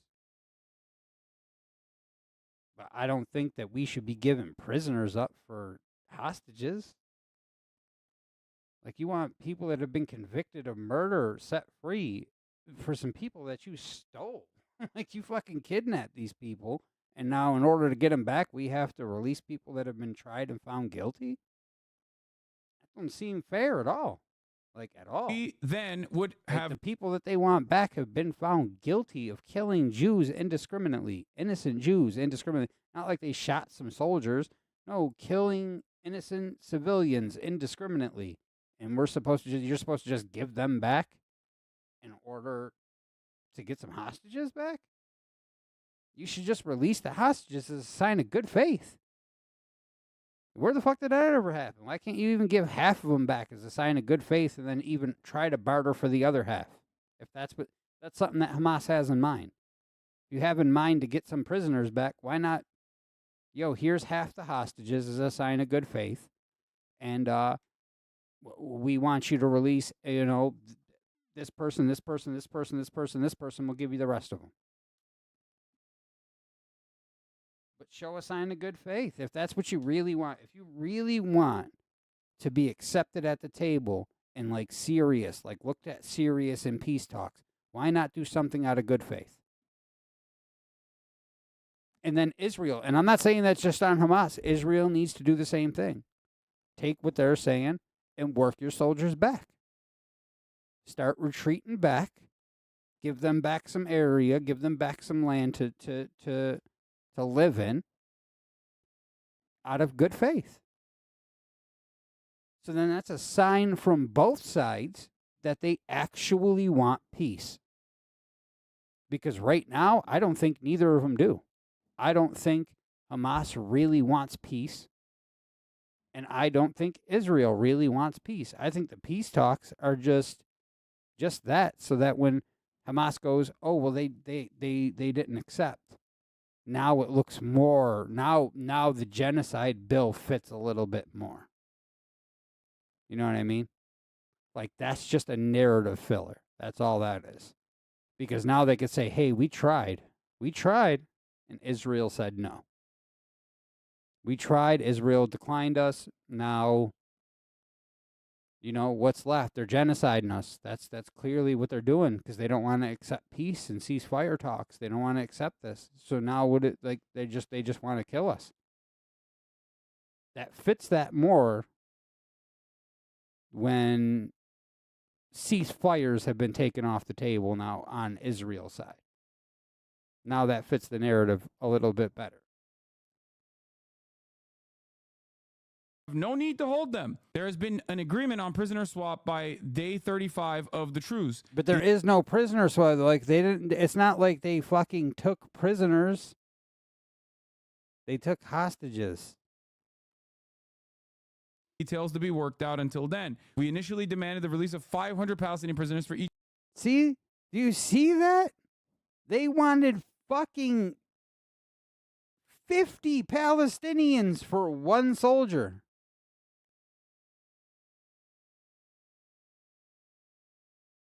I feel the same way. And I even said that. Like, I even put that shit on just so you could see it. I said that same thing right here.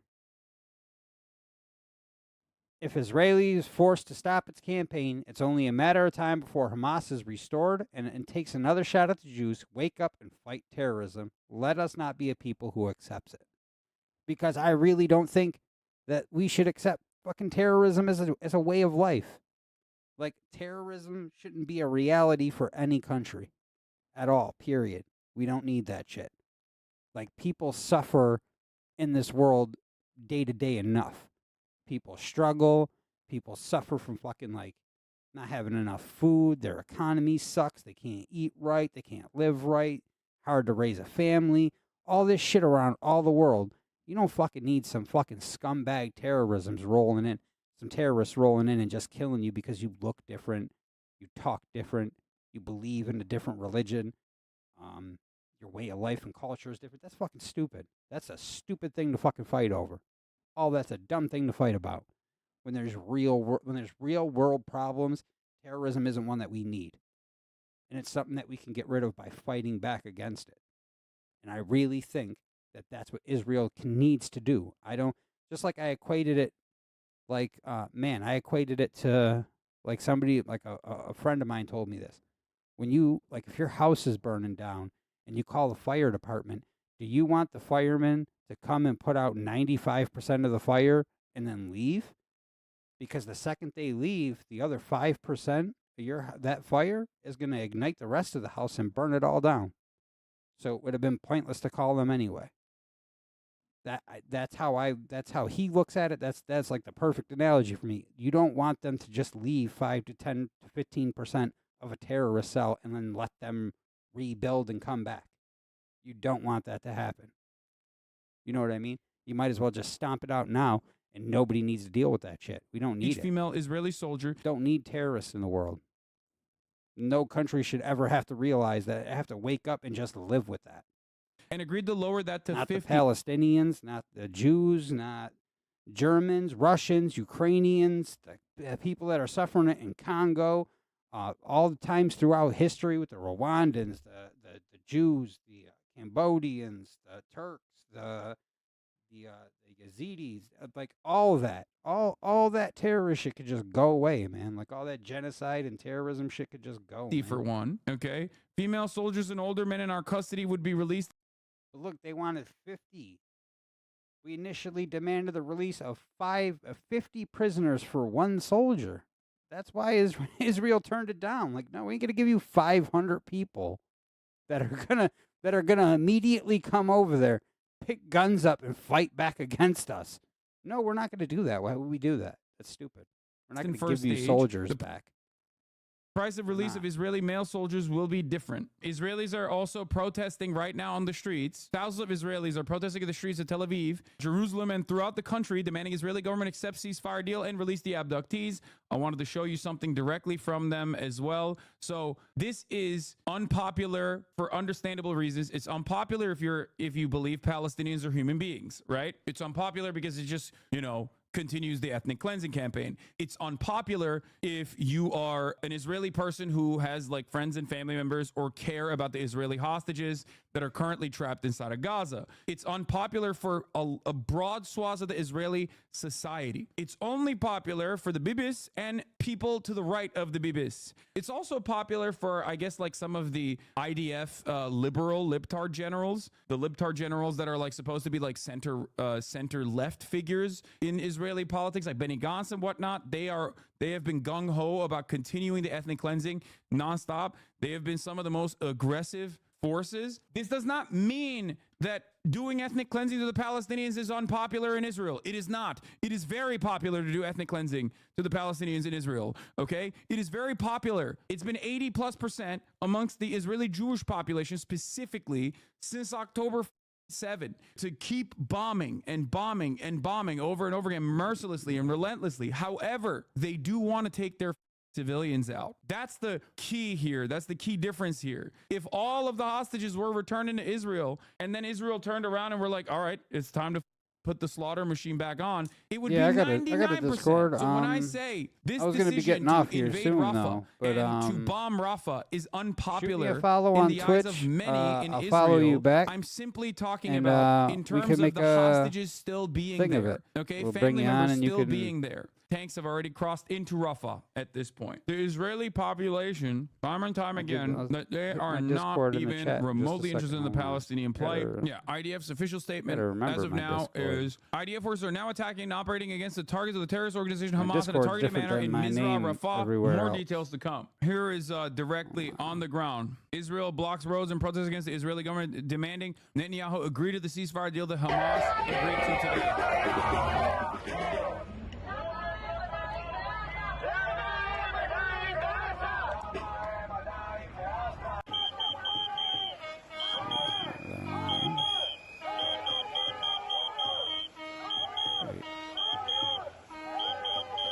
Yeah, this was the video I wanted to show you.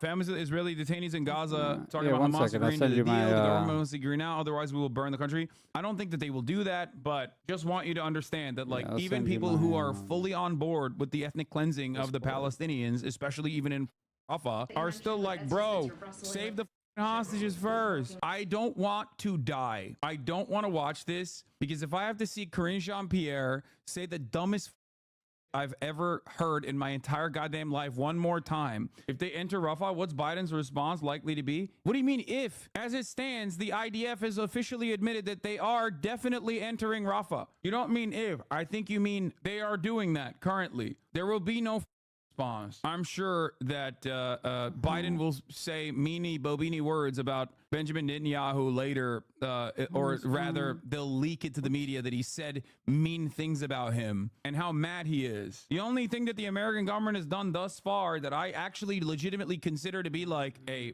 too little too late, give me a but follow still on, relatively strong, on no Twitch. longer re-upping their ammunition. What happened 9 hours ago? Biden administration is pausing ammunition shipments to Israel. What the happened? The Biden administration halted a shipment of ammunition bound for Israel last week, Axios first reported, as pressure rises to hold Israel accountable. Biden administration last week put a hold on shipment of U.S.-made ammunition to Israel, two Israeli officials told Axios. It's the first time since October 7 that the U.S. has stopped a weapon shipment intended for the Israeli military. The incident raised serious concerns inside the Israeli government and sent officials scrambling to understand why the shipment is held. Biden is facing sharp criticism among Americans who oppose the support for Israel. The administration in February Israel to provide assurances that the U.S.-made weapons were being used by the IDF in Gaza in accordance with international law. Israel provided a signed letter of assurances in March, except they never actually gave a full assessment of how they were using the weapons at all. That never actually came back. The Israeli officials said the ammunition shipment to Israel was stopped last week. The White House declined to comment. The Pentagon, the State Department, and the Israeli Prime Minister's office didn't immediately respond to the questions. I suspect that they did this. I might be wrong, but I thought that the reason why they did this is because they're trying to basically say, you know, if you invade Rafah, you know, we're going to cut you off. We've told you time and time again. They still did it, partially because we've given them enough weapons already, I assume, and partially because I suspect that they will defend Israel unconditionally no matter what. Why would Benjamin Netanyahu not do another you? Why would Benjamin Netanyahu not just say you to Biden? Benjamin Netanyahu and the war cabinet and the Israeli government as a whole literally engaged in the largest amount of land acquisition, largest amount of settlement expansion when Anthony Blinken was in Israel. If you think that that wasn't deliberate, if you think that that wasn't actually a you move to him, Anthony Blinken was having a conversation with the Israeli war cabinet. The Israeli government on the other side was taking over acres take a little break of Palestinian to land. do some stuff, and then I'll be back on. And yeah, you can come in and anytime I'm on, you can come in and you can chit chat me about anything I'm talking about. I usually go over current events, play games. Always down to talk to anybody about anything, really. Did that on purpose. Ali Velshi breaking. The White House halted a large shipment of offensive weapons to Israel last week as the IDF ramped up a ground invasion of Rafah, according to two senior administration officials familiar with the decision. As you guys know, this was reported on by Axios as well. Obviously, America's pressure came too little, too late. I'm new to the stream there thing. are 27,000. I mean, I'm not new to the internet. Always remember what happened on a day like this, what the terms and conditions were, what the ceasefire negotiation looked like over the course of the past 7 months, and how the media covered it. Why do I say remember? This should allow you to basically peek in to the past and reconsider everything you have heard about the so-called peace process. Even if you even if you disagree with me, even if you disagree with anything I'm saying, hey man, we could have a friendly debate about it. Because that's the one thing I feel like that is like important. I always feel like open discourse is important. Even if it's somebody that disagrees with everything I'm saying and thinks that I'm just some like huge like Jew-loving Zionist asshole. You could think that about me. Just come on and tell me how I am that. You know what I mean? Like, I'm all for it. I'm not going to get angry and it's always nice to have just a little talk about things, man. That's what keeps it all alive, man. It's what keeps the good fight going. The media has covered the open discourse, whether you agree with me or not. You can pop in and talk about anything. I don't give a shit. Even if you're just like, I don't know, even if you're just in an argumentative mood, you know, it doesn't matter.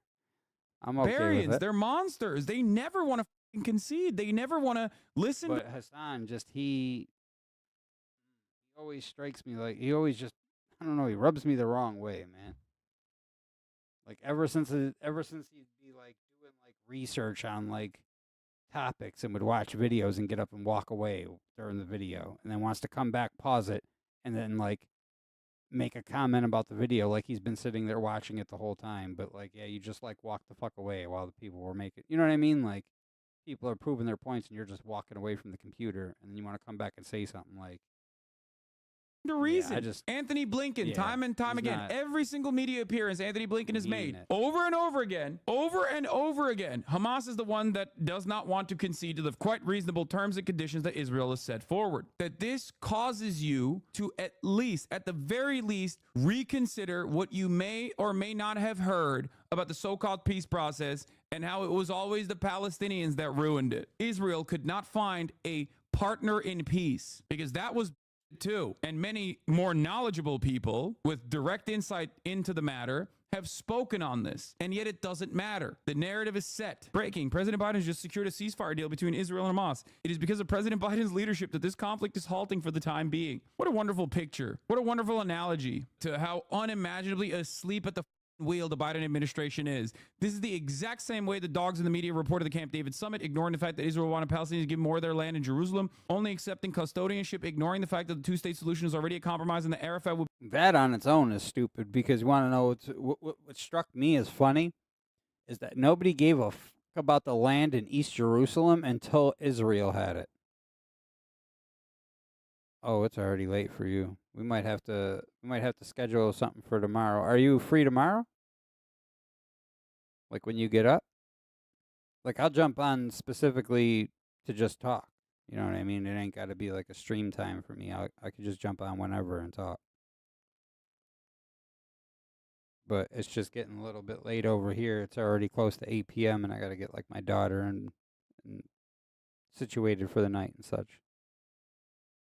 That's the only reason I figured I'm going to be getting off in a minute. Probably, I was just going to finish this video up and then was probably going to get off for a little while. But we could schedule like a time to, if you want to get on and like talk. Would be assassinated if he dared to accept that Like whenever consent you're being free manufactured tomorrow. once again. Exactly. And it doesn't even matter. Benjamin Netanyahu me has know time what and time time, again and I'll said make sure that I'm he on. was sabotaging the peace negotiations deliberately. He ran on sabotaging the peace negotiations deliberately. He won on saying that he was going to Towers behind sabotage the you. peace negotiations deliberately and actually did sabotage the peace know, negotiations yeah, you know deliberately. And yet, we still have the audacity to lie about the historical record. The World Food Program director, Cindy McCain, Yeah, I'm has free later. officially stated Like I said, that even Northern if Gaza it's is in a full-blown... even if it's like, I don't know, even if it's like early or super late for me, I'm usually up early and I stay up pretty late, like my time. So, yeah, you just let me know a time that you're free, and I'll jump on here, and you can even if you want to get I should have did that. We were at the 22 mark on that video. peace negotiations deliberate. Even if you want to grab my Twitter, that Kakarot Jenkins, you could, if you got X, just shoot me a message on X and let me know like a time that you're like free to talk, and we can get on and talk about it. But it's just like it is here, Kakarot Jenkins, same thing. Just hit me up on X. Follow me, I'll follow you back, and then just shoot me a message whenever you're free, and I'll jump on, we'll talk. Okay, so get hold of me on X, and He won on saying that he was going to sabotage the peace negotiations when I'm deliberately. getting ready to set my stream up and stuff. I'll shoot you a message, and we can get you in the Discord like even before I go live. So as soon as I go live, it's just me and you covering topics that we want to talk about. You know what I mean? You can give me like a couple things that you really like that are going on currently you want to talk about, and we'll sit back, we'll watch the videos, and we'll talk about it. We'll just do like make a whole stream out of it, man.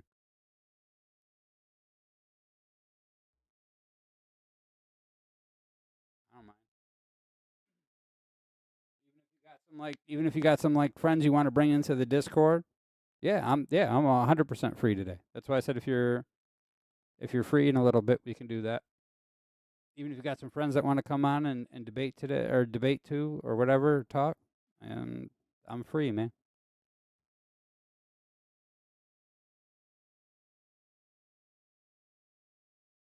Deliberately, and actually did I said I'll sabotage shoot the you peace I'll negotiations. shoot you a message later on today.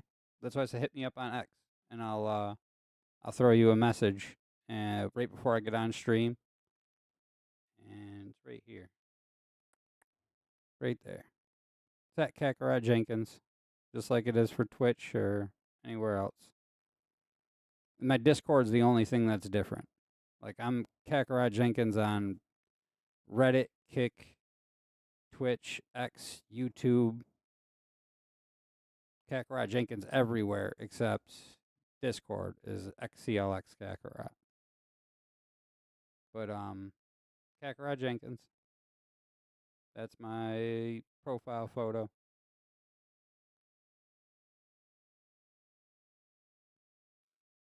hit me with a follow, hit me with a message. Yeah, just throw me a message, and then before I get on my before I get on stream, I should just pull you into the Discord, and we'll figure out what we're gonna go over, what we'll talk about, and then we'll fire the stream up and get to it. Deliberately, and yet we still have the audacity to lie about It's the cool, man. You're gonna be my first live stream debate, man.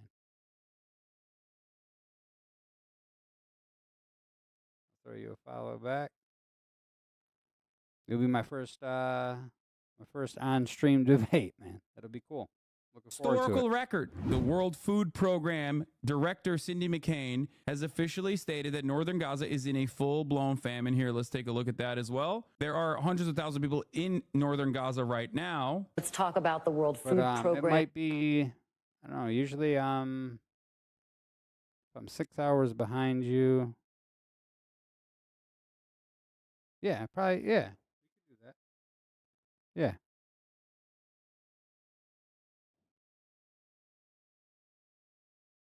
Yeah, I'm just gonna finish this video up, and I'm gonna pop off for a little bit. have provided Get my daughter situated, and then I'll hit you up with a message. to And let you know what's going on. 1.4 million people every month since the start of the war, but the war is nearly in its 7th month. How dire is the humanitarian crisis on the ground right now in Gaza? Well, whenever you have conflict like this and emotions rage high and things happen in a war, famine happens. And so what I can explain to you is that there is famine, full-blown famine in the north, and it's moving its way south. And so with what we're asking for and what we've continually asked for is a ceasefire and the ability to have unfettered access to get in, safe and unfettered access to get into the into Gaza, various ports and various gate crossings. As the director of the World Food Program, this is a pretty damning statement, which the Meet the Press exclusive MSNBC reporter will reiterate how important it is that she is saying this, okay? She's using diplomatic language while still saying something very important, the truth about what is going on in Gaza. It hasn't always worked that way. It's been a very difficult run, and I'm so proud of our people on the ground there because it's dangerous, and they continue to deliver.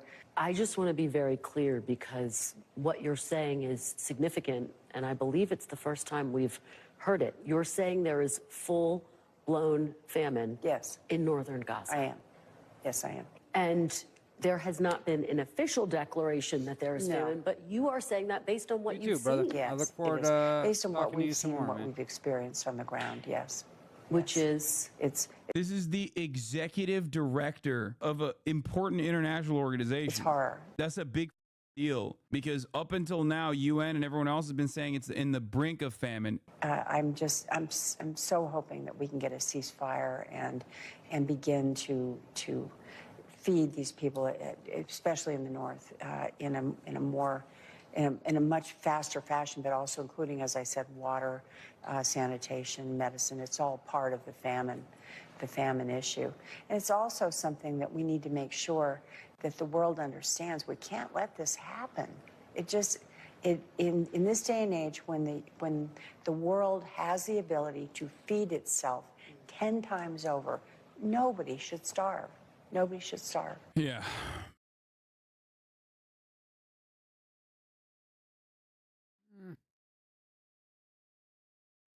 All right, yeah, well, that's probably just going to wrap my stream up for a little bit, and I will be back later on. And it was nice talking to everyone that I got to talk to. You guys could have been anywhere in the world, but you were here listening to me, and I love you for it. And I will be back later on. Take care.